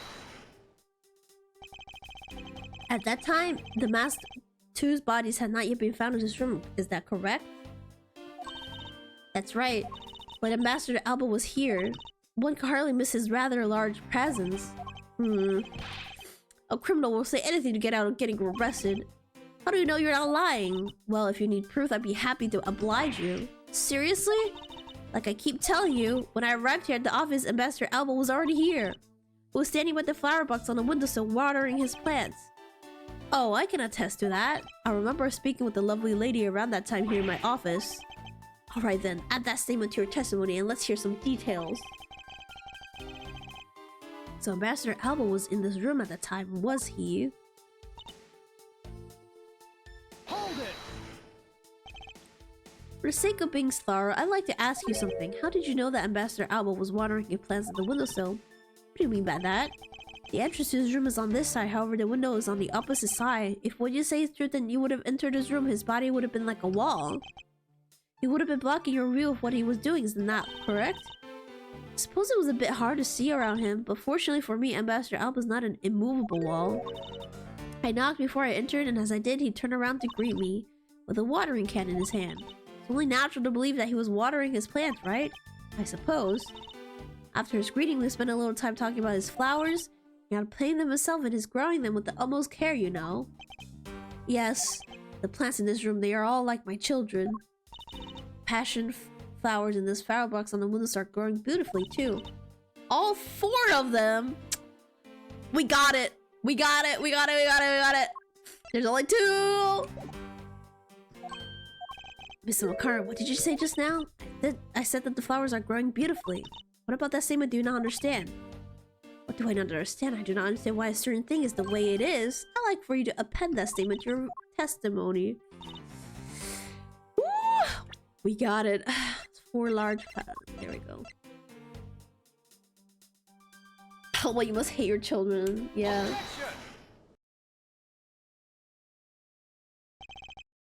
Francisca, for some odd reason, your testimony contradicts with this piece of evidence.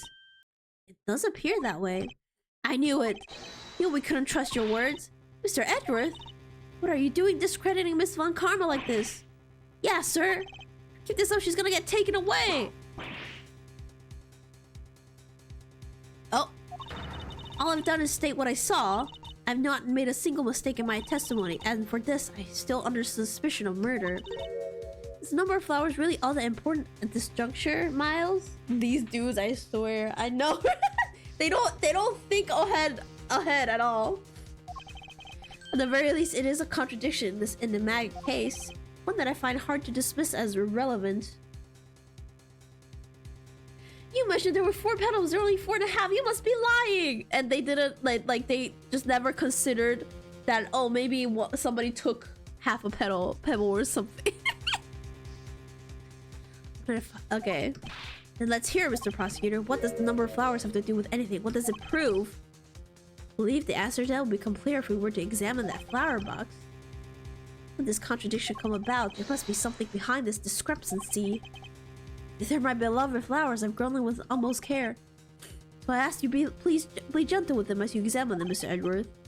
I understand.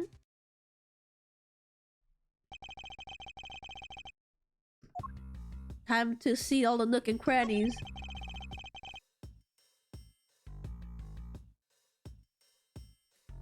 This watering can has a rather robust design. Mr. Edward, why are you telling us stuff we can clearly see for ourselves? Because clearly, sometimes you guys are blind! Plus, if you keep wasting time talking about that, Miss Von Karma's gonna get arrested. Or examine something else.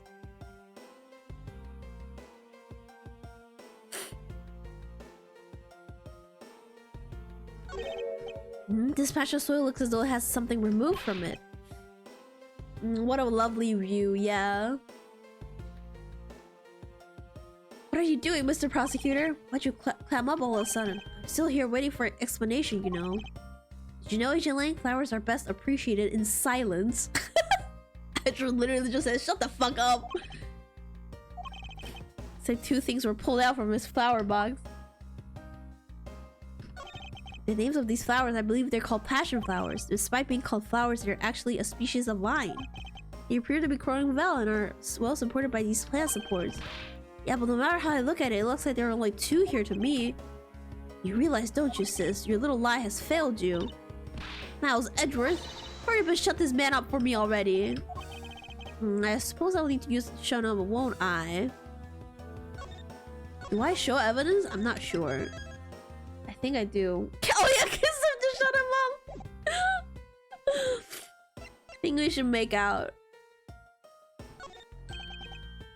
I believe I have just a piece of evidence you require. Oh, you do you?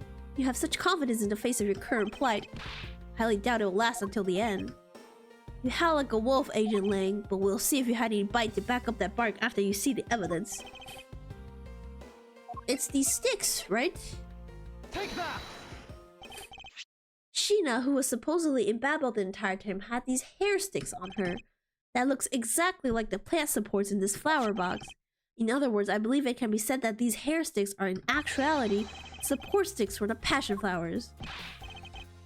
And so what? Is this really all that important to the case? Of course it is. It means that we found yet another item that was smuggled between the countries tonight. Think about it logically, Agent Lang. These sticks were originally in Alabast, but somehow they wound out in Sheena's hands, who was imbabbled the whole night. So make no mistake, these sticks were smuggled somehow, just like the knife and statue. Very well then. I want to hear from you exactly how they wound up in Babel. How did these support sticks find their way to Babel and why? There must be some reason as to why they ended up there. So that's why. Agent Lang, if you would please take a look at this and tell me its shape. It's just another stick, isn't it?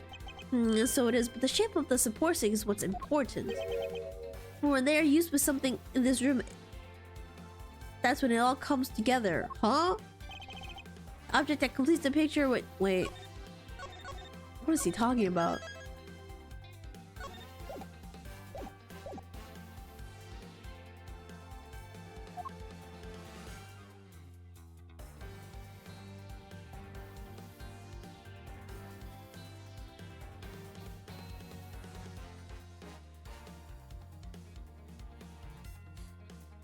Oh, hello, Brian. Try to solve this fucking murder mystery.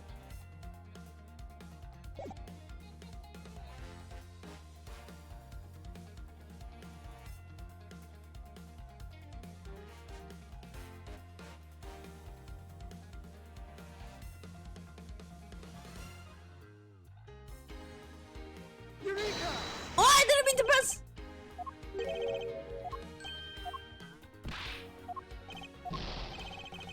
Please enter monologue the entire answer. I know, right? Let me reread the question. But the only thing can really connect the two offices together has to be this. The only thing that can be really connect the two offices together.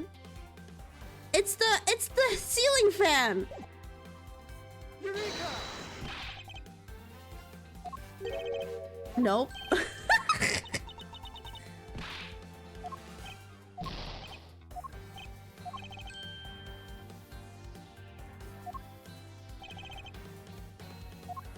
Oh, is it the statue? Hang on. Wait, no, I pressed on the statue the first time, right? I thought that was why the other one fell off. I thought that too. Can't be the clock. It's too far off on the edge.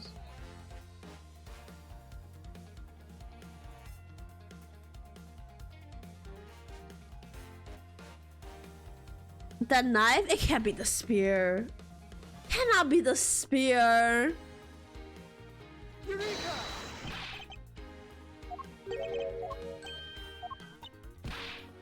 Oh, maybe the crossbow. Oh, you're right, because it's shaped like the crossbow arrow. You're right. It is the crossbow. I'm gonna reload. I can't even reload. Oh my god, it is this cross. I'm reloading.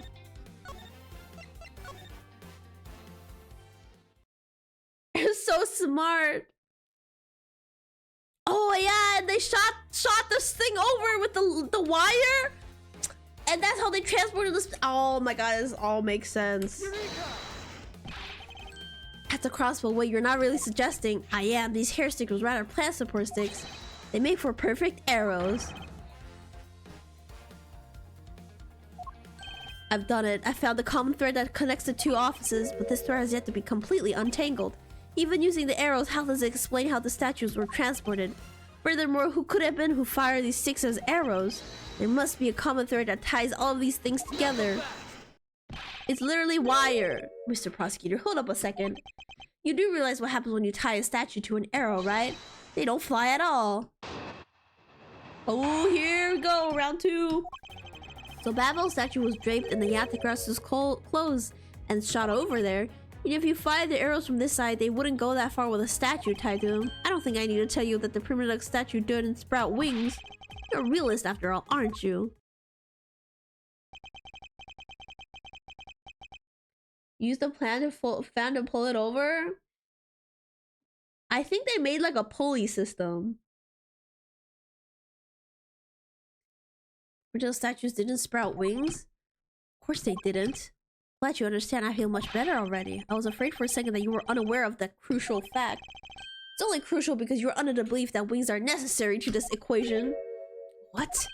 You need to free your mind a bit more and let it fly like a bird on the wind. What are you talking about, Edward? The Primadux as statues flew, but not on a wing. Allow me a bit of your time and I'll explain this mysterious phenomenon to you. Let me explain science and gravity.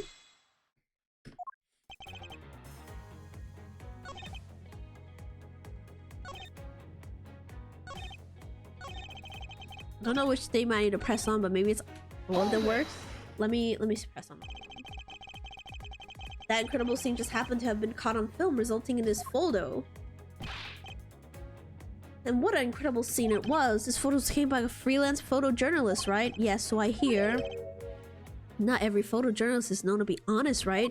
Especially not the ones that sell photos of spirits and giant creatures to tabloids. Yes, I know what you mean. I've seen those sort of photos many times in court, but there has been time when those photos have turned out to be telling the truth. If you had ever stood in a court of law, you would know that it's entirely possible. You really believe the stuff you're spewing right now? A courtroom certainly is a strange place if that is what you say is true. But there really is something odd about that photo, no matter how you look at it. Hold it! But we are in agreement that an arrow by itself would reach the other side, correct? But just the arrow by itself is pretty meaningless, don't you think? Because the things they wanted to smuggle were a lot bigger than nothing. No, that's not necessarily true. What? What I need right now, not further just on my conclusions, it's the launching of my conclusions. What the shooter wanted to launch with the crossbow was not the statues themselves. Rather, something a crossbow can launch that can against the wires. Okay,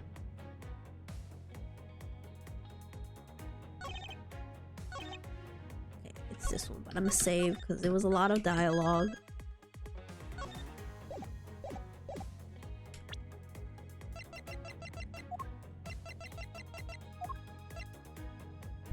Bam! Get wrecked. Finally. Finally, we have reached this point in our discussion. For I present to you that which was carried by the arrow from the crossbow. I get it now, Mr. Prosecutor. I can see exactly what you're trying to say. How dramatic, Micah. I know. It takes so long. He takes such a long pause. You're saying that the wire was tied to an arrow and then shot into Mr. Coach's office?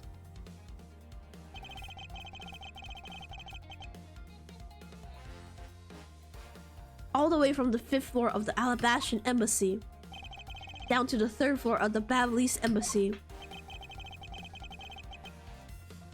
That's where your claim is really what happened. I can see how Alaba's primitive statue could be moved. Gravity could be used to move the statue down to the wire from the 5th floor to the 3rd floor, but then what about the Babel's primitive statue? Dark Shadow in this photo is clearly flying away from Babel. Going the opposite way of gravity from the 3rd floor of the Babalese Embassy up to the 5th floor, how do you explain that? I think finally see how the gears behind this whole trick work. Asian, the motion used behind this trick, I wonder if perhaps you have yet to envision how it works in your head. Motion? What motion?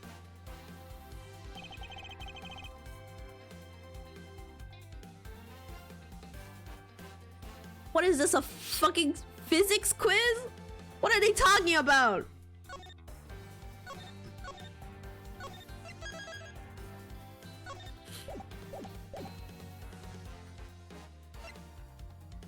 Swinging motion, bungee action. It's rotary, right? Because they made like a pulley. Like a thing, so... They made like a pulley system. Do not let me cook. I'm just gonna choose rotary. I believe it was done via rotary motion. If the two statues were transferred simultaneously... Oh! Yeah, they did it at the same time! Okay, yeah. I would have failed this physical test. Duh! Newton's third law or something. Simultaneously? Get real. The statues would collide somewhere along the way. That's why there were two sticks, bro! Did I ever say that there were only one line of wire between the two offices? Yeah, it's the pulley system. If you shot an arrow with the two ends of wire tied to it, a circular belt can be formed. Not so fast. Manja says, don't object and call a success what is beyond reasonability. Taking into account the tension between the two wires, the top one would sag too much to the point where the statue would collide anyways. Ancient Lang. As you know, the primitive statue is a one-of-kind national treasure, and the fact that Babalese statue is a hollow replica of the real statue will naturally be lighter than the real one, meaning that my idea is very possible. there we go. Long just doesn't say anything because he's dead. Here's what I believe happened. Miss Yu and her mystery co-conspirators set themselves up in the 2 different rooms. The co-conspirator bridged the rooms by shooting the 2 ends of the wire down on one arrow. Then the 2 of them covered the statues and proceeded to transfer the statues. After the switch was completed, another arrow was fired, carrying the other end of the wire down to Babel, where it was to be disposed of. And to do that, Miss Yu hid it inside the grandfather clock QED. What does QED mean?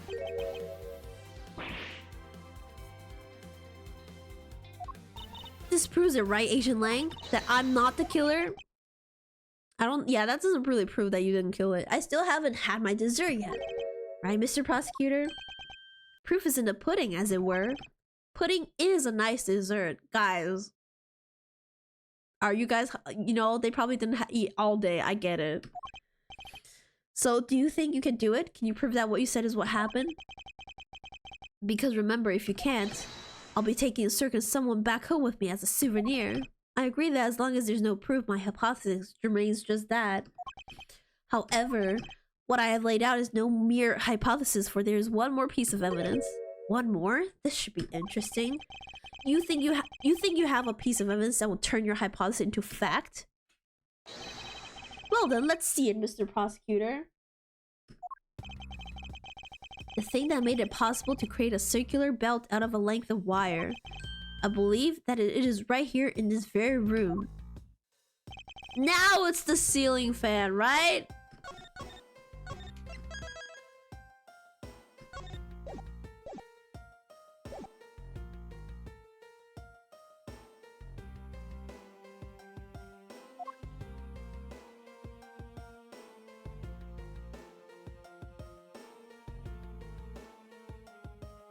What was the question?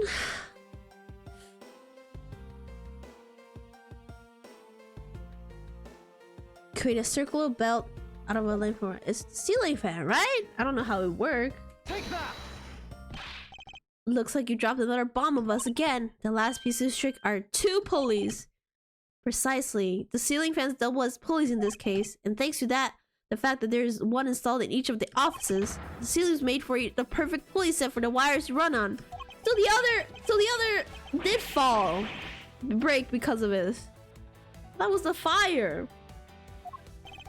This must be it. This is how the smugglers bypass the impenetrable security. You really are something else, Mr. Prosecutor. I bet you figured it all out already, haven't you? You know who the big hotshot that set up this real-life stage show is, don't you? The person who set up this rather large and complex stage show needs to be someone who had foreknowledge of the existence of a ceiling fan in both Alabastrian and Babbly's office, and that the passion flower support stakes could be used as arrows. It's hilarious! The real mastermind behind this case. Well, don't you dare make this wolf wait for his food. Why are you so hesitant, Miles Edgeworth? If you can't say who it is, why don't you present something like you always do? Single point of finger here, and this case will explode into an international incident. However, it's already too late for me to stop the forward momentum. It appears I have no choice now but to rush it. Do you guys realize that Asian Lang has been super supportive in these past few minutes? He knows! He was trying to help us! Who this mysterious mastermind is. Is it this? Wait, what's the evidence I need to... What? Take that! I know I did it wrong! I probably meant to press R.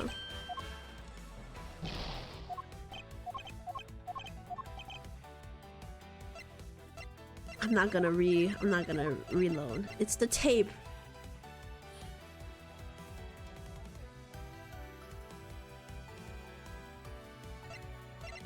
No, but the tape doesn't prove that. No, the tape proves that he was behind the smuggling ring. It doesn't prove that he was behind the murders here, or the switching of the statues. It has to be somewhere, something in the office.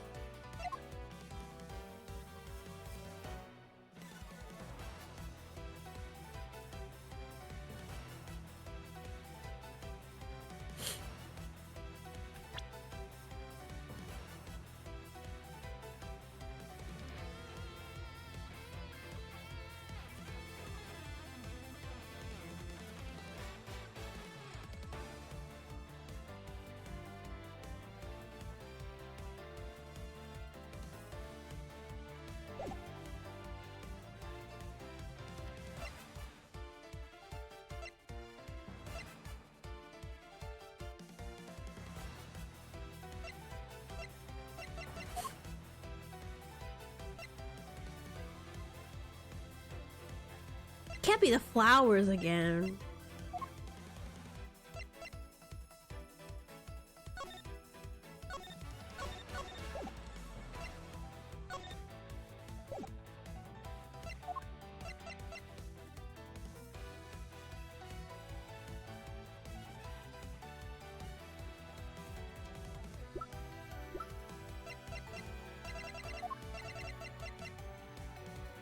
Should we try the flowers?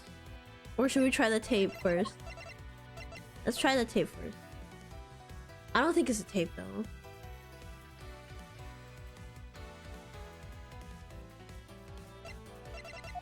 Let me try the flowers. Take that!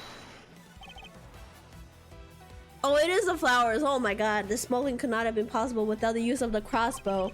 Furthermore, the arrows that were shot by the crossbow were plucked as they were from the flower box in this very room. They were planted so long ago that the passion flowers had the time to grow so big. It's not the tape, because the tape doesn't prove anything that's related to the statues. We're gonna present the tape later when we point out that he's a smuggling ring leader. That Miss Von Karma didn't even notice the arrows when she visited his room today. On top of all this, the fact that the culprit knew that both offices had ceiling fans tells us that the person has a very detailed information on the embassy's layout. So as you may have already guessed, the person I'm accusing of hatching this plan is the person who grew the flowers in the flower box with the utmost care. Thus, it can only be you, Kirkus Alba. Are you out of your mind, Miles Edger? Basically, I'm helping you! I'm certain of what I'm saying, and I'm sure that he is the culprit. He knew. Tell me, Mr. Prosecutor, what was the ambassador trying to accomplish by doing all that stuff you just outlined? Why in the world would he need to use a trick like that? I understand your need to doubt me, however, there's one thing that stands out to me as very odd. Just one thing, huh? The one single end result Ambassador Alba sought to obtain. If we were to examine the focus of this complex trick, I believe we will finally find the answer to everything. What are we examining?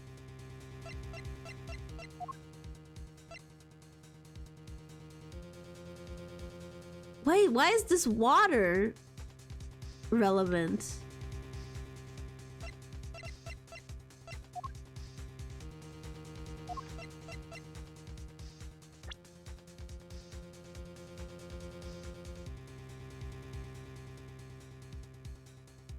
The one single end result Ambassador Alba sought to obtain.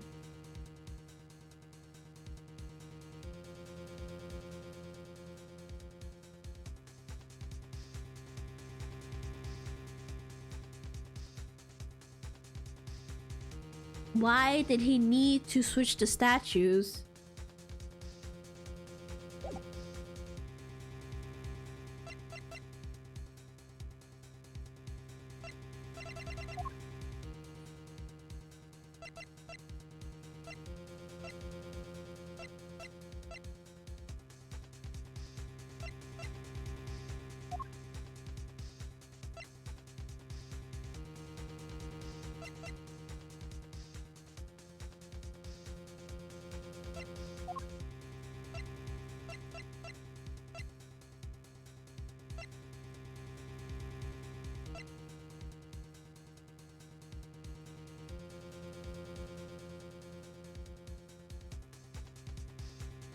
I don't know, actually.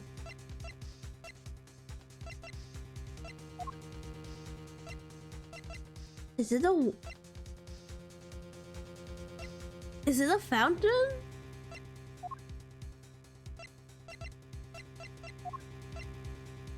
I don't know.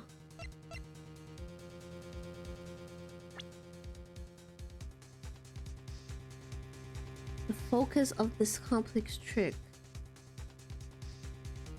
What was the ambassador trying to accomplish by doing all that stuff? Why in the world would he need to use a trick? Why in the world would he need to switch the statues? Yeah, why did he need to switch the statues? Why would he give the real one to the Babylese embassy?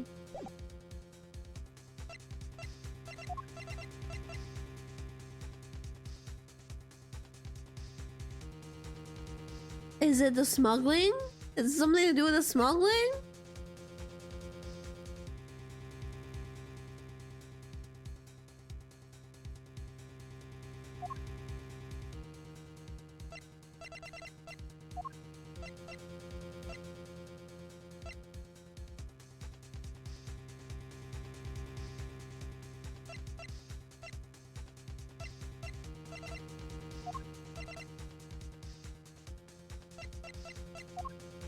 I'm gonna present this. Take that. It's not it. That's not it.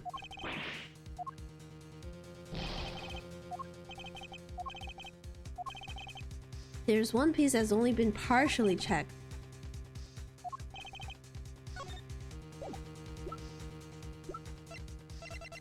Partially checked.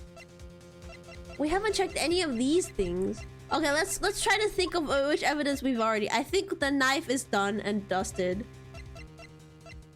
Probably don't need the statues anymore. It's not the tape yet. I don't think we pull out the tape yet because we're not trying to pinpoint him as a smuggling ringleader just yet. We're still on about the smuggling thing inside the embassy. I think it's the fountain. It's the fountain or this one. Or it's either of these things that was never really explored. All four of this is done. This is for later. I think it's the fountain. Take that. Nope, it's not the fountain. Hold on, I'm gonna lose all my health. Let me save.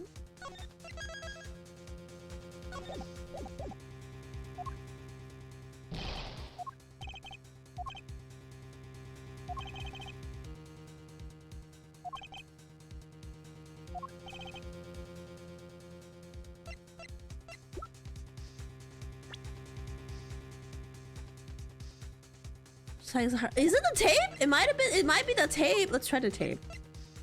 Take that. It's not the tape.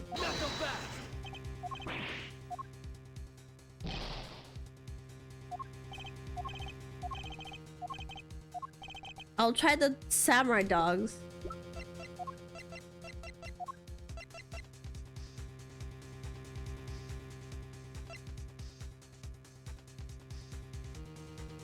Wait, maybe this is not a guitar pick.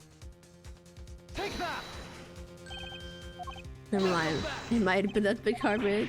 Well, why would a guitar pick have holes in the center? I feel like that's important.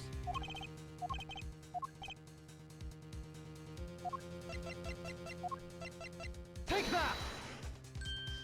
It's not the fucking hot dogs! Come on. What did we... What? What a piece of evidence has only been partially... Is it a calling card? Take that. Nope.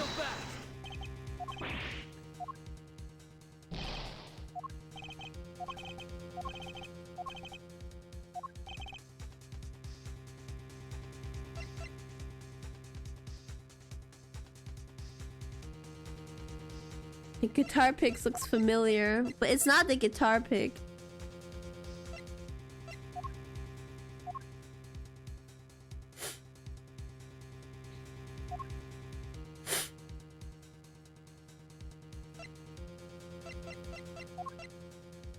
Is it the money?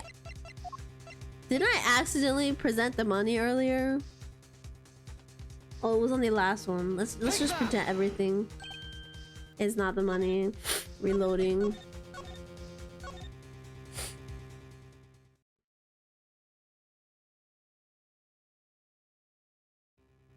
Which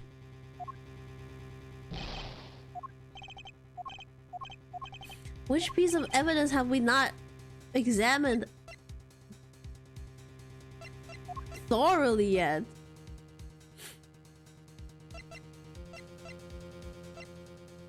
The fucking spear? There's no way.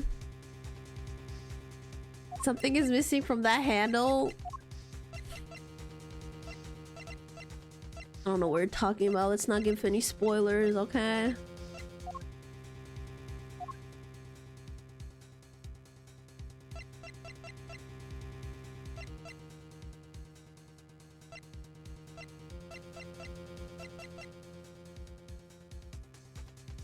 Is it the spear? Can't be.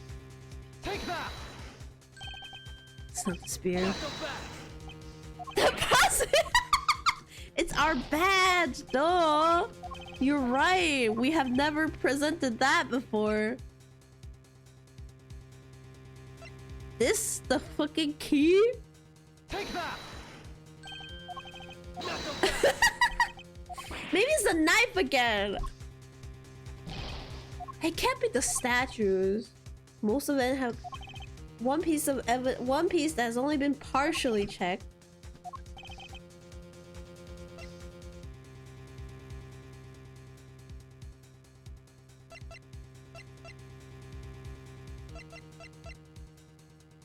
Take that. It's not the knife. Not so fast.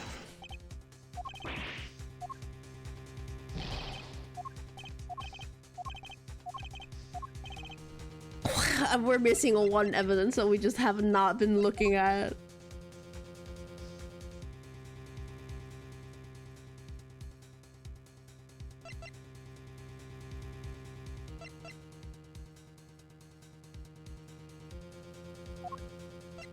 Maybe the fake statue? I feel like we haven't been looking at the fake statue. We've only got the real one. Only I had the coupons. Yeah, I can redeem.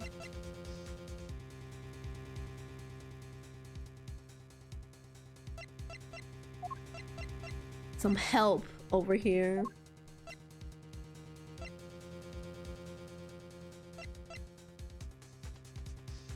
I'm craving for food right now. Well, go get some. I'll be here for a while. Let's see.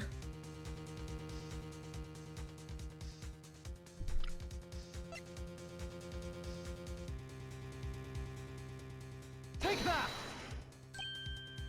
Not so fast. What do they want from me? What do these two people want from me?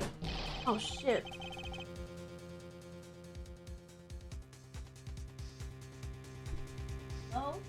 Oh, something fell from my desk.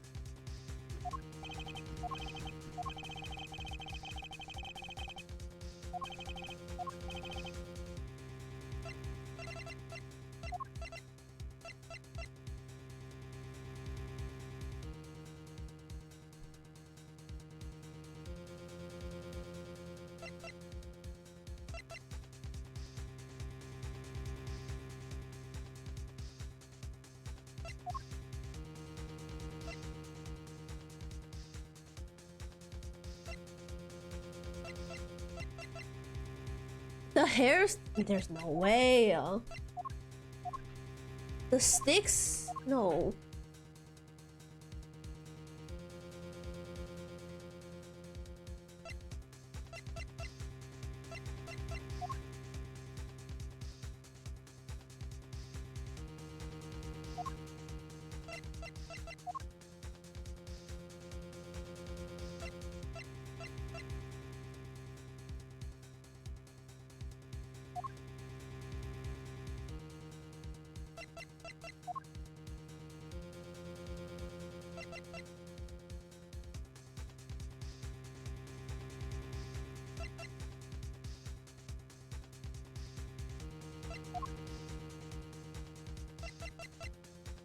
Take that.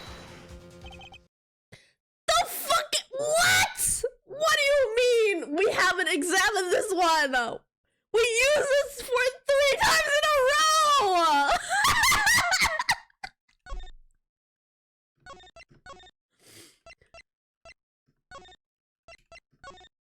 Oh my god, oh my god, I think I was gaslit. This game, I swear.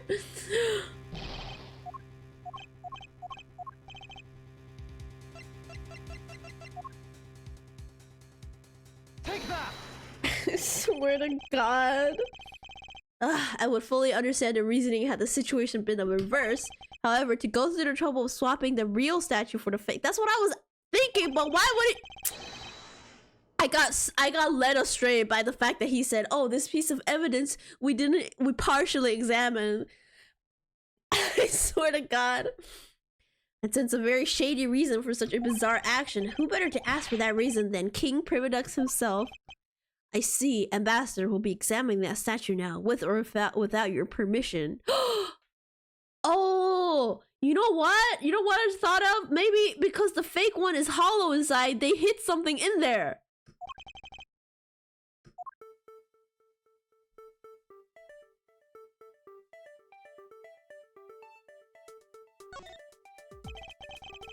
These are Mr. Kochin's fingerprints. The fact that they belong here such as okay, so it was smuggled from Babel to Alabas. Why was there need for them to smuggle it in?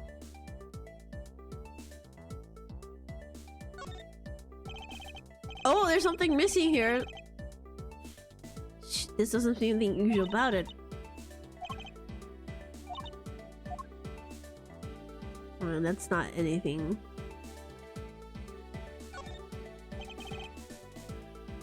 The sword drawn like there's an aura of valor and bravery. Looks so cool standing like that with the sword. I should try to come up with some cool pose with the shuriken or something. Hey, Mr. Prosecutor. Oh, what was he saying? No, okay. What are we missing? The top of the head? Kind of looks like the Steel Samurai. You can look this area in the base of the neck. It looks like a gap. Don't see it. Hey, you're right. Maybe it's meant to be some kind of secret. Perhaps it's possible to open the statue from this gap in its construction. What? Hurry up and open it, Miles. All right, here goes. Oh! What is that? It really did open up. Hey, what's the thing that fell up? I believe a more thorough examination is required. Looks like Chinese, so it's something like something to Zhongfa. What is this? Hey, is this what I think it is? It's a plate for making counterfeit bills. No, I know where the pick is. I was not trying not to spoil where the pick comes in. Somehow it appears that we've at long last arrived at the exit to this complex labyrinth. We finally hold within our hands one of the counterfeit money plates, and the reason why that replica was smuggled into Alabas to begin with.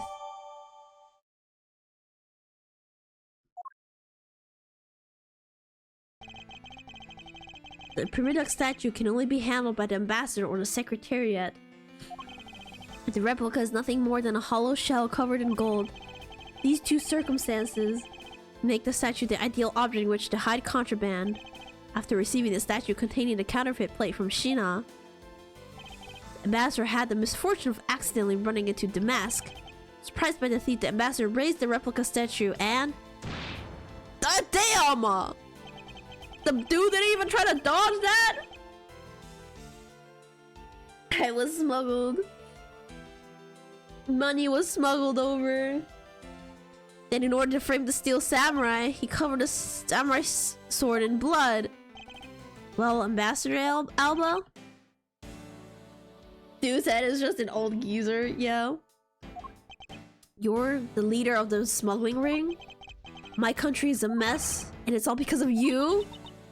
You're the one who killed the mask? Answer us. I never thought that you would figure things out to this level. However, there's one point I disagree with you on. The head of the smuggling ring was Mr. Kochin. This dude still trying to lie to us?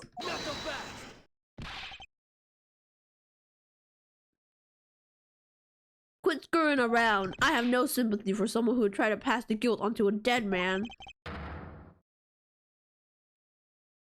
Careful, he'll pull out Joker's neutral special. Gina already did that earlier. If there's one thing I'm sure of, it's that you're the real ringleader, Quercus Alba. It's not going to speak with such subjectivity, you know, Agent Lang. Subjectivity? My conclusion is anything but, and is the result of logic and investigation. Logic and investigation? Only seconds ago you were ready to arrest Miss Von Karma. I don't think we can give such flip-floppy logic any real weight, do you?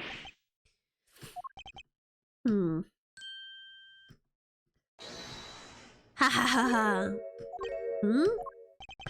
Looks like you still don't get why I came back. Excuse me. You see, the reason I came back is so that I could sink my fangs into your wrinkly old neck. Get him! Get his ass! The very beginning, my real target has been you. I knew it! Thank you, Lang, for not being a piece of shit at the end. What? Agent Lang, I demand an explanation. Sorry, sis. I didn't mean to put you through all that. I knew you were innocent from the very beginning. You did? I knew that this whole incident had been meticulously planned and prepared for, so naturally the occupant of this room, Ambassador Alba, seems the most suspicious. But without the ambassador's permission, we couldn't get in to take another look around.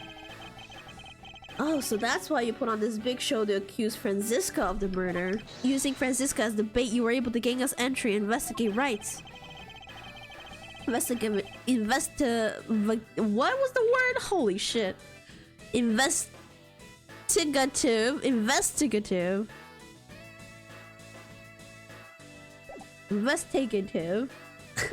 Can't English. Yeah, if I hadn't done that, I doubt the ambassador would have given the okay to poke around. So that's what all this was about. Very well, I will forgive you, but in exchange for using me as bait, you will take some responsibility and help us find the truth. Agent Lang, for giving me such a great opening, I thank you. You know, I just knew, Mr. Prosecutor, that somehow if we were able to find some proof by investigating this room, that you would be able to figure out the real culprit with your special brand of logic. The evidence detectives collect combined with the logic of a prosecutor, that's just as it should be in prosecutor detective team, right? I don't know about all that, but one thing I do know is that I'm itching to see that old man get what's coming to him. Get his wrinkly ass! Oh, you're quite scared when you want to be, aren't you? Hey, you were the one who was planning to use me to push all the guilt onto the sis. But unfortunately for you, you misjudged me. Agent Lang, I wish for you to stop trying to intimidate me. What we need right now is evidence and proof. I wonder if you have what is necessary to prove that I am the head of the smuggling ring. Objection! You're such a sore loser. You really are the head of the smuggling ring. You should acknowledge your crimes with dignity. Dignity? That is nothing more than a fool's insincere display of strength. You really wish for me to acknowledge my crimes, and I would like to first see some of this thing you called evidence. It's the way they could totally arrest him for even being involved right now, but no, we have to figure everything out. I tell you, I knew nothing, really. I didn't even know that a counterfeit plate was hidden inside that statue. You swapped the real statue that vested in your country the authority to rule for fake. Doesn't make any sense that you didn't know anything. Doesn't make sense? Where doesn't it make sense? Can you prove that it doesn't make sense? Gotta solve the entire case before they can lay a finger on him, actually. He's really got us. He's turned the entire situation around against... Has he? Why is the music so sad and dramatic? Proof that the interval has been after, which points to this man as the ringleader. If we can somehow find that proof now, then we can see to it that injustice is finally served. There's nothing I can use to break this case wide open.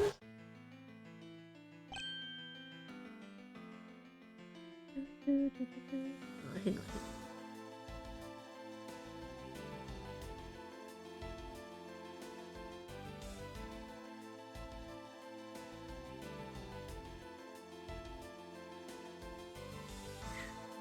Oh, thank you for the hydrate. Yeah, my throat is getting dry.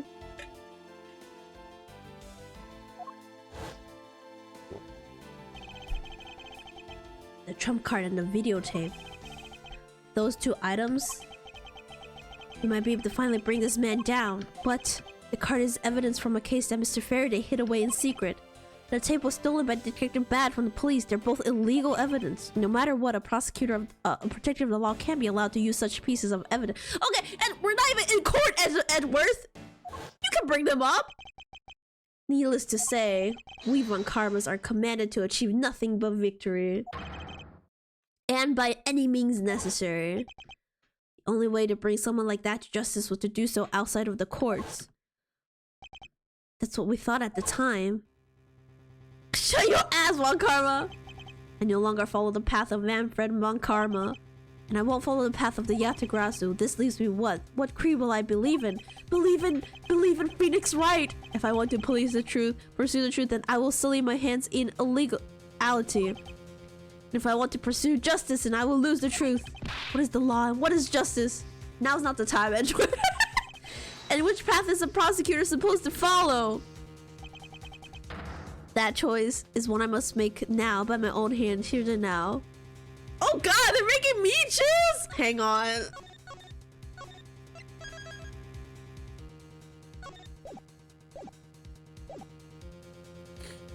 Use the trump card. Don't use the trump. What would Phoenix Wright do?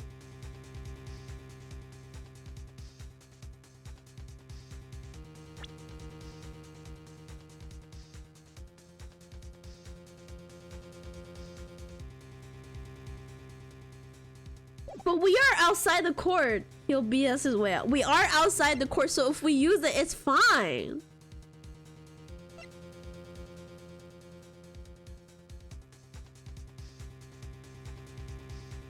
But I don't want to use them. I don't want to sink down to Von Karma's level. But technically, we're not in court. We're not bringing up illegal evidence. We could be just like, oh, I happened to see this. This was left on my desk the other day. What do we do? What do I do? Does it make a difference? I don't think there's a difference because there's no health bar. Flip a coin? Okay. Heads we use, tails we don't. Google coin flip.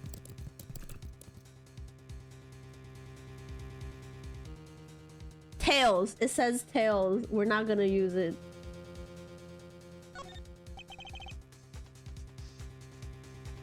I am a prosecutor and I can't allow myself to use evidence such as these. Mr. Edgeworth, if you don't do something, Ambassador Alba's gonna get away with it.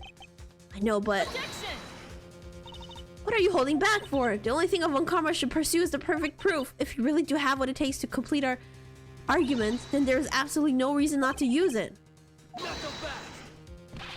Lounge says the reason people judge people is because people are people. People weren't born to be chained to the laws. Laws were born to protect the people. You're the only one here right now who can put this guy out to pasture. It's the only way a second or third generation of Jumbo's people will be born. Can you really still hesitate?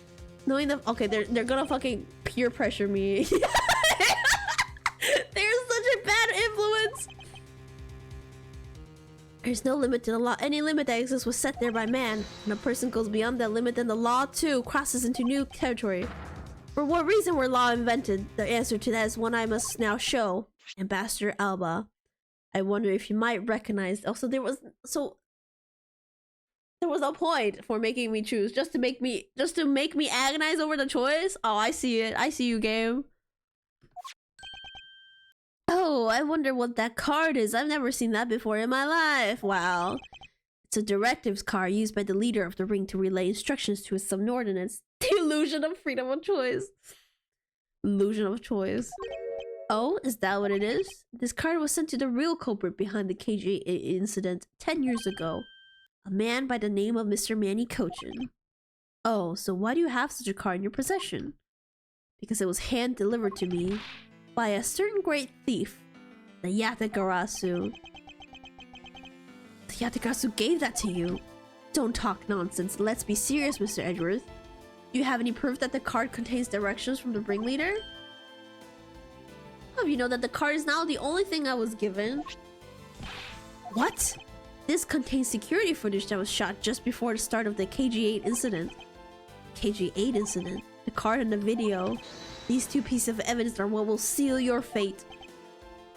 Very interesting, I must admit. I'm very curious now. Very curious indeed in these case-deciding pieces of evidence you've presented. The prey the Yatagarasu has been chasing all this time now stands before me. Can't allow this man who has had free reign for 10 years to simply walk away. Now is the time for me to bring to fruition the valiant spirit that was given to me. Oh, we're back down here. So what is this interesting thing that you wanted to show me? A trump card and a videotape. These two pieces of evidence together make for the ultimate hand. And this is where the real meaning behind Detective Bad's words will be realized. Gumshoe! Yes, sir! What you see here is security footage shot just before the KG8 murder occurred. From this footage, we know that the card is a directives card from the smuggling ring. This is the section that proves that the card was used to relay an order. Is it just not the card itself?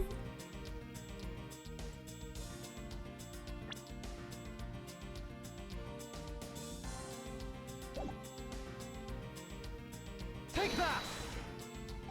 As you can see, Mr. Kochin is holding the card in his right hand. I see. The killer is indeed holding a card with the exact same design on it. But that card and the one you have, just because they look the same doesn't mean that they are, does it now? Oh, but there's a very easy way for me to prove that they are in fact one and the same. So all you have to do is simply take a look at this. The fucking blood, duh! The dark red blood. Yes, this is your proof. Proof that the orders on this card were played out in that terrible tragedy. The blood belonged to the victim of the KGA incident. With a bit of DNA testing, we can very easily verify that as fact. If you have no objections, then I'd like for you to take a look at this next piece of footage. This card that passed by in front of the victim's apartment building. It's an official Kodopian government card. What? Detective Gumshoe, could please magnify the footage, zoom enhance! Oh, we got him now! The serial footage directly links the smoking ring with Kodopia. Bro's got the card in his suit pocket, dumbass! Take that! The shape of this pocket and the directive's card in it tells that without a doubt this person in his car is Mr. Kochin. The license plate on the car was also captured by the security camera. But then we can easily find out who was sitting in his car on that day 10 years ago. Shut up, Larry! Good news is we only met Larry once today. Hi, Seth. Which is why I can say with confidence that you were riding this car on that day. Ha. Ha ha ha ha ha. Oh, Jesus! I knew it! I knew he was faking being weak! This fucking old ass fucking scam! Hi Seth, how are you doing? It's been a while. You've done well, boy, to make it this far. However, about your claim that I was riding in the car at the time, it's going to be mighty difficult to prove. How so? The Principality of Kodobia no longer exists, so naturally all records from that time period also no longer exist. That shouldn't be real. Do you think... Do you think Alba's nostril as long as his nose?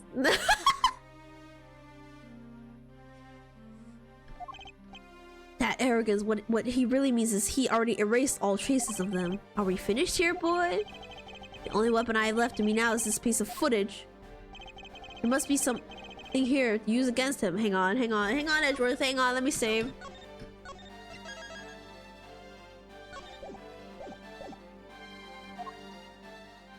It's that fucking reflection! It's literally there. Get his not so wrinkly ass. What the? Ambassador Alba. Yes, what is it? He's still a little bit wrinkly. You were once an army man in service of Kodopia, and it was you who made the many missions you participated in successes, correct? Why the sudden backhanded praises, boy? Although, to be sure, the brilliant medals on my breast were awarded to me during the era of Kodopia. But now I'm the only one who owns this particular... Oh, he's stupid! Why would he say that? Literally fucking turned himself in! In that case, the only person it could have been who is sitting in his car is you! How do you figure that? By the medal captured in this footage, this is some high, like, definition camera. It's clearly the same exact medal as the one on your chest. What?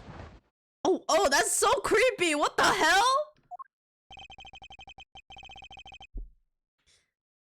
This is how it'll be, but I won't look back, for this is the path that I have chosen. Ha ha ha ha ha. You moved me with your devotion to this case, Mr. Edgeworth. I see taking such an arrogant stance with me. It's almost looking possible, isn't it? But a lot of you that have come this far, looks like I just might lose our little game this time. You might lose the game this time? You don't get another round, Mr. Ambassador. Is that a fact? Very well, I've decided to confess and admit my guilt. You're going to confess? No, except whatever punishment that may come as a result. What the? Regarding the Damask 2 murder, I admitted I did it out of self-defense. You're claiming it was justified self-defense? The Max II attacked me and I felt that my life was in danger. If I hadn't done what I did, I might be the one you found dead instead of him. I highly doubt that, you old coot. What a pathetic performance. I'm not giving you one. Wow, you two really know how to laugh at inappropriate times. Not now, okay? The adults are fighting. If you wish to claim it was justified self-defense, then we will need some evidence. It's always the evidence with you, isn't it? But if that's what you require, I'll provide it. That man left a mark on me when he attacked. What? I don't particularly want to show it off, but this is proof that it wasn't. I swear, if he takes off his shirt... Okay. Ugh. I'm an old man, and sometimes I don't pay enough attention to where I should. But the mask the second didn't have a single weapon on his body. Fucking monk on gun. Hold on. It's nothing to get worked up over because I hit the weapon. You hit it? I'm sorry, but as you know, a murder is a murder, even if it's in self-defense. And I couldn't let it become a public, seeing how I am an ambassador. This is the weapon you seek, my special bonsai trimming shears. And it's covered in blood. I was trembling quite badly during our struggle, but that's when he grabbed the shears that were sitting in my office and attacked. So you see, it was an act of self-defense? Oh, that wasn't a question. It was an act of... Okay. Is he right, Mr. Edgeworth? Since he has both a wound and a weapon that caused it, it's enough to declare it so. Claims to prove he was stabbed by the mask too, so it was justified defense. No way! Oh, which reminds me, I guess there's still one more accusation I need to resolve. Smuggling and counterfeiting. Unfortunately, all of that is my secretary's doing. I had no knowledge it was going on. Stop spewing nonsense. You're trying to throw my investigation under the bus in your desperation. If you want to get real honest, everything in this case can be connected to you. Murder of the masked second was done in self-defense? In my trials, no man escapes his crime alive. Perhaps so, if you were my opponent in court. However, there's one very important fact that I think you may have forgotten. And what is that? Is it the fact that we're not in court? That's what you mean. Extraterritoriality. That's right. This embassy sits on what is effectively Alabastian soil. So any trial that is to be held will be held in Alabama. Okay, but aren't we on neutral ground right now? Is this not the neutral theater area? Someone call a judge over. Wake him up in the middle of the night. Therefore, the crime I just admitted to will never be tried in your court. Agent Lang, what is Interpol's stance on this? Agents investigate. That's our job. The judgment of people who had confessed to their crime, that's the court's job. Someone get Phoenix right over here, please. I already confessed to all of my crimes, Agent Lang. Furthermore, by the very nature of my position, I have full extraterritorial rights. These rights are effective even on your country's soil. Therefore, no matter where a crime may take place, I will never stand trial at one of your courts. Ugly ass bitch. That arrogance and your expression. It's nothing like the face of someone who is ready to accept the consequences. Don't tell me you have your own country's judicial system eating right out of your hands. Yeah, he probably has it all bought off. These crimes you all speak of so seriously of. To me, this has all been nothing more than a game. You may chase me out this embassy with your accusations, but it's no big deal. Alabas has numerous other embassies in other countries around the world. All you would accomplish is you would change the backdrop of our little game. Oh, too bad for you! I'm a gamer! These two layers of protection, that extraterritoriality can we stop saying that word? This is why he is one of those who cannot be brought to court. See now, don't you? I live in a whole different world than you. Peasants. Now, if you'll excuse me, I need to go and fetch your eviction papers.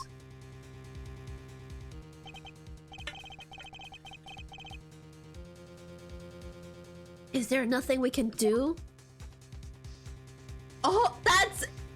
Ain't no way! There's more! No! Free me! Jesus! Free me from this! I need to go to bed! It's 1 a.m.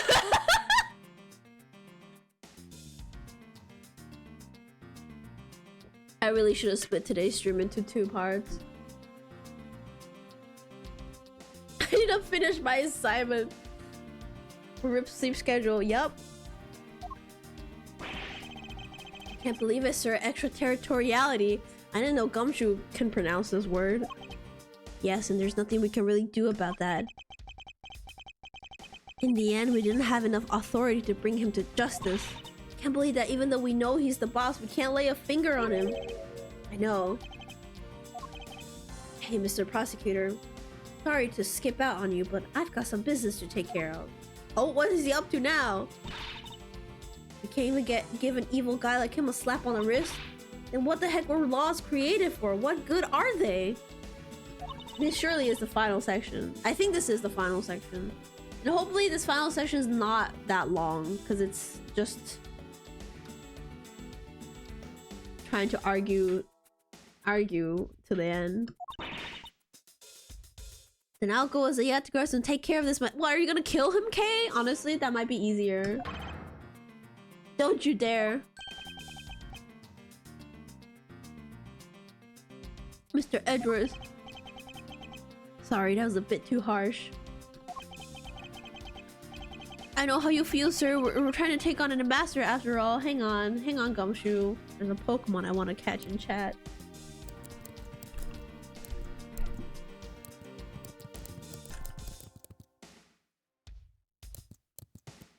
Ah! What the fuck did I press? I almost closed this tab.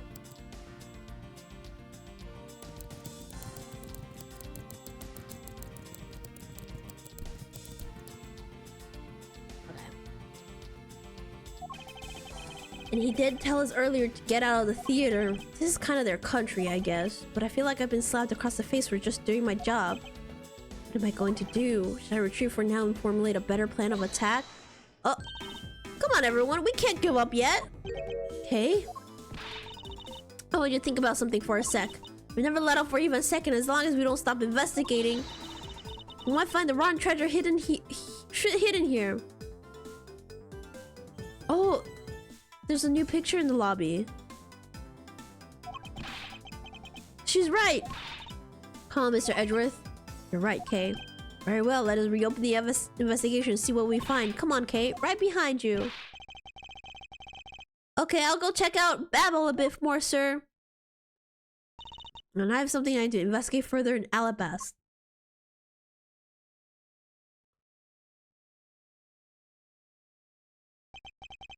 Now then, before I gather any more information, I should do a bit of housekeeping. Did he only erase one? Agitate something that he doesn't want us to investigate. No, duh!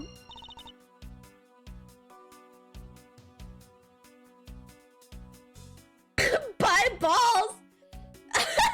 Gonko, you need a exclamation point poke shop and then the type of ball you want to buy. So, Ultra Ball or Great Ball or just the regular Pokeball. And then if you want to buy multiple ones, you just type in like the number 5 or 10 afterwards to get that many. Otherwise, it will just default to one ball.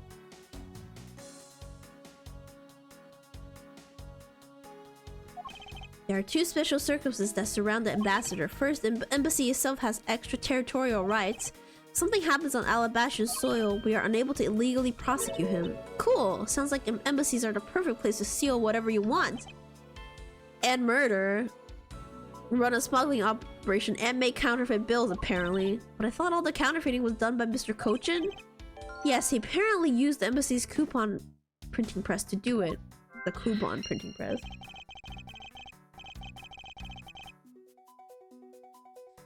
But it's the same story over there anyways. Bubble also has extraterritorial rights. Which brings me to my next point. Ambassador's extraterritorial...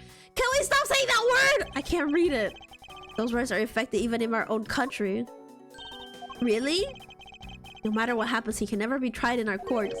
He retains some very special rights indeed. Basically, no matter what wrongs he may commit, we can't bring him to trial here. So I guess we really don't stand a chance, do we? We might stand a chance if we can somehow nullify either one of his special rights. Gotta find a way.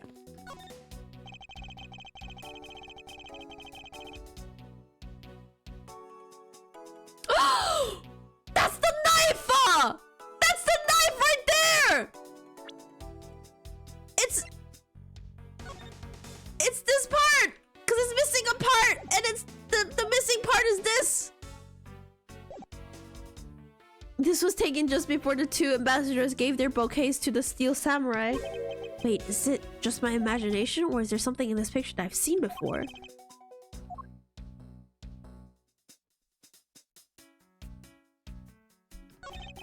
Appears to be a bouquet of Persian cyclamens and roses. Cyclamens?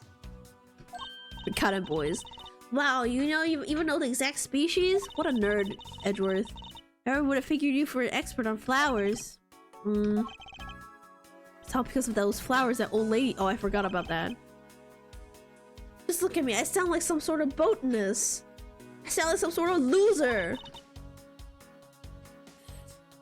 So what exactly is this yellow flower here? That one I'm not sure. What, you don't know? As far as I can recall, I never seen a flower like this before, but I feel as I've seen this shape somewhere before.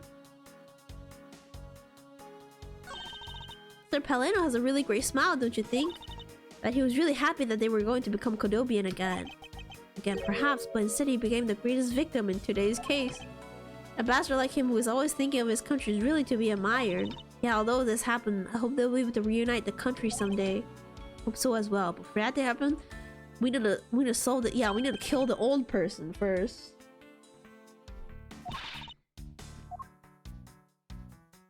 God, he's gonna mention Larry again. There's that troublemaker standing there snack in the center making two peace signs. Wow, the Steel Samurai stands out even more than the two ambassadors in this picture. Oh hey, the person playing the Steel Samurai is one of your friends, right? No, I have no idea who he is! Wait, but you just said he! You knew which gender he was, so you must know him, right? I beg that you please refrain from talking about that person with me ever again. If you mention Larry, I'll kill you. Can't believe he was pretending to be a harmless old grandpa. Talk about deceptive. I don't suppose anyone expected him to change that drastically. I bet he's thinking of something evil behind that cheery smile. Okay, please try to remain calm and focused. Yeah, you're right, sorry. Well, the only way we're gonna be able to steal the truth of it— okay, blah blah blah blah blah. Okay, I know that's the fucking knife. Deduce. Present. Babel's national symbol is the butterfly and Alabas is the flower. It would appear that someone is employing the old hide a tree in a forest trick. What are you mumbling to yourself about?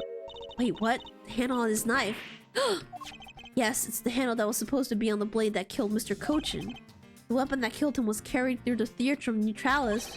The very bouquet Ambassador Alba was carrying. Oh, thank you for the hydrate.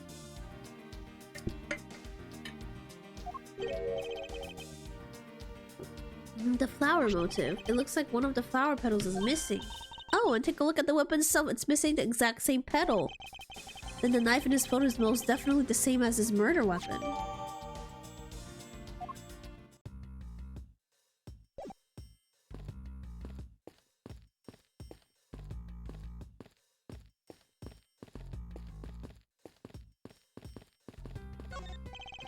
Flowers were sent by a variety of people.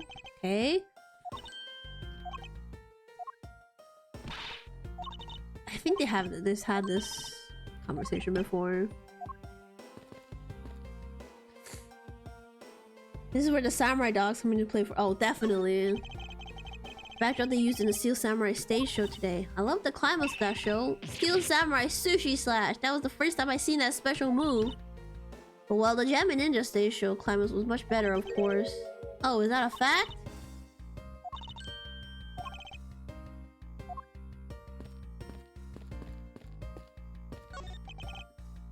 Okay, we can't go in.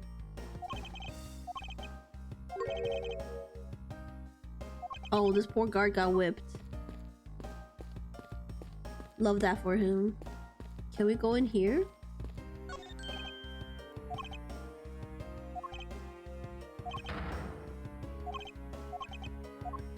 Okay, we can't go in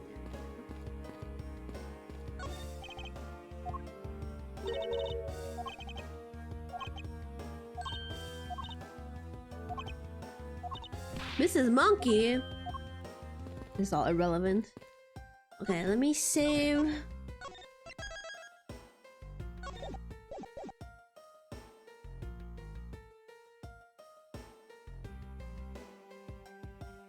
And let's put some stuff together through logic. Why is this still irrelevant? Oh my god.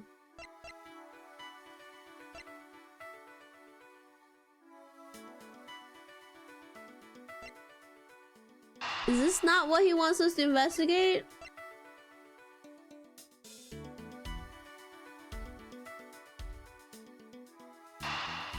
The counterfeit bills? Nope.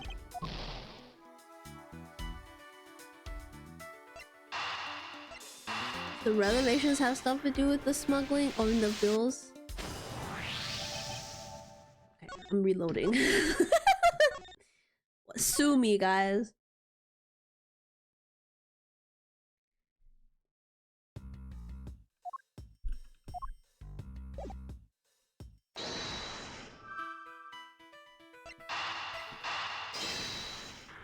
Suing for your 2 pennies?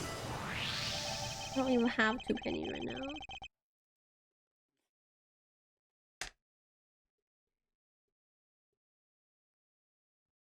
Good. We know that the counterfeit bills were printed using the embassy's press, but the necessary materials such as the Babbly's ink and paper must have been hidden in a secure location. But what do you think would have happened if the renovation had begun? Well, he probably had to find a better hiding spot or get rid of it all. Right, so we can assume that the renovation was the cause of the plate and bills disposal, and the reason Mr. Cochin was killed as the ringleader of the smuggling operation. Based on what we know, who do you think was the one with the most to gain?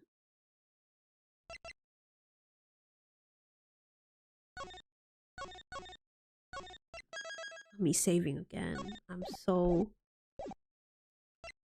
unsure. It's Alba, right? It's the one person who has been erasing all evidence of the smuggling operation from both embassies, the co-conspirator who is mopping up Ambassador Alba. Ambassador Alba had very strong motive to kill Manny Cochin. Yeah, cause Shinha, the lady, the bitch, she did say that she didn't kill a single person tonight.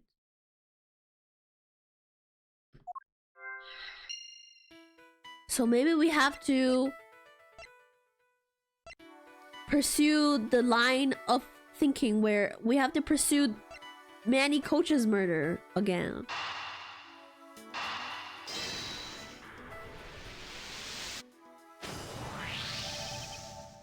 The cause of Ambassador Alba's agitation the rotten treasure we may find, and the motive for killing Mr. Cochin. Miss Yu said it herself that she didn't kill anyone tonight. If we were to take her words at face value, then the reason for the ambassador's nervousness can only be one thing. He didn't want to discover the real circumstances under which Mr. Cochin was killed. Then you mean Ambassador Alba is the real killer? But I thought the two of them were friends. Maybe they were, but what if Mr. Cochin was the one who first betrayed their friendship? Well, I get it. Wasn't Mr. Cochin pushing really hard for Mr. Paleno to be ambassador after reunification? Yes, and that was the real reason why he wanted to steal Alaba's Primiduck statue. So Mr. Cochin hired the masked second to go steal it for him. When Ambassador Alba found out what he was up to, he killed Mr. Cochin? It's definitely a possibility at this point. Those two really were thinking of no one but themselves. The question is now, how did he do it? Ambassador Alba was in Alabast, but Mr. Cochin's body was discovered in Babel, right? Right, that is what we must solve next. I believe we now understand why Ambassador Alba was so nervous. It must have been something to do where Mr. Cochin was killed. A place where the Alabaster ambassador was likely to meet the Babylese Mr. Cochin.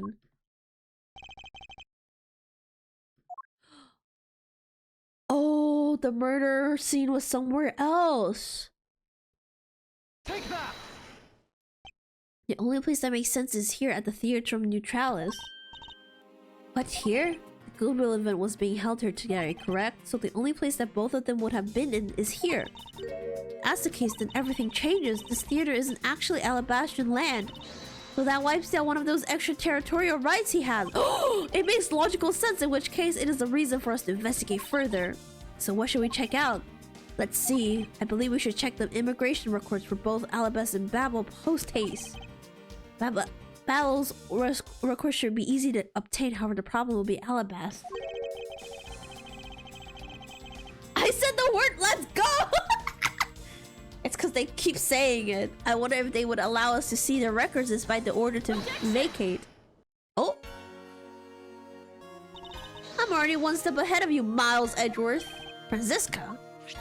I have here the security footage from both Alabas and Babel. You would do well to take a look at its contents. Ooh!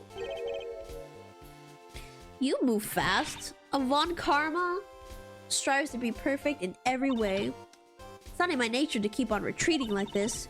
I took the liberty of looking over the Babel investigation reports as well. From now on, you will make no excuse to back down or say that we can't solve this case.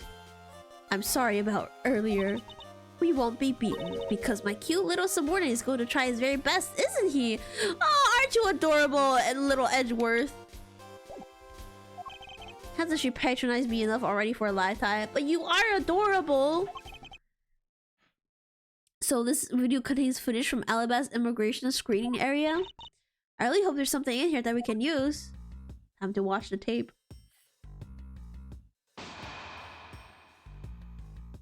This is Alabas. Okay, he came through. Larry came through. There's something in that car for sure.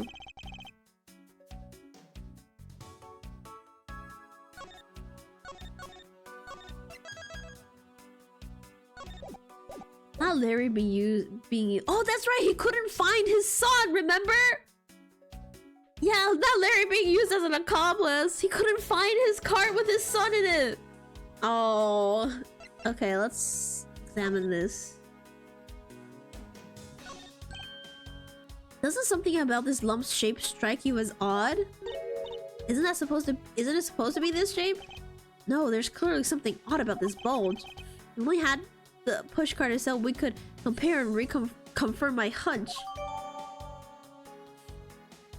The bulge is unnatural. What do you know about unnatural bulges, Edgeworth?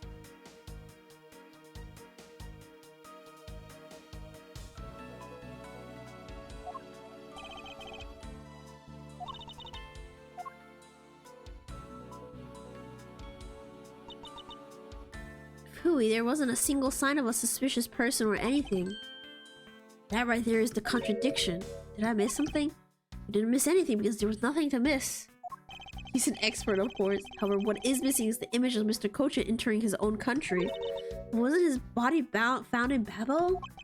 It would appear that the true face of our final puzzle has finally revealed itself. Yes, full health!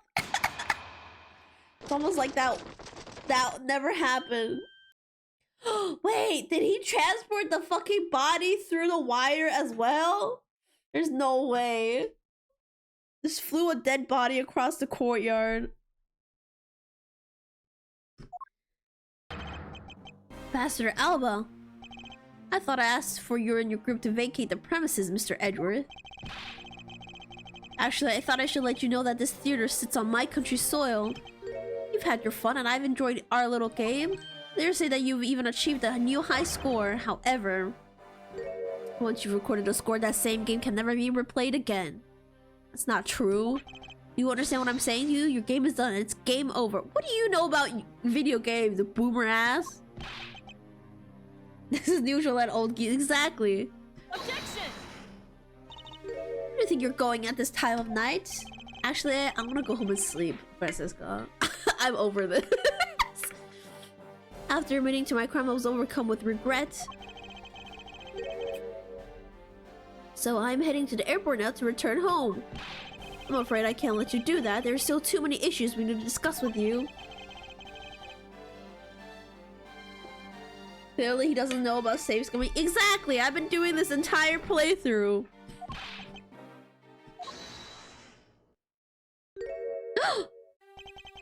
Please, may I have a little bit of your time, Ambassador Alba? Ambassador Paleno?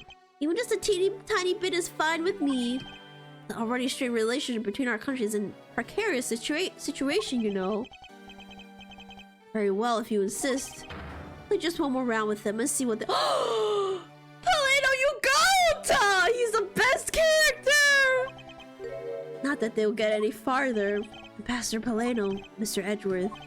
All I wish for is the normalization of relationships between our two countries. There's one person standing in the way of that dream. I believe in you. You'll do what is right. Oh!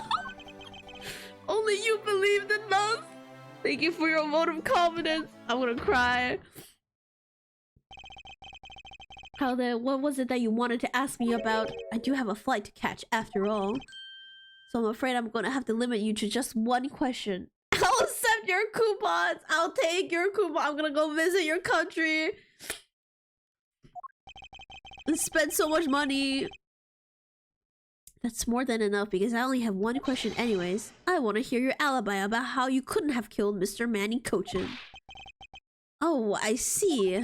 You seem to have a good hand this time around. This should be fun.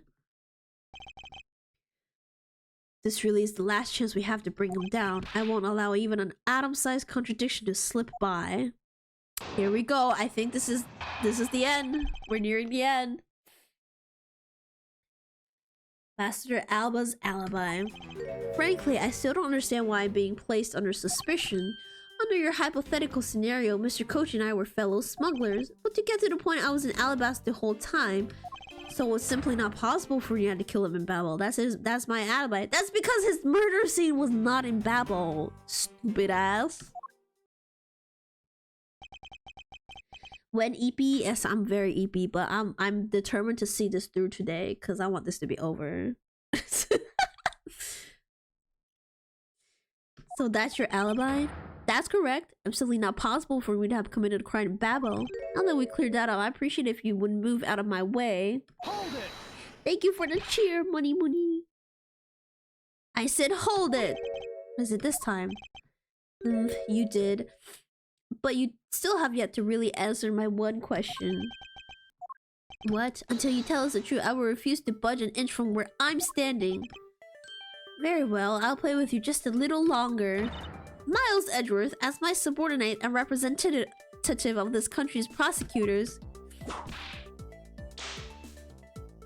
What you gonna do now? You are forbidden. Oh, you're forbidden from losing, you loser. Of course, that is something I understood from the start. Edgeworth, he can just gently push you away. That guy's the one who ordered my father killed, isn't he? Yes, I believe so. The goal of the first Yatagarasu was the capture of the smuggling ring's leader. My father and Uncle Bad. Their legacy will live on through me. So that's why we just gotta catch him, okay? Uncle Bad ain't dead yet, okay? He's just in jail for a little while. We will, I promise. Now, Ambassador Alba, let's have at the truth now, shall we? No matter how many times you ask, my answer remains the same.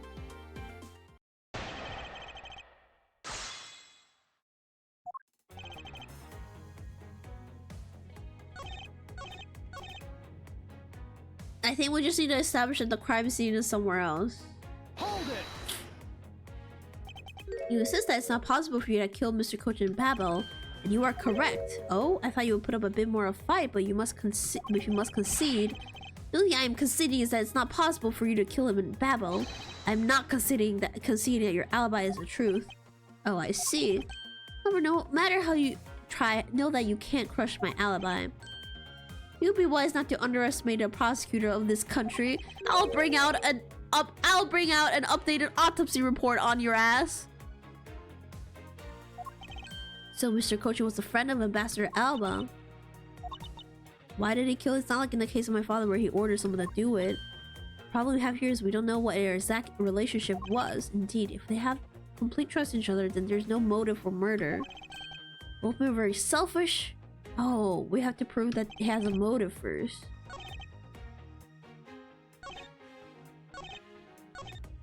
Hold it! Being the leader of a smuggling ring while taking on the duties of ambassadorship, don't you think that the combination is more than enough reason for suspicion? Then there's the matter of the crossbow arrows and the Primaduck statues. Oh dang! His objection was scary.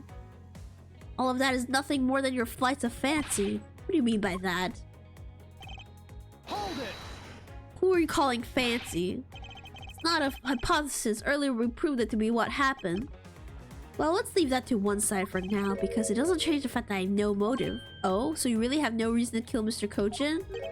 If you want to, I suppose I had one, then why not? I'll indulge you. After all, this is nothing more than a silly game to me. If that's how you see things, I appreciate if you would take me seriously. I'm sorry, I suppose you are in a bit of a pickle. Very well, a game isn't one of the playing fields and level. Therefore, I firmly claim that I had no motive to kill. Well, let's see you disprove it. Okay.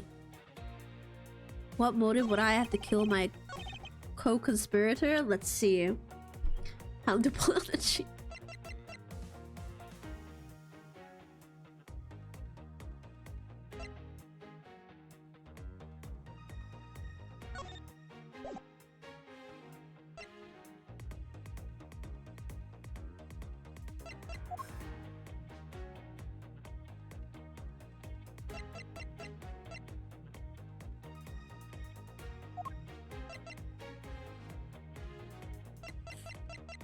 It's the fact that he tried to steal the statue, right? Is it? I'm gonna save real quick.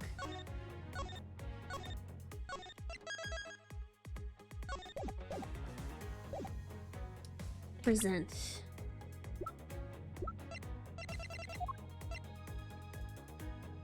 Objection!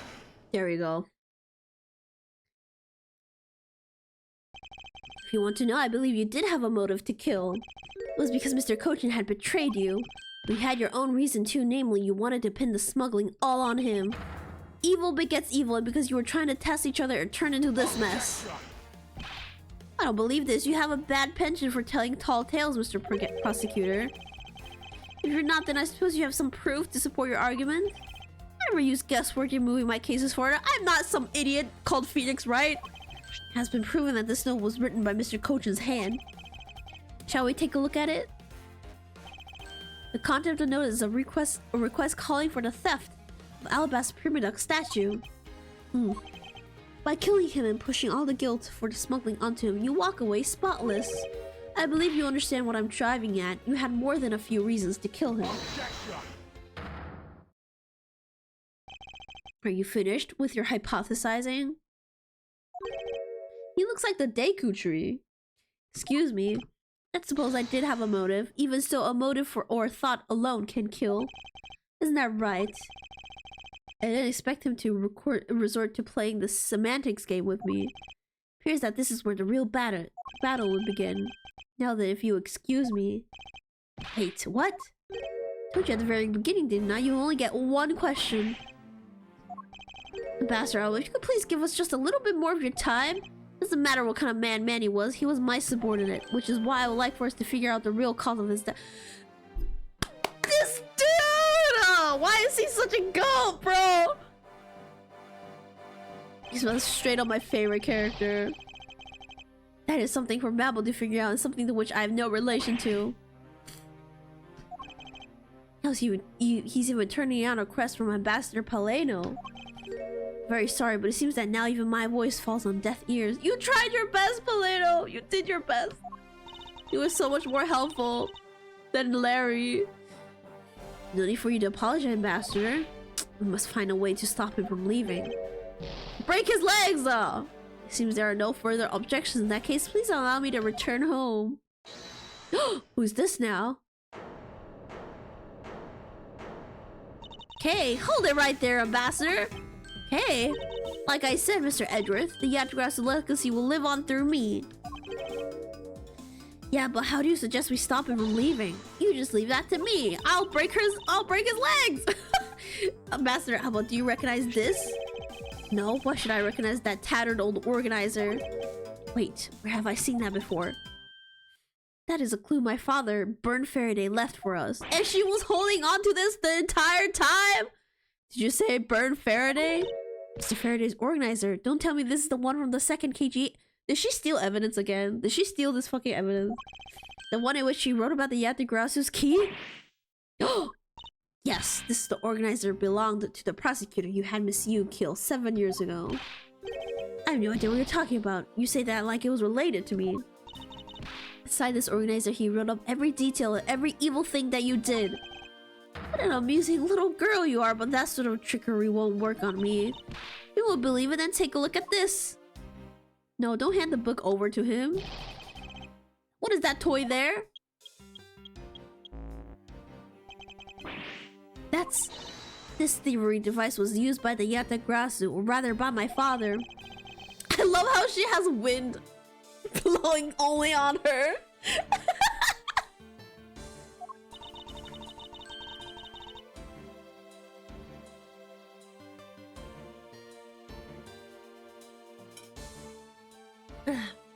7 years ago, he used this when he snuck into this embassy.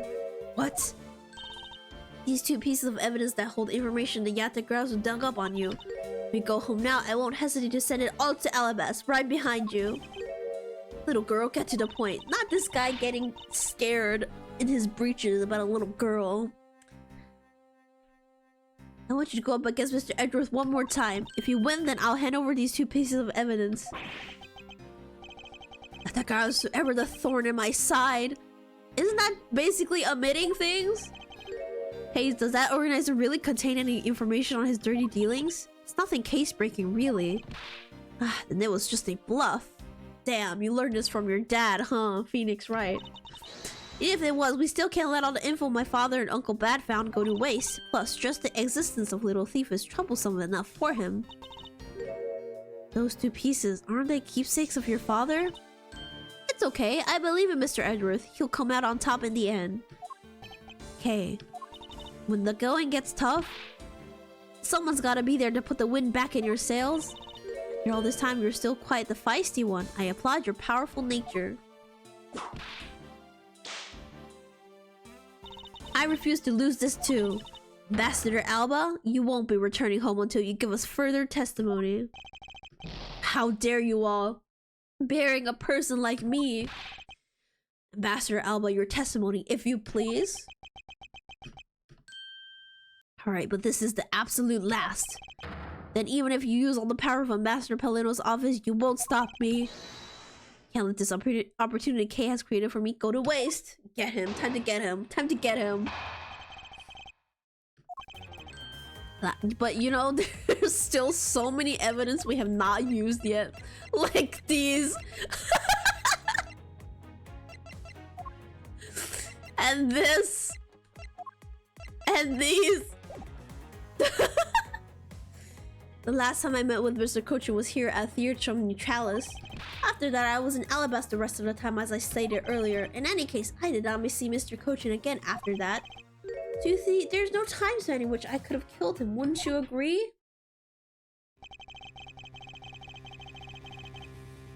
Now since you people were practically begging, I'll allow you to question me. What an arrogant old man. Yes, but no matter, we can't allow this chance to escape us. I will warn you though, you've reached the end of my patience. Oh, what about my patience, Alba? My patience has been tested 3 hours ago. Waste my time with any inane questions, you will be punished.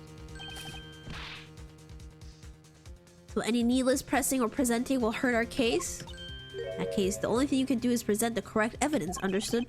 We can't even press him! I don't intend to let him intimidate me. I know Mr. Cochin was killed before he returned to Babel. In which case, there's only one statement to which I need to present the evidence.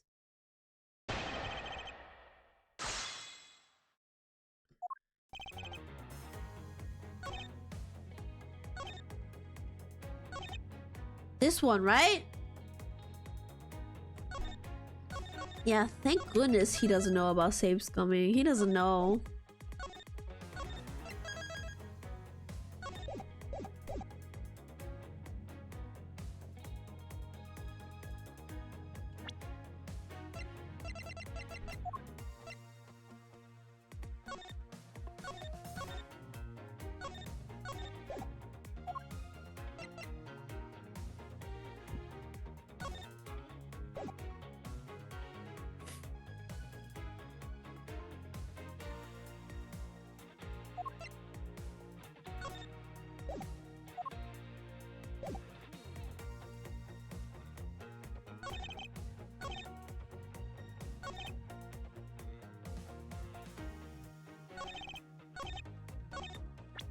Do I present?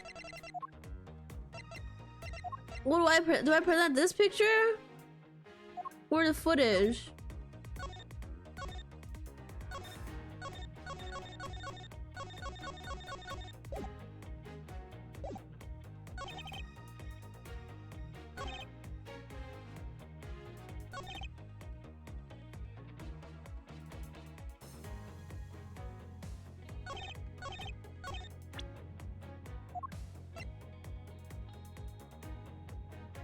Yeah, the footage doesn't show, but I kind of think this is... Oh, maybe relate this to the murder weapon. You know what? I'll try this. Objection! Oh my god, I was right. Ooh! Ooh! I love it when he slowly shakes his head. I was so sexy, Edward. I like you take a look at this picture. It's a rather nice picture, isn't it? I was able to commemorate the restoration of relations between our nations. Oh, it's commemorative, alright. One that captured the proof I need to show that it was you who committed the murder. Come again? This is a knife that killed Mr. Kochin. Oh! I see you recognize it as well. For it was you who brought it to this theater. You hid it among the flowers you were to give to the Steel Samurai. Meaning that you killed Manny Kochin here at the theater.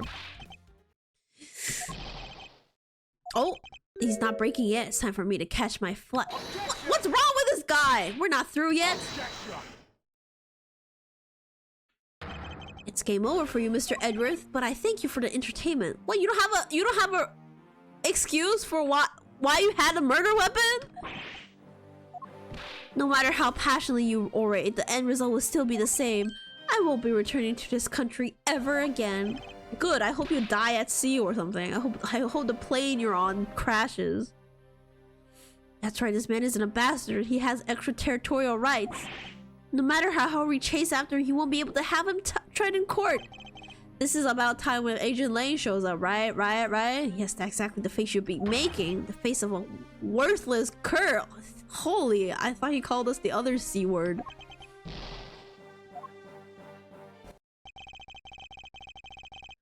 Now then, ladies and gentlemen, I must bid you farewell. Of course, is there no one who can lay a finger on this man? Where is Agent Lang? Is this really the end? There he is! Yeah, let's go! What is this fucking entrance, dude? Agent Lang, sorry to keep you waiting, Mr. Prosecutor. Get out of my way. My plane is scheduled to take off soon. Sorry, but you're not going anywhere, Mr. Alba. I'm through playing games with you people. You can't touch me. If you do, it would spark an international incident, Agent Lang. Sorry, but no, it wouldn't. Damn, he's so attractive right now, Agent Lang. What? Hey, Mr. Prosecutor. Good job holding the fort down here until like... Oh, he praised us!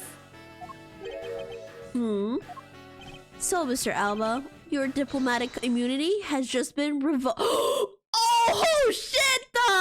Yeah, now let's make out. What do you mean revoked? Longzhi says, before aiming for the throat, chew the neck shield off first. What the fuck is a neck shield? Make out while Alba cries. Interpol headquarters and the imperial household of the Kingdom of Alabast. Took a while to get things rolling, but they finally moved on it. The imperial oh hell no! He got the royal family on his ass. It's over. What have you done? You have been relieved of your duties as ambassador, Mr. Alba. Oh, he got let's go! Oh my god! Why was Agent Lane the GOAT? Why was he the MVP of this case? Get his ass! Effective today, effective right now. And you have Mr. Prosecutor's videotape to thank for this. The video that you had to grasp is protected? You can't be arrested simply because you're an ambassador. In that case, I thought I'd strip you of that title. You underestimated me, a descendant of the founder of detainment philosophy, Longzhi. Oh, he's the descent. Oh, no wonder he keeps quoting him. 4,000 years of deeply entrenched connections and networks around the world have really paid off. What a goat. Oh, he returned. I don't believe this. He shriveled up. My ambassadorship has been revoked. What did he say? I did not read. Looks like you're finally coming to grips with your new standing. Looks like he's turned docile again. Probably in shock from the loss of his shield. What a shame. I had so wanted to use my whip on him. You can still whip him, Franziska.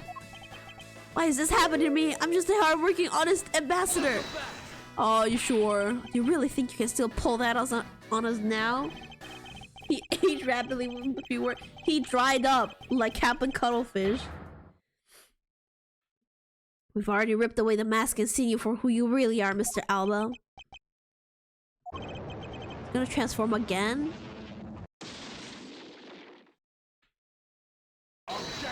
He rehydrated. No, I won't be stopped now. He still intends to fight us? So what if I'm no longer an ambassador? You still don't have any evidence. What do you... We have a picture of you with a murder weapon! The fact remains that you cannot arrest me. I expect no less from you, the boss of the smuggling ring. I bet his break animation is him just crumbling. Like he got Thanos snapped. Well, the rest is up to you, Mr. Prosecutor. God, I have to finish this before 5 a.m. where my dailies reset. Because I have not done my dailies yet. Understood. You say that I killed Kochin in the theater? But even if it's true that there was a knife in my bouquet, you could do it. I left that bouquet in the theater, so anyone could have taken it from there and used it, right? But why did you have a fucking knife in the flower bouquet? Besides, the claim that he was killed here itself is odd. After all, wasn't his body discovered in Babel? Are you claiming that I carried his body all the way over there? Preposterous. I can't read anymore. I'll be the one to prove whether it's preposterous or not. Can they stop using big words? I'm just a girl. The fucking ex-ambassador. Ooh, I know what you're doing, Edward. Are you ready? Because this is no game. This is war.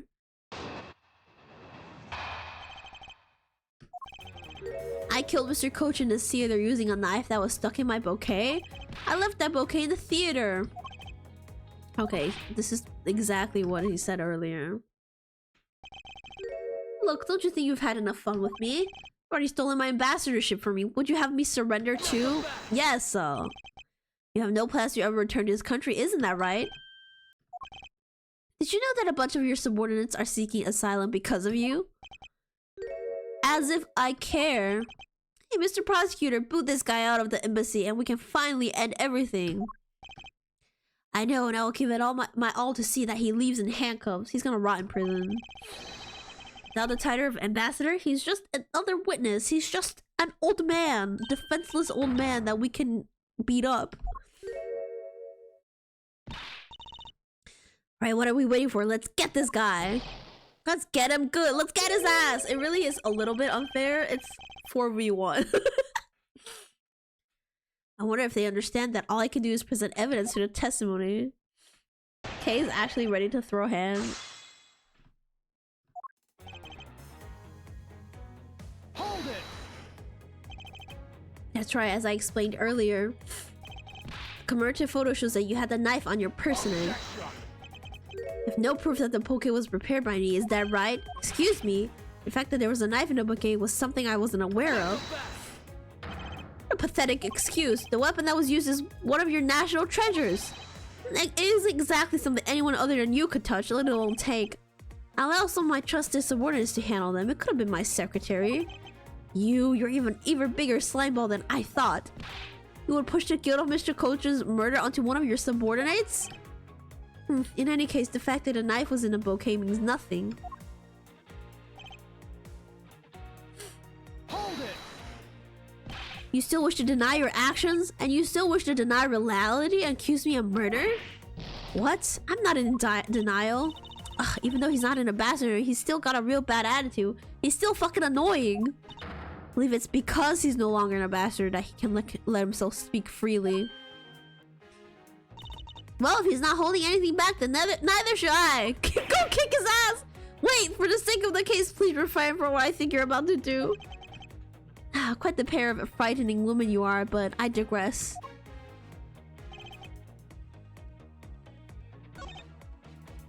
Hold it. Is that really so? You could have easily blackmailed your subordinates to be quiet and move the body. Quite an insult to me and my subordinates, and I'm afraid we can't have that. It's very difficult to enter my embassy as the guards always conduct a thorough check. If someone so much makes an unnatural movement, it would arouse their suspicions. Think of it, there wasn't anything unnatural about him in the footage. Wait, it's the weird bulge that Edward was talking about. Wait, let me think about that for a second. Mr. Alba said that the guard would have been suspicious if someone acted unnaturally. But then by the same token, the guard would not become suspicious if someone were to act naturally. If we retrace Mr. Alba's mood, then we should find some hints to solving this case.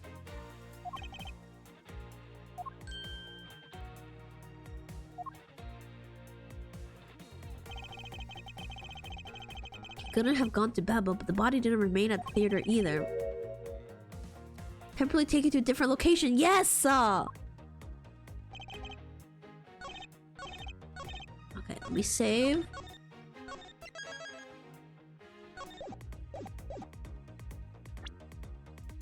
I'm gonna present the unnatural bulge. Objection! Put your bulge all into the test, Edgeworth. Actually, I do believe there was a way to transport the body out of the theater. You see, this bulge looks weird. Perhaps you should give this a look. What is that supposed to be? It's footage from a security camera that captured the state of the immigration area. Should I congratulate you on getting your hands on it? Just letting you know that we're not the only ones watching your every movement. Thank you for the warning. Now, if you could take a look at this section here, right over there. This lump here inside the push cart, do you know what's causing it? Should I? Because I don't. In that case, allow me to enlighten you. Oh no, he's gonna try to blame on Larry. Please, don't have Larry come back. Please. In that case, allow me to enlighten you. This is the cause of the unnatural lump under the cloth. And it's the body, duh. Take that! What? What is the meaning of showing me that? It's to say that the unnatural bulge in the pushcart is Mr. Coach's body. You had the Steel Samurai wheel his body away from the real crime scene. What I guess, but I wonder if you have any evidence to support it. I meant that for now, but it is but a hypothesis, however. If you can't prove it, then I'm afraid I must be on my way. I don't have any more time to play with you people. Sorry it took so long to ever— Ah, there he is! Ah! Goat shoe! He got the card! Oh my god! Gummy! Detective Gumshoe, is that the Steel Samurai's push cart? I was so scared it was Larry. Yes, I found it in the open air stage area. So that's where you went. Detective spirit that Pops left me with? I thought I'd follow my gut and go with it, sir. So, Mr. Edward, is this worth anything to the case? Yes, Gumshoe, you're promoted. Yes, it just might play a major role in solving this case, Detective. Something isn't right. I thought that this entire Samurai family was in Alabas. Where exactly in the open air stage did you find this pushcart? Found it just lying there at the edge of the stage, sir. Oh, well, let's leave that for now. Examine the inside, Detective. That's interesting. Why? How did I get there? There's gonna be blood in here, huh? I knew it! I knew it! There we go. It's blood. This must be Mr. Coach's blood, which only goes to prove that Mr. Coach's body was indeed transported by this pushcart. I believe you understand what this means, correct? You killed Mr. Coach at this theater and then placed his body inside the pushcart. And then you forced the Steel Samurai to unwittingly move the body for you. Forced him to move the body? It's just ketchup, don't worry. It is a little bit light in color. Blood is supposed to be darker, isn't it? What nonsense. Why would I bother to do such a thing? You were scheduled to make a speech in Alabas, meaning it was difficult for you to make a stop in Babel. However, what if you moved the body to Alabas? Because it was your embassy, you could keep an eye on it and then tamper with the evidence, and then you smuggled it out of Alabas. If I can show how you moved the body from Alabas to Babel, then I win. But you can't. Let me save, because they're gonna ask me something.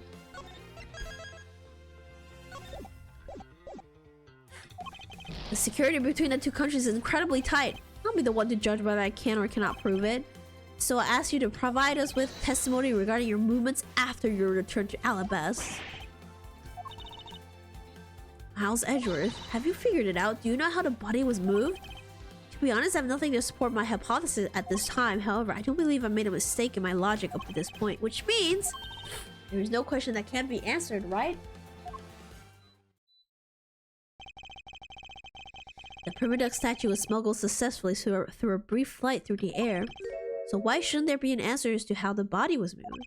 Which means that must be a logic flaw somewhere I can exploit.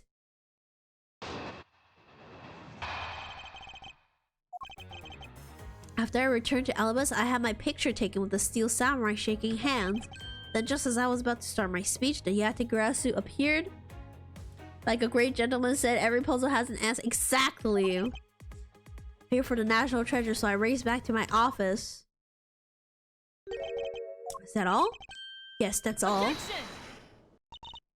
you left out a few things, such as the murder of the mask. Furthermore, you left out the part about meeting with me in your office. Those trifling matters. I don't believe I need to speak of those things again. I do so hate to waste time, and so you're here wasting our time. What? Is not every life precious? You really need me to answer that for you? Objection! People like you cannot be allowed to wander freely through society. Then you better try hard, because I doubt you'll find a single contradiction. Really full of himself, isn't he? Yes, he is. How can he be so confident at a time like this? Come on, don't be shy. Go ahead and ask whatever you like. I want to ask why you're so fucking ugly. Hold it! So why was it only with the steel samurai? I thought the pink princess was also around. The pink princess was suffering from a bad hip at the time. And the doctors recommended that she rest. Wow, so you do have a soft side after all. The pain of a bad hip. I suppose none of you can really understand how that feels. Okay, I'm with him on this one. Oh, so you tend to strain your back as well, huh? Isn't that just because you're normally all hunched over? You didn't need to keep up the act no matter what, I suppose. The point of this is not to discuss my back problems. For about 15 minutes after I had it, I was in my office preparing for the speech. Hold it! That Yategarasu was such a trick that you had set up. A most amusing joke. How do you propose that I set it up? Really want to know? I can explain it in detail for you.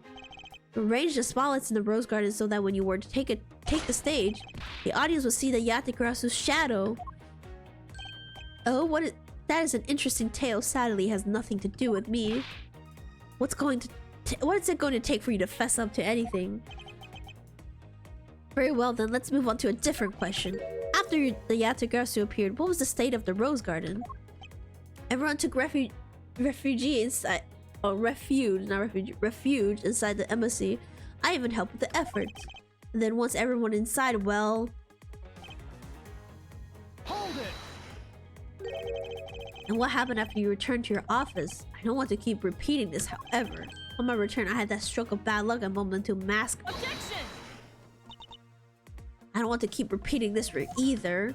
But this name was that's not important, Francisca. Oof, who cares what he was called? By the time he got to the prima donna statue that he was supposed to steal, and it had already been swapped for the fake. Talk about an unlucky man being bludgeoned to death with a fake statue.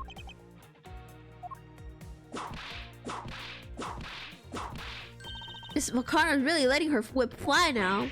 I knew it was all gonna hit Gumshoe. The scary part is her silence while she's doing it. She must be at the limit of her patience as well, but physical attacks are meaningless here. Only evidence will suffice. I can't find a single flaw in his argument. Afraid I won't be able to prove that he's actually guilty of anything. Are we finished here? Miles Edgeworth, how can you not come up with how the body was moved? Can you guys help me? Why are you all stop getting on my ass, Francisca. I'm doing my best. Sir, Mr. Edgeworth. Even after proving so much, he's going to get away with it?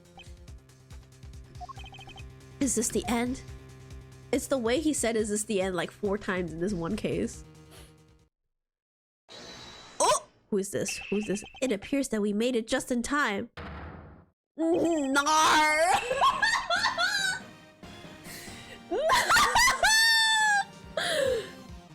Not these two together! And he's holding his fucking son who's drowned, probably. Oh my god, it would be a great honor if you would allow us to be your ally. allies in battle. Evil Magistrate, it is time for you to pay! It's a Steel Samurai? No, you are mistaken, for I am Steel Samurai Daddy, married man of Neo Old Tokyo. And this is Pink Princess Mommy.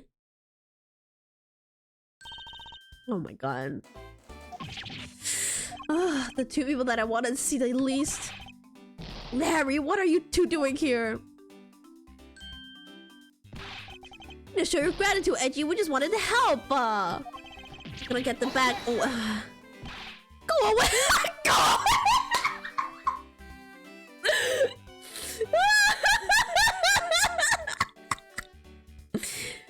Screenshot! How do I screenshot this? How do I screenshot this? I'm just gonna clip the screen. Hang on. Snipping tool.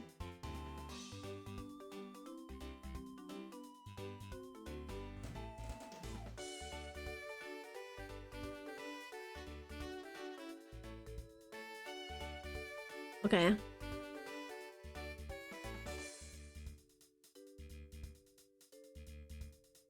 Okay, I saved it.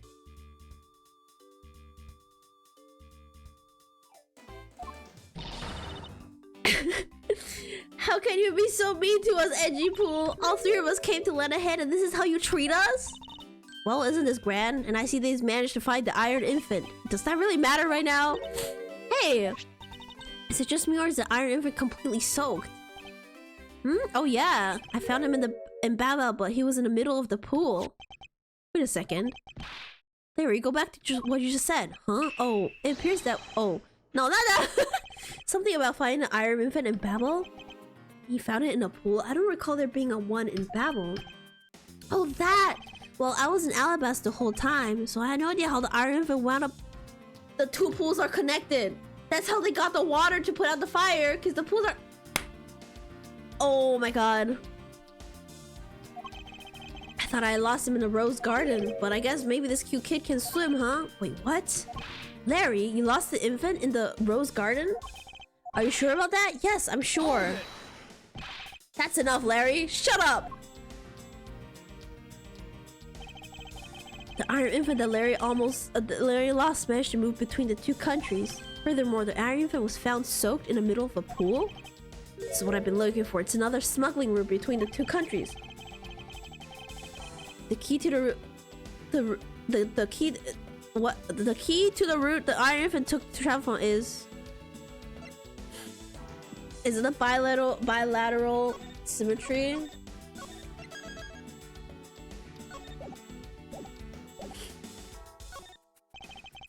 That's right. The embassy was built with bilateral symmetry in mind.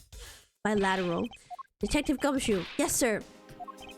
There's a location I wish for you to examine post-haste. It is where I believe the route used to smuggle Mr. Kosh's body lies. Does something like that really exist, sir? An embassy built on bilateral symmetry means that this is where we need to examine.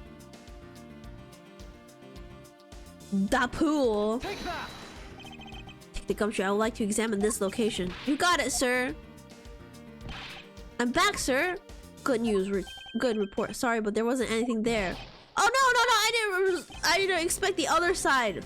Hang on, because there should be a pool on the other side as well. If it's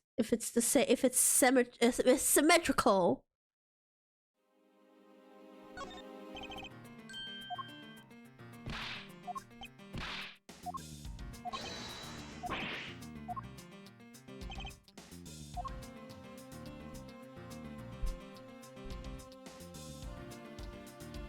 The stage is probably covering it or something.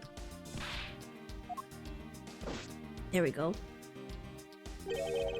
It's too late. It doesn't matter now what you do. It's all a waste of time. You will stay here with us and wait. Look at this room full of clowns. How? You know what? How is Edgeworth the one dressed the most normal?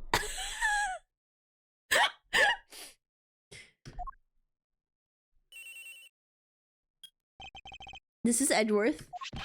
Mr. Edgeworth, it's here, sir! There's a reservoir here, just like in the Rose Garden. I knew it!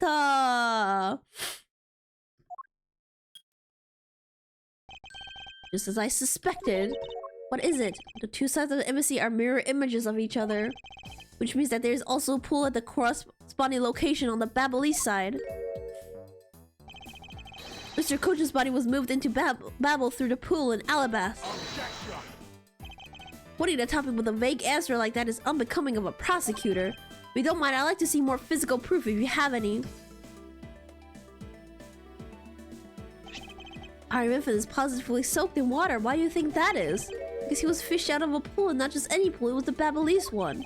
I think it's pretty obvious at this point one must be true. Yeah, the water reservoirs in the two queers are connected. And where is your proof that the two sides are connected? The proof is right here before your eyes. The half-drowned iron infant. This blasted doll!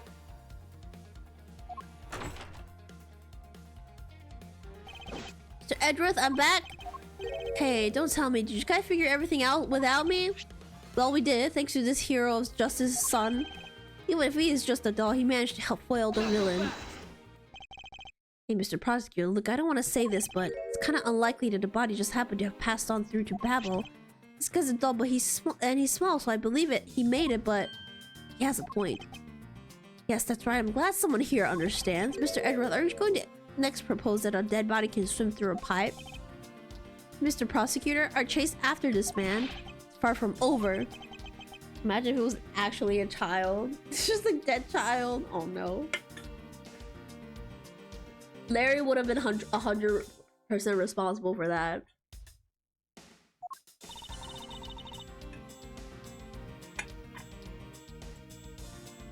Is he helping Mr. Alba now? He's not. He's realized a flaw in my argument is helping me move the logic along. In which case, I should return a favor and find an answer. It's because the water level was lowered at that time because they were trying to put out the fucking fire. And another thing, Mr. Coach's body was found in his office in Babel. So what happened to his body after it was transported to the open air stage? Mr. Alba had an accomplice in Babel, remember? You mean Sheena, right? With her there, you can see how it was possible to move the body up to the office. Seriously claimed that she swam through the connecting pipe with the body. He's right. Miss Sheena would drown if she'd... I doubt she would drown. She'd do it. She should figure it out. She'll figure it out. It's like your hypothesis about how the body was moved is still only half-baked. In the end, it's all just the befuddled musings of an accusatory man. Now then, I believe you should give up and allow me passage. Because from the start, there was no feasible method of transporting the body. What? Mr. Prosecutor, recall Sheena's movements. What was happening in the embassy around the time Miss Sheena was in Babel?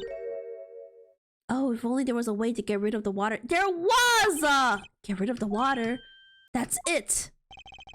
Now I believe this time we're really done, right? Unfortunately for you, it is far from over. You are a most persistent man. You're saying that you've thought of a way to move the body through the water? Move the body through the water? That is completely unrelated. Excuse me, the reason I say that is because there wasn't any water there at the time. You mean there wasn't any water? Just what it sounds like. Tonight's event made it possible to drain the water, allowing the body to be moved. The fucking fire, duh. Take that! Save just in case.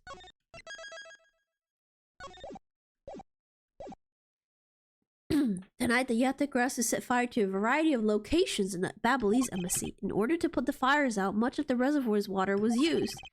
Of course, when the water was used, the reservoir's water level went down. If enough water was drained, the connecting pipe could be used to traverse the border. So what? The water level went down? The reservoirs were connected? Does any of this matter? You can't prove any of this. Pretending to be ignorant won't work with me. We both know what kind of situation we're in right now. Even in a game, it comes a critical game-changing moment. Thank you for the hydrate. One in which you hit a wall that you must overcome in order to beat the game. I haven't lost yet. I found the route used to smuggle the body, and that route will lead to your defeat. Even if all the water was used by the firefighting effort, you still can't really call that a smuggling route. I know that. I should have figured that you would notice. Hey, Mr. Alba, how deep are those pools anyways? I'll have you know that those pools are extremely deep.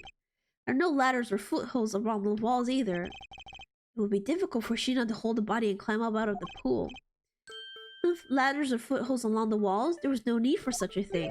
What do you mean? If one were to use a certain something, they could go up or down in the pool at will. Looks like we got an answer already. Well, what are you waiting for? Is it the fucking cards? The way in which Miss Sheena and the body were able to rise up to the ground level, there's a way to control the water level. That could be the way the body was moved.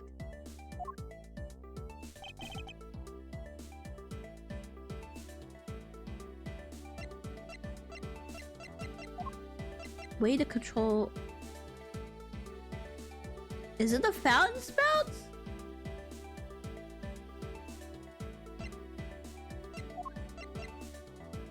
It has to be the fountain spouts, right? What if it's the samurai dogs? Take that! Yep, it is. Okay. Mr. Alba used the fountain spouts in a manner of speaking. He used the fountain spouts? How so? The water level in the pools can be controlled by opening and closing the spouts. Machina and the body were lifted upward by the buoyancy in the water. The fire on the Babbly side and the firefighting effort. These were set in motion all for the sake of smuggling Mr. Coach's body. Shall I show you where the final destination of my train of logic leads? First, Mr. Alba closed the fountain spouts in advance in preparation of things to come. Then he took the pushcart that was brought to the rose garden and pushed it along with the Iron Infant and Mr. Coach's body into the pool. At this time, Mishina was busy conveniently starting the first fire. She then made for the opening stage floor to wait for the firefighting efforts to begin. When the firefighters used the water in that pool, the water level went down, and by the time the fire was put out, the pipe between the two pools was exposed. This is when she pushed the pushcart from Alabas into Babel. This is so fucking complicated. Once that was accomplished, Mr. Alba simply opened the fountain spouts once more.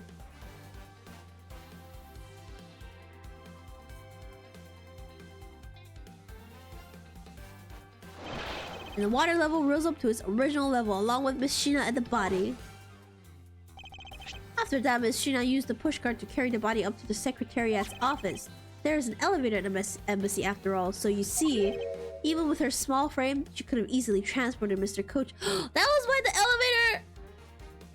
That was why the elevators... was in use. And that wraps up my thorough explanation of how the body was moved.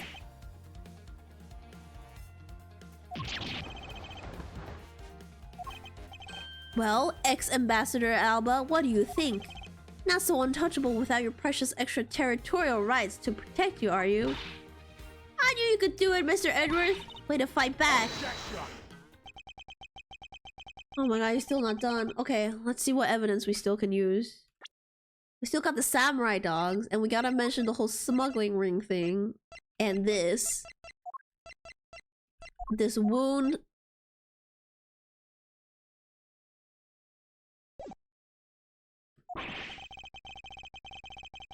When you get down to the nitty-gritty, you don't have what it takes to indict me. The nitty-gritty, what does that old man want now? Proof, I believe, is what he seeks. Yes, proof. Without any, who's to say whether or not any of what you said really happened? He wants proof? What are we gonna do, Edgeworth? No need to worry, I've had all the proof we need all along. Can we hurry this up? Hurry up, I need to go do my dailies. The body wasn't the only thing to go through the pool's connecting pipe tonight. Just as Detective Gumshoe found a pushcart in the open air stage, so too did I find one other item there. The murder weapon! That piece of evidence is what will prove— That was the fucking knife. The fucking knife. Take that! Oh, whoops.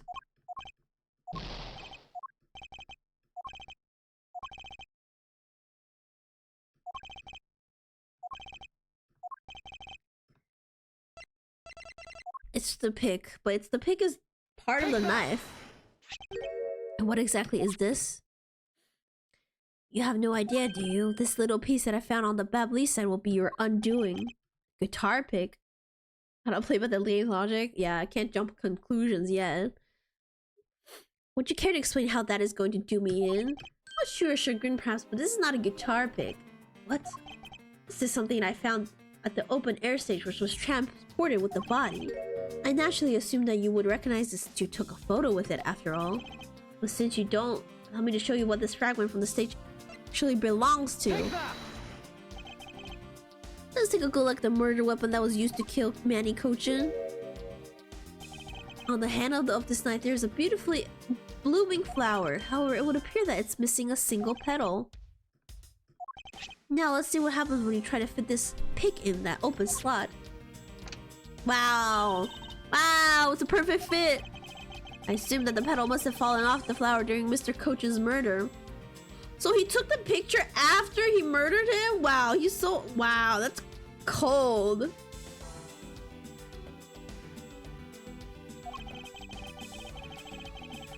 And then it was accidentally placed into the pushcart along with Mr. Cochin's body.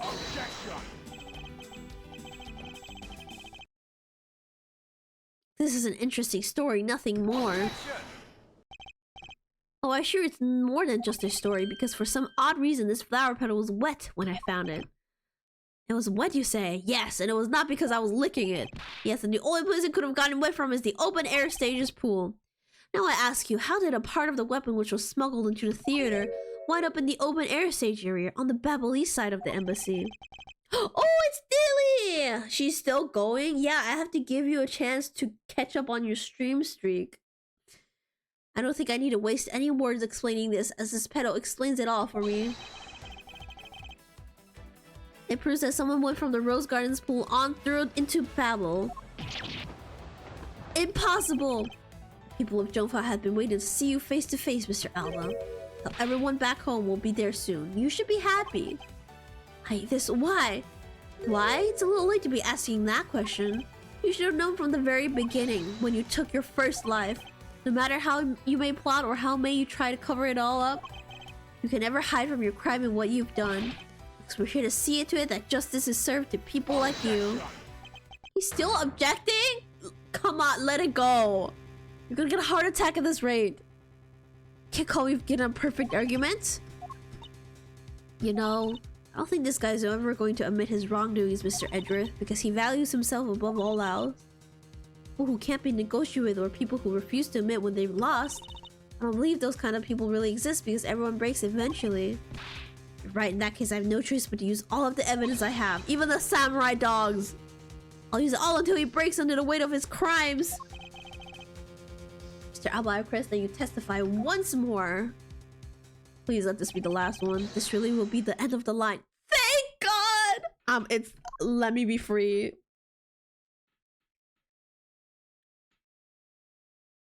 To be continued? Huh? What?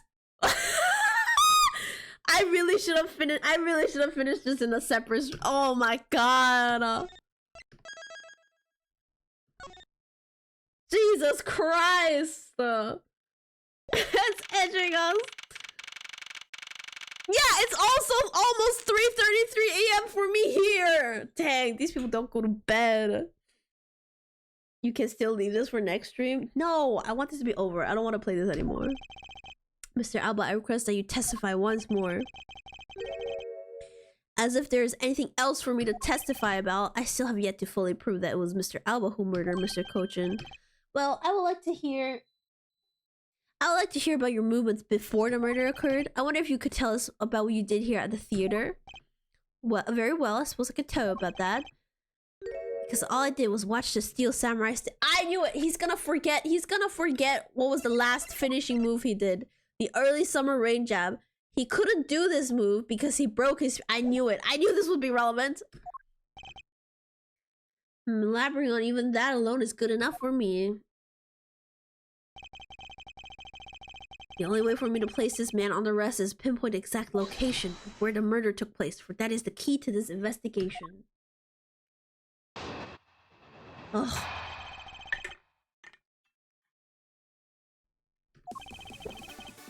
I watched from the last row. The stage was well lit, but it was dark out in the audience. I swear I was there in the audience, but it's hard to prove that, I suppose. I do remember the concept of the show very well. Is that proof enough for you? Those movie scenes were seared in this old man, I'll never forget them. I gotta press him and ask him what was the finishing move. So you were in the theater proper watching the Steel Samurai stage show, were you? Of course I was. That was pretty cool up there, wasn't it? Shut the hell up, Larry! You're not the one who was cool, it's the Steel Samurai who was cool. Yeah, the Steel Samurai special finishing move today was really something, huh? Hey, Edgy, who is she? Who is this Larry? She's a fucking teenager.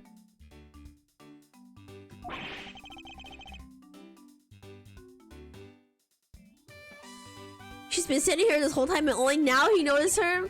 Her name is Kay Faraday and she's helping me in the investigation. Sorry, I didn't get to introduce myself earlier, but better late than never.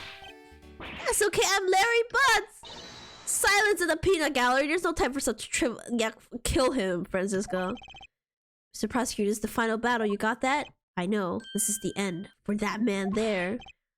Now that's the kind of thing I like to hear.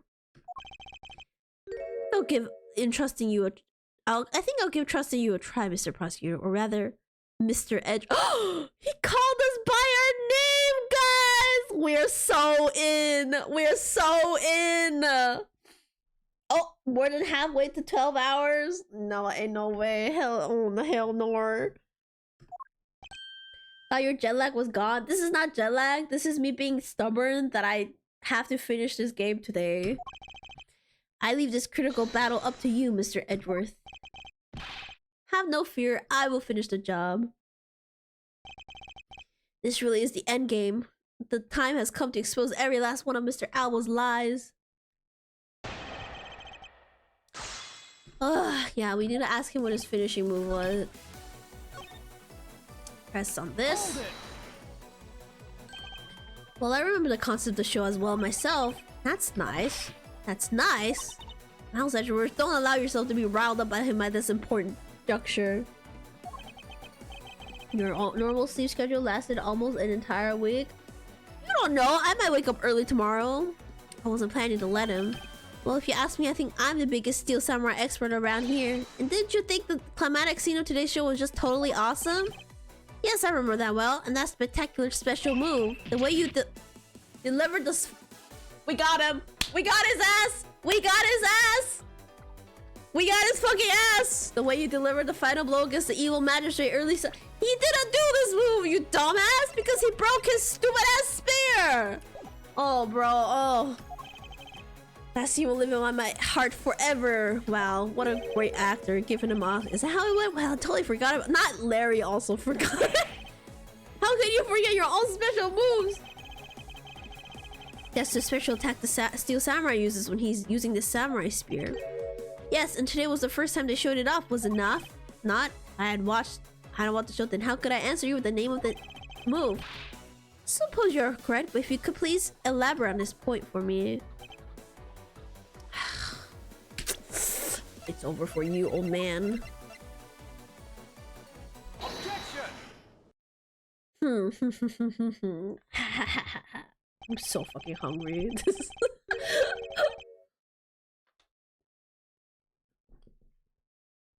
The special move today was the early summer rain jab. Is that your final answer? What is this fucking the game show, Edgeworth? Is this how to be a millionaire? Objection. You little irritating gnat. Do you think you can trip me up by asking the same question over and over again? That was not my intention. Your testimony is more than sufficient. However, I believe it would be wise for you to take a look at this. Steel Samurai Spear. What about it? This spear actually never made it on stage today. Excuse me. Unfortunately for you, tonight's Steel Samurai happened to be a goof of a young man with an abundance of useless hot-bloodedness. Having said that, said useless man bent the spear during his rehearsal this evening. Kate, do you remember what was the Steel Samurai's special move was tonight? It was the Steel Samurai Sushi Slash. Correct, because he couldn't use the spear. A last-minute change was made. Had you really been watching the show, you would have known that move that was used. Fake fan. Quirkus Alba. You didn't watch even a single minute of the Steel Samurai stage show tonight, did you? Got him. Got his ass. Stupid ass. So if he wasn't watching the show tonight, then it opens up the possibility that he was busy killing Mr. Kochin instead. So where were you during the show? I demand an answer now.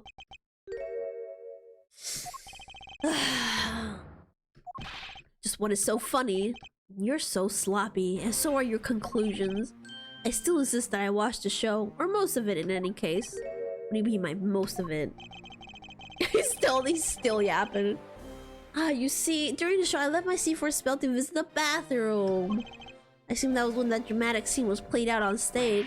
That is the lousiest lame excuse I've ever heard in my life, pal. Just because he got the name of the move wrong, can't really use that as proof that he didn't watch the show at all. The fan of the Steel Samurai, I had wanted to watch the entire show. Honest, I don't think you're a fucking fake-ass fan. Poser.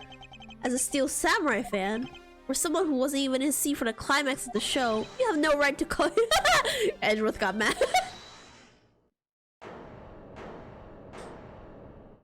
What? Who did that? Who said that? Who was that just now?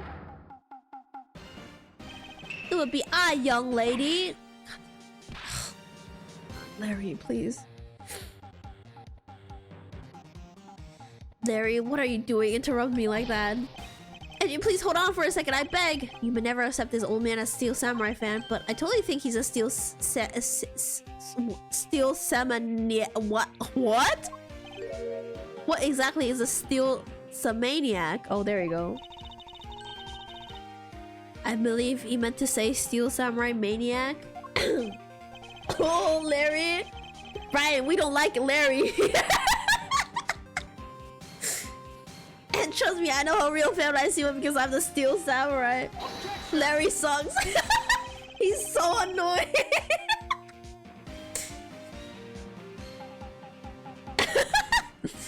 I will never acknowledge you as the true Steel Samurai. Read the room. Why are you getting so worked up over Mr. Edgeworth? Appears that the real Steel Samurai recognizes me as a fan. Well, you should, for I am a fan. It's not as though I missed the entire show. It was the most amazing show filled with the spirit of the young and the young at heart.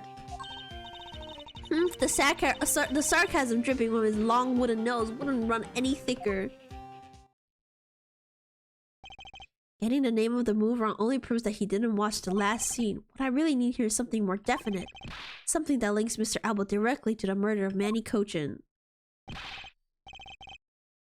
Come on, Larry, they don't deserve— Yes, yeah, Brian, you can have Larry. You can take him away from us. Actually, Edgeworth is cute. Exactly! Thank you!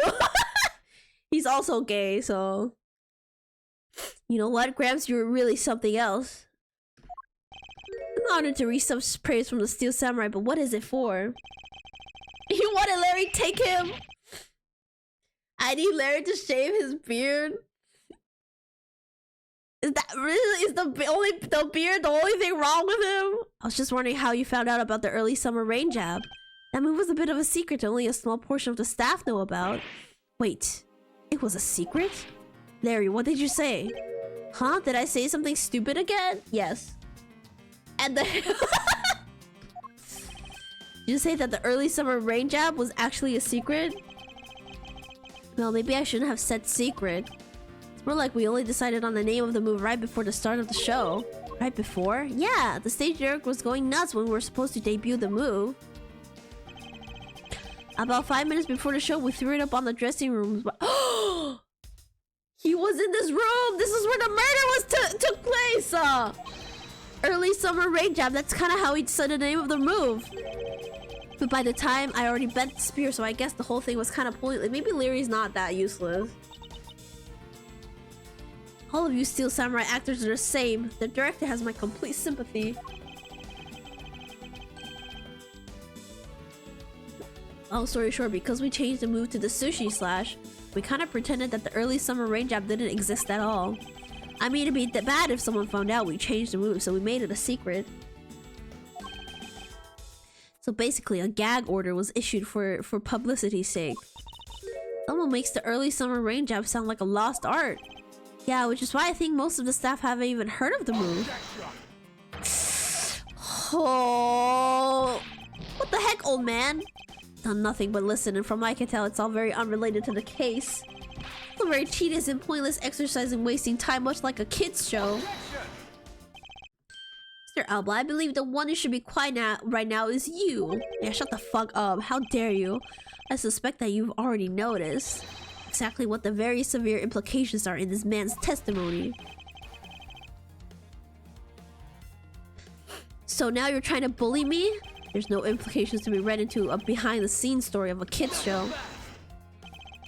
Don't even think about trying to slither your way out of this, Quirkus Alba. You were the one who said it yourself that the name of the move was Early Summer Rain Jab, but that name was only decided upon right before the show was about to start. So, which is what are you driving at? And the name of the move you told us was never used in the show or said out loud. Now then, would you care to tell us about how you found out of the name of the move? Because I can only think of one way you could have known. This is the only way you could have known the name of the special move. You saw it. You knew the name because you saw it. You saw it on the dressing room's whiteboard. Where you killed the guy. The staff members who knew were keeping it a secret. So you couldn't have simply gone up to a staff member and asked. Which means that the only other option left is that you saw it on the whiteboard. So that means that Mr. Apple was in there at some point, right? What's the big deal, sir? I don't see what that means. Gumshoe, please. There is another piece of evidence that has a great deal to do with the dressing room. So we can't afford to let this slide. It's the fucking cart doll. He literally hid the body in there. Take that. The push cart that was used to move the body was right there in the dressing room. During the show, the push cart awaited its turn, and it doesn't have the weird bulge in it. And now it has the weird bulge. And it was finally pushed there along with the Iron Infant. And that's a little bit creepy that there was the dead body just there all the entire time. And then right after show ended, it went into Alabas along with the Steel Samurai. Which means that the only time the killer could have placed the body inside the pushcart was when the pushcart was in the dressing room backstage. So basically, the killer has to be someone who visited the dressing room during the show. Precisely. Please, let this be it! Oh, but wait! What if the murder took place right in the dressing room? What do you mean, Kay? I have to admit she brings up a valid possibility. During the show, the dressing room was supposed to be devoid of people. Slipping undetected into a private dressing room then would be as simple as pie. The killer must have come up with the idea to move the body with a pushcart then too. Correct, thus making the theater's dressing room the ideal location for the murder of Manny Cochin. Quirkus Alba, during the show, you went down to the dressing room, and I want to know why. Yes. Yes, I was there. I went into the dressing room. I knew it. I'm placing you under arrest right now, pal. You got that? Arrest. God damn, he's still going. Jesus Christ. Not so fast. What is it now? Don't I deserve a chance to explain myself? Explain? What is there to explain? I believe I told you earlier that I went to the bathroom. Well, I got lost when I want to kill this dude. I want to kill him. I wanted to ask for directions, but when I opened the dressing room door, no one was inside. That's when I saw the name of the move on the whiteboard. You punk, you still trying to get out of this? You really think that you can get away at this point? Mr. Edgeworth, isn't there anything you could do to stop him? Yeah, like fucking kick his ass. Break his kneecaps. I don't have the airtight evidence I need to put this man away for good. If that's what I need, then perhaps... I believe an investigation of the dressing room... We have to do another investigation! I'm gonna die! I'm gonna die! It's possible that we may find new evidence there. Mr. Edgeworth pokes around in there. I'm sure you'll find some new facts, pal. Oh, and if we lose Little Thief, we may even learn something from our recreation. Do you guys remember when, like, 2 hours ago, Edgeworth was like, this is the end?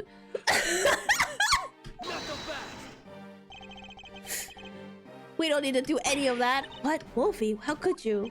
I'm not saying this to be mean. It's just that we've already searched it. Oh, thank God they already searched it. Oh my God, Jesus Christ. I'm so glad I'm in PST. Isn't it pretty late for you in PST too? My men really are something else. And they found nothing? There's only one thing I can say to you, sis, and it's that they found nothing. That's it. Guess you're right. If they had found something, they would have reported it to us. They couldn't find anything because there was nothing there to find.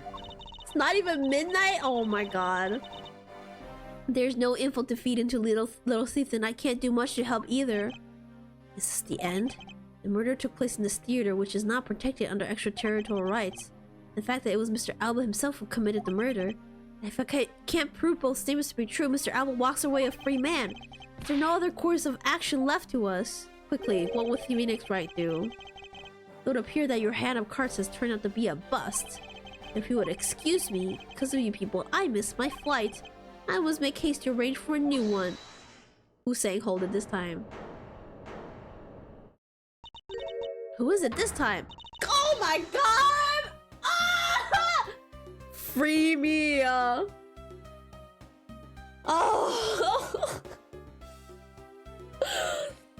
Hold it right there, you whippersnappers! First Larry and now you? I think every single person needs to do a hold it moment. What is with that scary mobster like scowl on your face, Edgy Poo? Her name is Oldbag? Yeah, her name is Wendy Oldbag. Don't treat me like I'm some sort of nuisance. I've been meaning to say this, but all of you keep talking about things I don't get at all. You're all leaving this lady in the sad, depressing, lonely dust that I'm about to cry in. Why did you have to speak up right at this instant? But you know what, Ejibu, cheer up.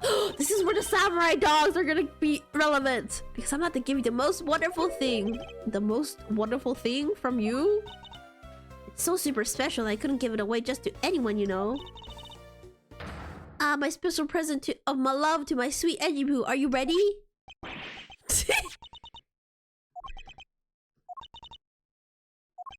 It's a box of those samurai dogs, right? Yes! Oh, Ejibu, here, go on, eat one and you'll feel right as a rain. How is this relevant? How is this relevant? Are we through here? Why did everyone get so quiet all of a sudden? Ejibu, tell me you understand the depth of this lady's love for you? Not want to hand out snacks willy-nilly, you know. No, sir. The thought... What? Okay, there she goes. Mr. Edgeworth, can't you do anything about her? Yeah, can we arrest her? There's no power on earth that can force that woman into silence. But I'm so sick and tired of it. All you people do is look down on me. Even this box of samurai dogs played me for a fool. It had a special design on its fan like the Japanese flag, so I thought it was special. No, it's a drop of blood! Oh no! Oh no! When I ate one, it tasted just like all the rest. Oh, it made me so mad. There's no fucking way. Wait a second. A special box with a Hinomaru-like fan on it? I've never heard of such a piece of merchandise existing before. Oh my God, look. It doesn't have the red dot. How did it land perfectly in that red circle? This is fucking game. I swear to God. There it is. The red sign on his fan is filled in. Is it possible? Could it be? After the show, the samurai dogs were piled up on the dressing room floor. But there is no such thing as a Hino. This contradiction of facts between some... I need to save. It's been so long. Oh my God. The rays from this red sun might just be what we need to point us in the right direction. Present? Studio Bigwiz basically told us to play delivery boys. We were supposed to head the dogs off to the embassy people and tell them hi. I had to pile them all into pushcart just to move them. Oh, they were in the pushcart. I believe you understand what this means, correct? Oh my God. Nah, ain't no way. Ah! There we go.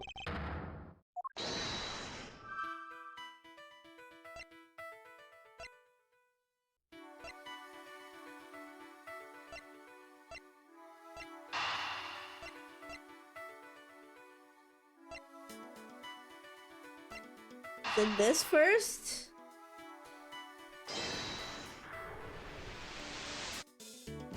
No, it's... I'm reloading.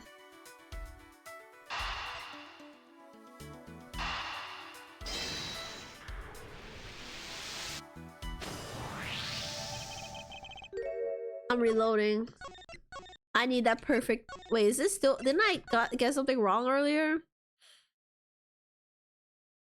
Ah, who cares?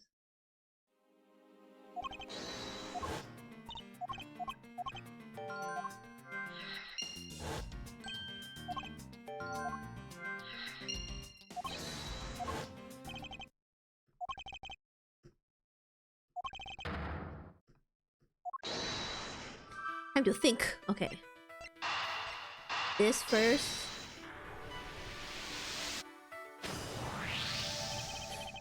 The killer used the pushcart to transport the body, which means that they had to remove the samurai dogs from within first. Therefore, the samurai dogs that were piled up on the dressing room floor were most likely taken out of the pushcart by the killer.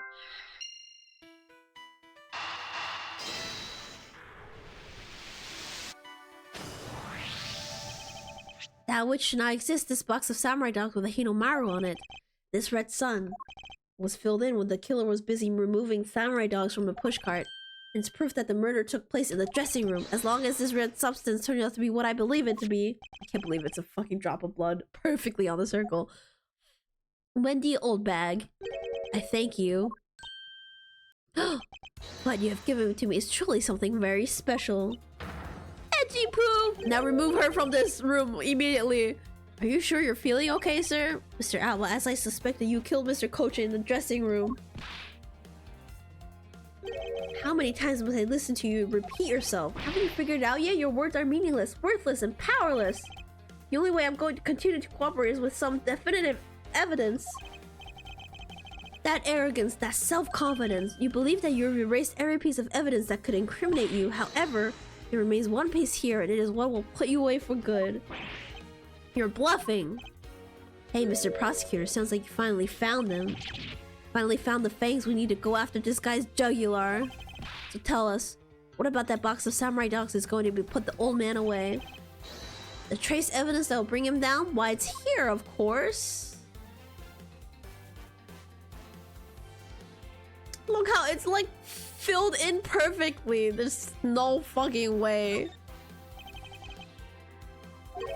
But there is one spark in particular in this box that seems off. What exactly is it? Okay, what if it's his own blood? I mean, it still proves that he was there.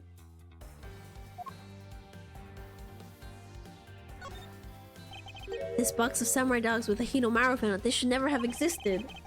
So I want you all to take a good look at this red spot. It's a single drop of blood. What? Blood, you say? Agent Lang, I like this blood analyzed post-haste. I'll admit I'm a bit of surprise. I can't believe we found blood in a place like this. Hey, you, get this down to the lab pronto. But why was there blood on that box to begin with? Think about the flow of the crime. I think the reason will become obvious. Larry, you said that you transported the samurai dogs with the pushcart, correct?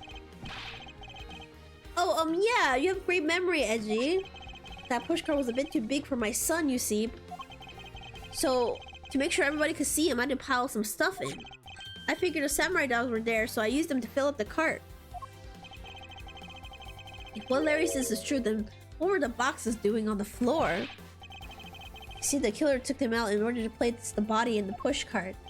Exactly. That is when I believe the victim's blood found its way onto that box. But when investigated that room, not a single box of samurai dogs was in there, because embassy staff members had already confiscated them. Yes, no doubt to hide the evidence of the murder. Good thing Miss Oldbag managed to steal that one box before they got him, right? Looks like Miss Oldbag also managed to put this great thief to shame. What a scandalous way of putting that. I didn't steal. I received it from myself. Because I'll say this one very fatal oversight on your part. Oh, he's not over. It's not over. Oh! Sorry to rain on your little love fest, however. How can he be so self-confident? It's a no-win situation for him like this. Even if that blood turns out to belong to Mr. Kocha, then what? So, Mr. Edward, sounds like he's not ready to call it quits yet. Okay, but if it turns out to be your blood, clearly you were there.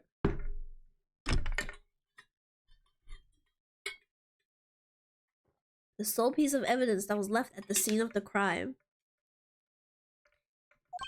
That alone has shed light on a new fact. At the very least, we now know we have proof that the murder occurred in the dressing room. And you say that like it means something. Huh?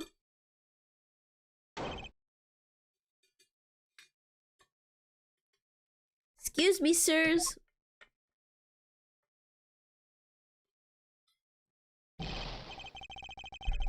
Report, what was the results of the analysis? The analysis came back and confirmed that the red substance is blood. I knew it. With this Kirka's Alba. Okay, but whose blood is it? Mr. Edward, I wonder if you might humor my question. Your question. The one from before, have you forgotten? Even if that is Mr. Coach's blood, what difference would it make? Like we already told you, it proves that the crime scene was that dressing room. But it doesn't prove the eye of your killer, does it? Oh, I want to kill him. He has a very good point. The blood on that box doesn't prove that Mr. Alba is the killer. Then this evidence is meaningless? Can't be, we're so close. I want to smack that smug look off his face. Come on, there's gotta be something we can do. There must be something I can expose it with. Can't think of a come on, Edgeworth! Now if you see- oh! Who is it? Oh my god. Who was that? It's too late. It wasn't me, pal. It wasn't me this time either. It was me! He's gonna say it's his blood! Oh my god! Forensic goat! This guy's a goat! Because I haven't finished reporting everything yet, sir. There's more? What? Hurry up and spit it out! That blood I mentioned, it's not of the same blood type as the victim's blood. It's his blood. What? You mean it's not the same type? You mean it's not the victim's blood? This isn't his, then who the hell is it? It's the killer's! Oh no, sir. All I know is that's the same blood type. What should we do now, Mr. Edgeworth? I have no idea what's what anymore. Neither do I. What an amusing turn of events. That blood drop proves something to be true, alright, namely my words. Which one of your words would that be? Ones where I said that your words are meaningless, worthless, and powerless. That blood has nothing to do with the murder investigation whatsoever. Somebody got a nosebleed. Need I remind you that the blood got onto that box long before it entered my embassy? What sort of nonsense? Yeah, it's blood, pal. There's no way it's not related to the murder. I mean, somebody could get a nosebleed. Like, it's not that uncommon. So you would like to believe, but what if someone preparing the samurai dogs had oh, that's what I said! What then? I guess that's possible. Damn it, where have we been wasting our time on a red herring? Well, doesn't belong to anyone connected to the case. That should be clue enough.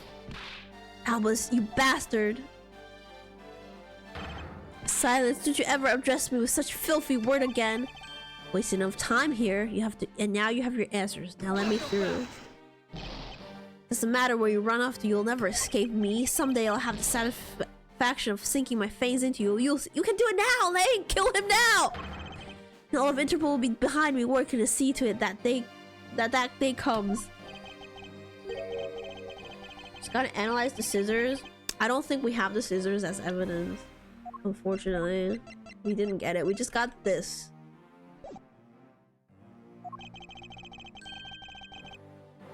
They sound like the whinings of a pathetic loser of a mutt. Oh, that hurts. Is it really the extent of what we can do? Is this the blood really from someone completely unrelated? Or is there another possibility? Someone else other than the victim? If they do another to be continued, I'm ending stream. What would that man do? Not him thinking about turn Phoenix, right? Ooh. What he said, what would that man do? What would he, who can turn any desperate situation around, do? He's thinking about his boyfriend. turn it around. That's it. I must turn my way of thinking around. But the game's not done. It's not whose blood is it? It's whose blood could get onto the box like this. And if I think about it that way,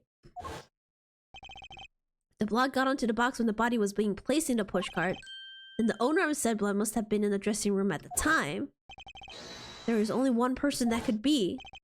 Well, I must praise you for trying so hard. It's because of you kids I was removed from center stage, and will be forced to live out the rest of my life in the shadows, unfortunately. It's not a total loss, as the underworld will allow me more freedom than you'll ever know. He's literally omitting to be, like, doing black market deals.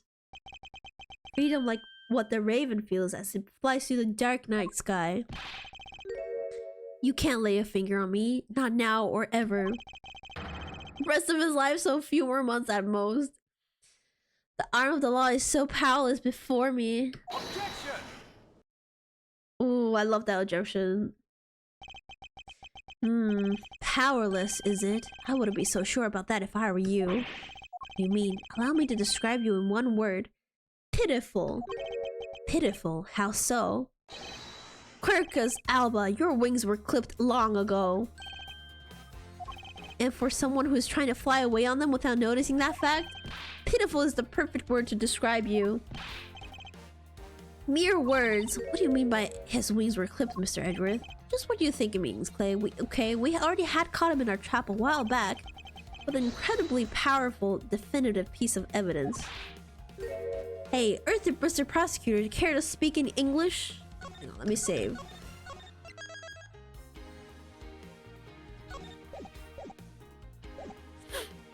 Everyone's so dramatic in this game. What are you talking about? What piece of evidence? The piece I speak of is, of course, this drop of blood.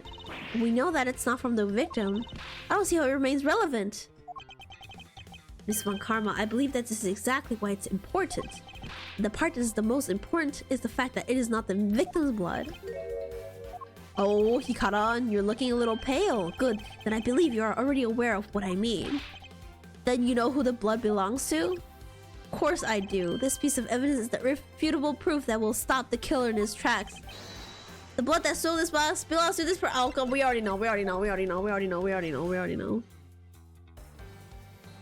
Take that!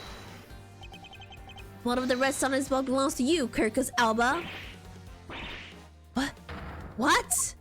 Why is his blood on the box of samurai dogs? He's not even a victim! The blood fell onto the box when Mr. Coach's body was being loaded into the pushcart. At that time, the only two people in the dressing room were the victim and his killer. So that's what you mean. If the blood doesn't belong to the victim, then there's only one other person it could belong to. Yes, and that person is the murderer himself. That's the only logical conclusion. Mr. Kochi was the one who was stabbed, sir. Why would Mr. Alba have been the one who was bleeding? If during the murder, Mr. Kochi had fought back. You mean if before Mr. Alba could heal him, Mr. Kochi managed to wound Mr. Alba? Yes, and I believe we have a piece of evidence that proves that he was bleeding then. Yet he willingly showed us his wound. He almost took off his shirt and scared us. Take that! Mr. Alba, you bear on your body a great wound. That was from when Damask attacked me. Yeah, and that happened way after he was in the dressing room. But is that what really happened? You can manufacture a weapon by smearing blood on it, so I can't just accept that as fact. Shall we try a test, Mr. Alba, and see if the shape of your wound matches the scissors? Yeah, shall we stab you again with the fucking scissors? You really are something else, Mr. Edgeworth. You don't let a single thing slip by you, no matter how insignificant. You're the one to talk, Mr. Alba. You've managed to give the law the slip for 10 years as the smuggling ring's leader. No matter the danger, you can hide every last ounce of fear and anxiety from everyone. You truly are a one-of-a-kind criminal. Stop praising him. I am the master of my fear. However, to think that a person such as you can miss such a large thing, you believe I've overlooked something? You said my wound was caused by Mr. Cochin, and that it was caused here in one of the theater's dressing rooms, right? Yes, that is correct. I'd like to point out that it's simply not possible. My wound is a stab wound, and one that could only have come from a blade. I wonder where you will propose that such a weapon came from.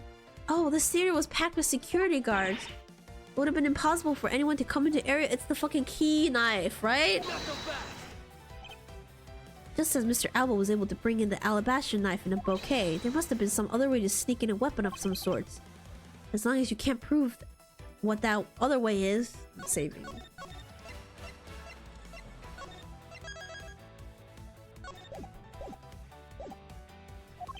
All you're talking about, Mr. Coach, and stabbing me is pure nonsense. He shoved this up his ass, of course. If the other way does exist, you better hurry and tell me now. Oh, Edgeworth already knows. With pleasure. Wait, what? How? Oh, it's this, right? It's this. It has to be that. There's nothing else.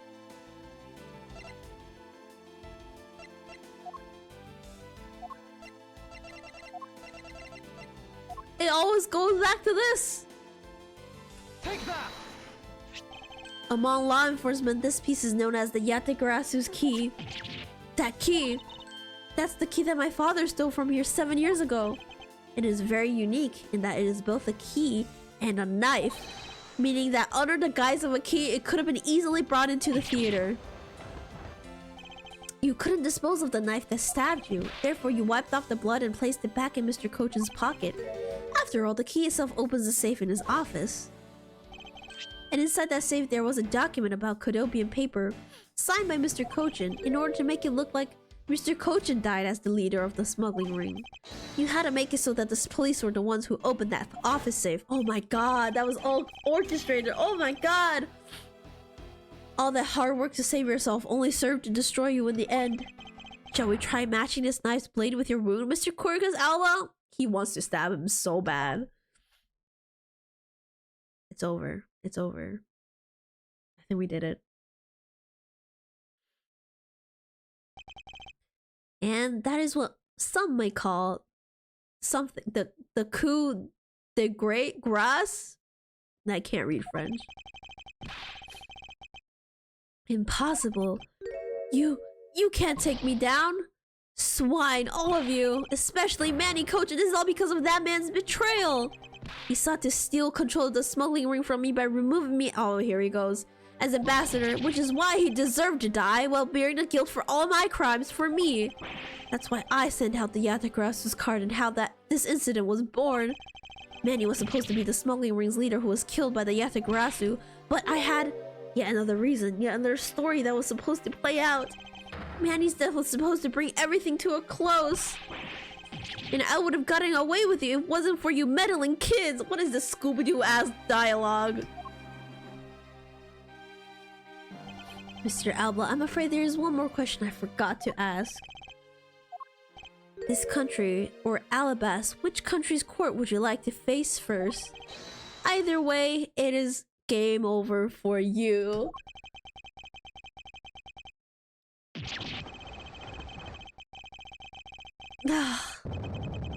And here we go.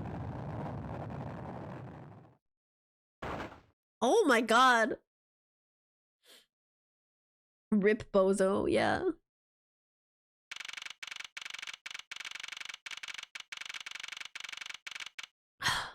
Oh my god, it's over. Oh my god.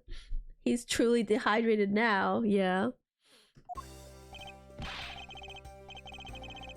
Ugh, this is it, the big day. It's Mr. Alba's trial today.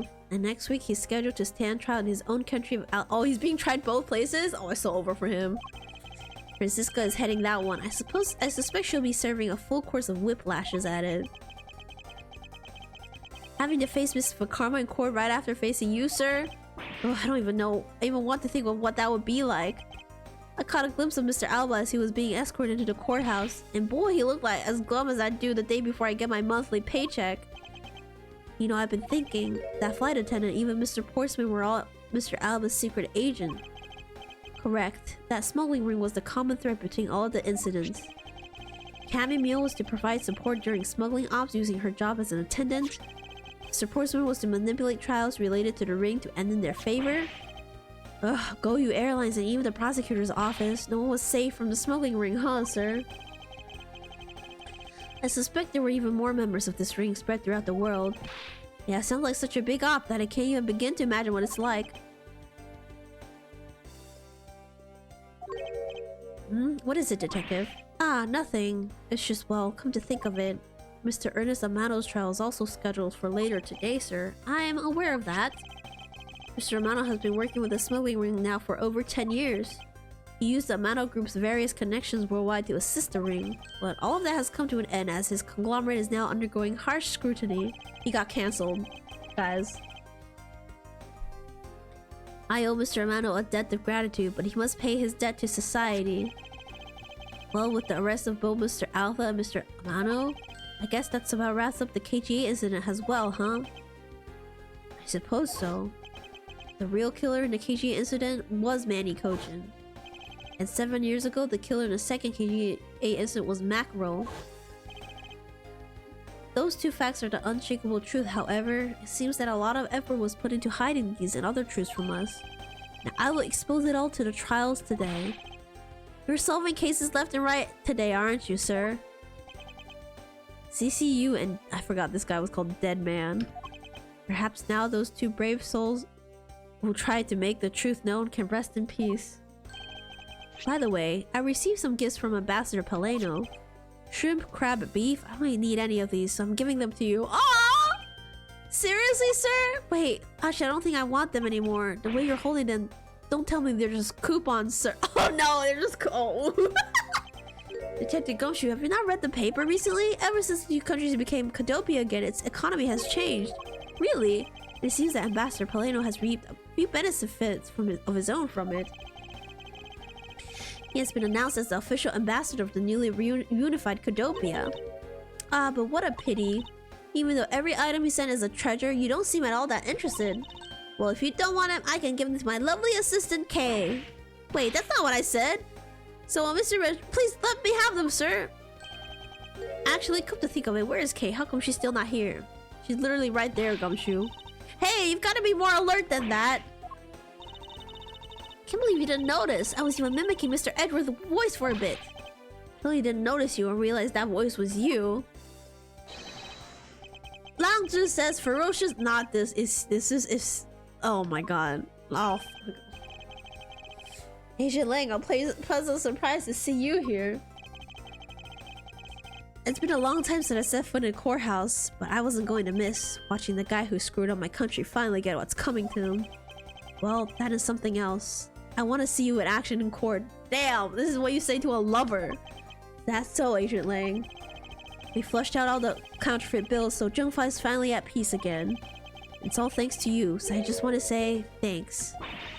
I never thought I'd see the day old Wolfie says thanks to Mr. Edward. I should be the one thanking you, Agent Lang. If you hadn't negated Mr. Alba's extraterritorial rights, I would not have been able to bring him to a trial. I believe the victory belongs to the both of us in this case. Aw, now kiss! A shared victory, huh? Look, don't get me wrong, I still never forgive you prosecutors. I have zero interest in that truth thing you talk about in court. Always done things my own way, and that's not about to change, you got that? I see, well, I believe you should follow your own creed when you do your job. Yeah, and if there's ever someone who your precious truth can't catch, feel free to sit around and cry about it all you want. But as for me, I'm going to get that person no matter what. Alright, it's about time for trial to start. I will see you later. I'll be watching your performance from the gallery. I'm looking forward to this. I prepared a whole ton of ticker tape for today's victory, sir. What the fuck is ticker tape? I'll help throw some around when— oh, it's confetti. When Mr. Edgeworth wins. Hope we've got enough because I'm going to call my men up as well. A modest amount of ticker tape goes a long way. The scene shifts to the courtroom and the final act of this long tale begins. Imagine if they made me play through the court trials as well. I would have jumped off the building. Prosecutors are those who seek a guilty verdict for the defendants, and to that end you have no choice but to win by any means necessary. That creed was forced on me when I was very young. However, I no longer think that is all we prosecutors are. That is because I met the love of my life. Phoenix Wright. That would be funny, yeah. Even though I've only been away from the courtroom for a short time, feel as though it's been a lifetime since I set foot in one. And today, more than any other day, I feel the fight within me rising. Let's go!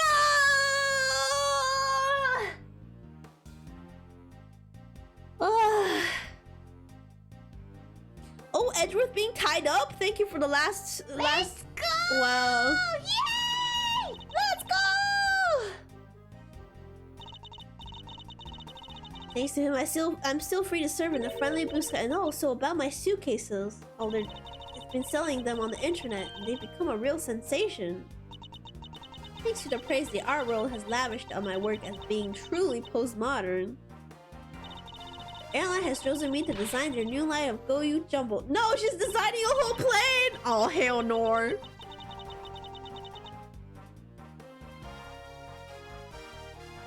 They're doing the thing where they catch up with all the characters. Oh.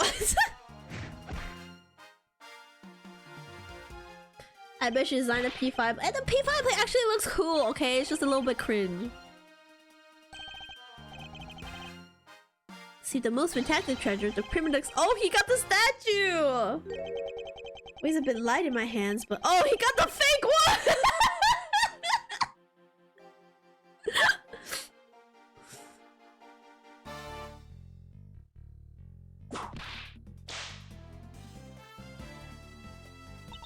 We finally caught Agent Hicks' killer, and I was able to witness Mr. Alba's teary eyes.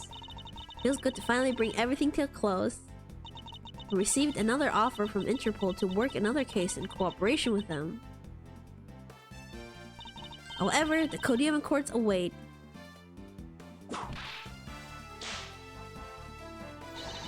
Dopia's air is supposed to be very fresh, so my whip should find new vigor here. Their condolences to everybody that's in her path. Ugh. Officer Meekins! This little patrolman has been fired as of today's— No! I thought I was safe since we found the gun I had dropped. But I had noticed I had dropped my police badge too. Guess what really broke the camel's back was that I couldn't find my badge. My little life has suddenly tripped into a dark black hole, sir. I think I'll go to the courthouse and file a complaint with Ruffles Man. What the hell is Ruffles Man? Oh boy. I need to go pee really bad, but we're gonna stick through to the end. Emma Sky! My girl! I'm actually hoping to talk with Mr. Edgeworth a bit more than I did. I got to get going and return to Europe. Still got a long way to go and a lot of stuff to study there. Next time I help Mr. Edgeworth on a case, I'm going to do it as a real forensic scientist. I'm sure he's going to need all the help I can give him scientifically. I love her. I love her so much.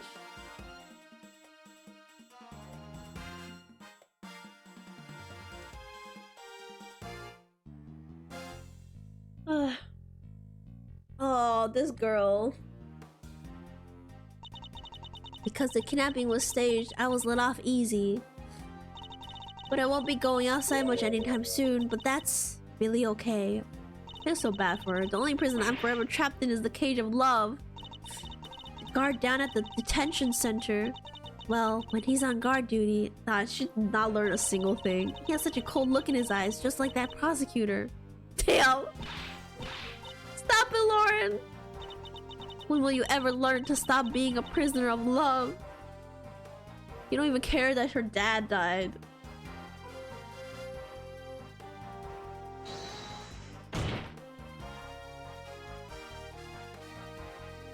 Oh, the judge? It appears that there are all sorts of drama that takes place outside of the courtroom.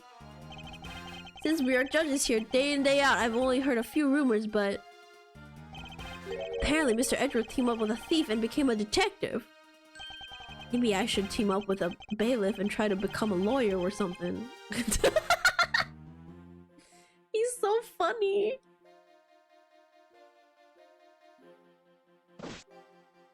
Oh, Maggie! How's she doing? Did she also get fired?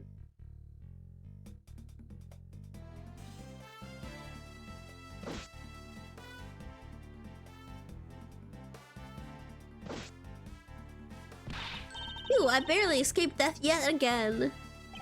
Yeah, but boy, were we lucky to have Mr. Edgeworth help us out, huh? Yeah, but because I lost the key, I got fired. Oh no.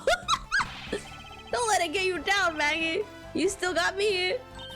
You're right, sir. I won't be sad. I'm gonna go pick myself up and get through this. I wonder what my next job should be. I think you should just stay home, girl. I think you just stay home and not leave your house. That guy called Brandon gay?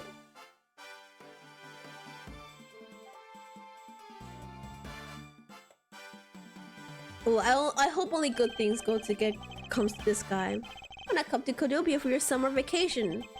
Right now, our embassy is proud to present our Let's Investigate a Murder show. Oh, not him capitalizing on murder. Though we're creating that practice. Okay, well, we had a few problems with the fire marshals. It'll be a attraction called Captured Yatagrasu. Of course, I hope to enlist Kay's help in creating our latest attraction. He deserves it. Yeah, he deserves it. He deserves the good things.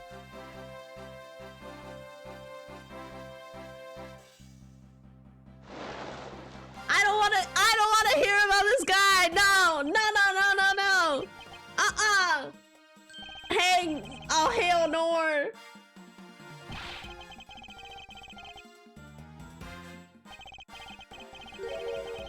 Sell blue ocean dogs. I hope he fails his business. I hope he goes bankrupt. Oh, I swear if we go cut to Wendy next, I'm gonna scream. Oh, the guy in the blue suit? I wonder what's he up to. Well, the next time I'm gonna make him eat one of my dogs. Please, spare Phoenix Wright. Not Larry being the only one to actually reference Phoenix Wright as the man in the blue suit.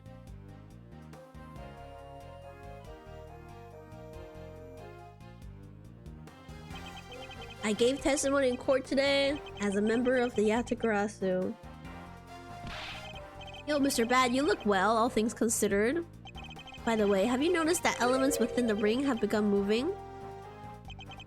They're probably fighting over who should succeed, over who should be the next box. Although, to be honest, I wish I could forget I ever heard of that smoking ring. Langzu said, thoroughly bite the poisonous snake from head to tail. No one runs afoul of the law and escapes this wolf's fangs. I'll get you all yet. He's still at it, his alpha male routine. Ah, youth! When did I become so old, I wonder? I've begun noticing the gray hairs in my beard more. I'm thinking of retiring my mirror.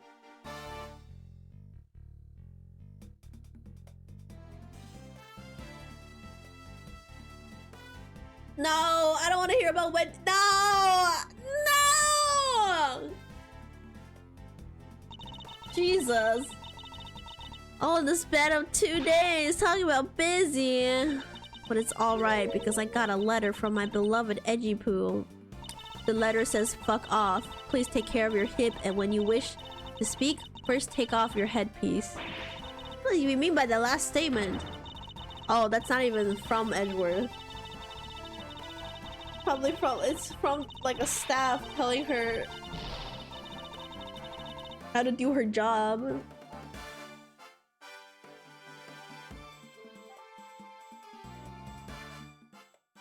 Oh, it's over. Oh my god. We did it. We beat the game. Ooh, epilogue? I feel so much better now that the trial's over. And as always, your legal prowess was top-notch, sir. Yeah, nothing beat the look on Mr. Albo's face when you reveal the ring secret. Miss L's not that important in this game, okay? I was amazed. You're like a totally different person when you step into a courtroom. Mr. Edgeworth is always 10 times fiercer in the court. Based on the information Mr. Alba offered up, they've begun large-scale operations to clean up the rest of the ring, which I'm happy to leave to Francisca and Agent Lang. So what are your plans now, Kay? Oh, well, we've taken care of the creep who killed my father, so I'm not sure. Hey, I know. Maybe I'll just keep on being Mr. Edgeworth's assistant. Are you still trying to steal my job, pal? Gumshoe, your job is a detective. You're not his assistant.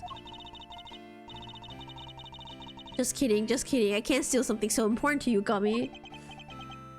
I'd rather see Doggo than Larry. Okay, but to be honest, Larry was more helpful at the end than the dog. Hey, yes? Even after all that's happened, are you still planning to become a great thief? Of course! But I don't want to tarnish the legend of the noble Yatagarasu, so I'm going to hold off on doing anything until I make a tight 3-person team of my own. 3-person team? Aren't we already a 3-person? Yeah! A 3-person team of young beauties the same age as me is possible. With those criteria, I highly doubt you'll find the 2 other people you need. Maya Faye would probably... Maya Faye, Emma Sky, and UK. Perfect trio.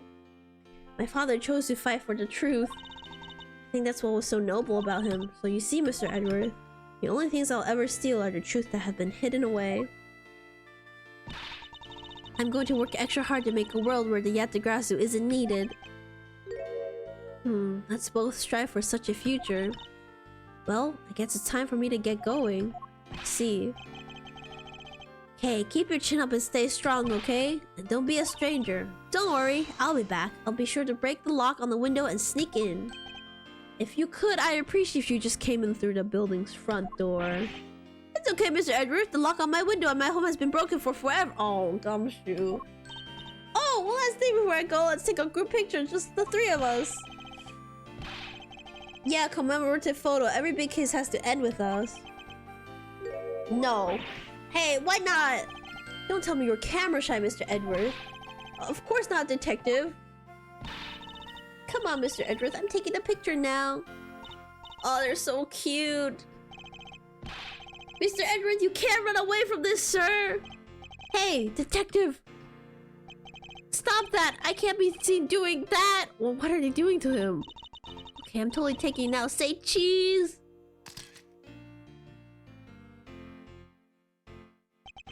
And thus, are we not gonna see the funky picture?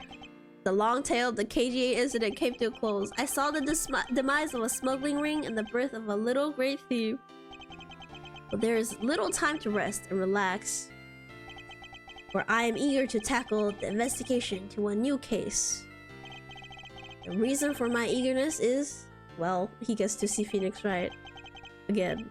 Never mind. I want to pursue the truth and I want to believe in the strength of those who use the power of the law for good.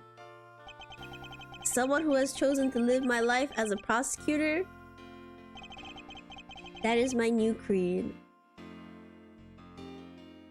Ah, so cute! Ah! Oh my god! Ah. It's alright. I think it's probably saved in the gallery later.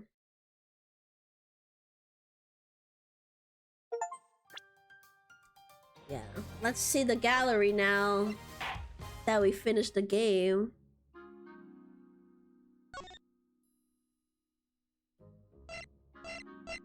Are these just character portraits? Oh, see, here's the... Yeah, here's all the... There it is. We can look at it again.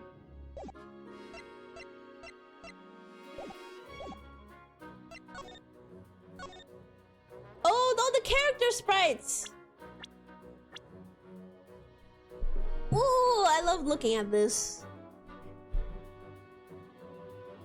Where's the point? There it is.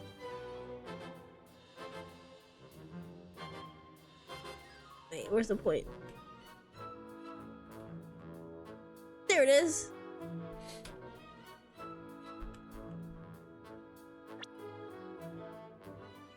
This is so funny.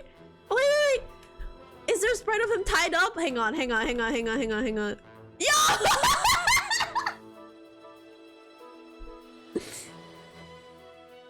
Let's go! Oh, this is so good. Look at how angry he is. Is he where's his running animation?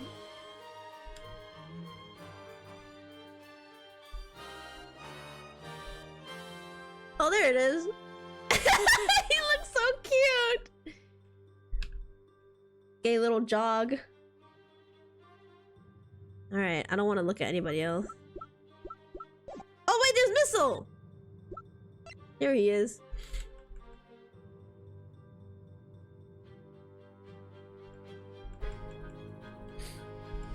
The Scooby-Doo, yeah. Alright, that's it for today. Oh my god, 7.5 hours and I still have to do my stupid ass dailies. But thank god there's not much to do in the dailies anyways. Alright. That sure was something. Isn't this game really good? It's so good. I love this game. We will play the next game after a little while. We'll take a little break and do something else. On Friday, well, I'm doing my haul stream because all the goodies got to me safely, and I get to show them off. And then I'll yap more about my trip in the month I was gone. So there we go. All right, I'm gonna go to bed because I'm really tired, and I gotta go pee because I've been holding this in for so fucking long. Anyways.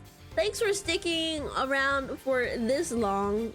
Jesus, I really should have split this into 2 streams, but it's alright. We finished this game. We had fun. I love this game so much. Go play Ace Attorney, guys. Highly recommend. But yeah, alright. Hope y'all have a great rest of the night, rest of the week.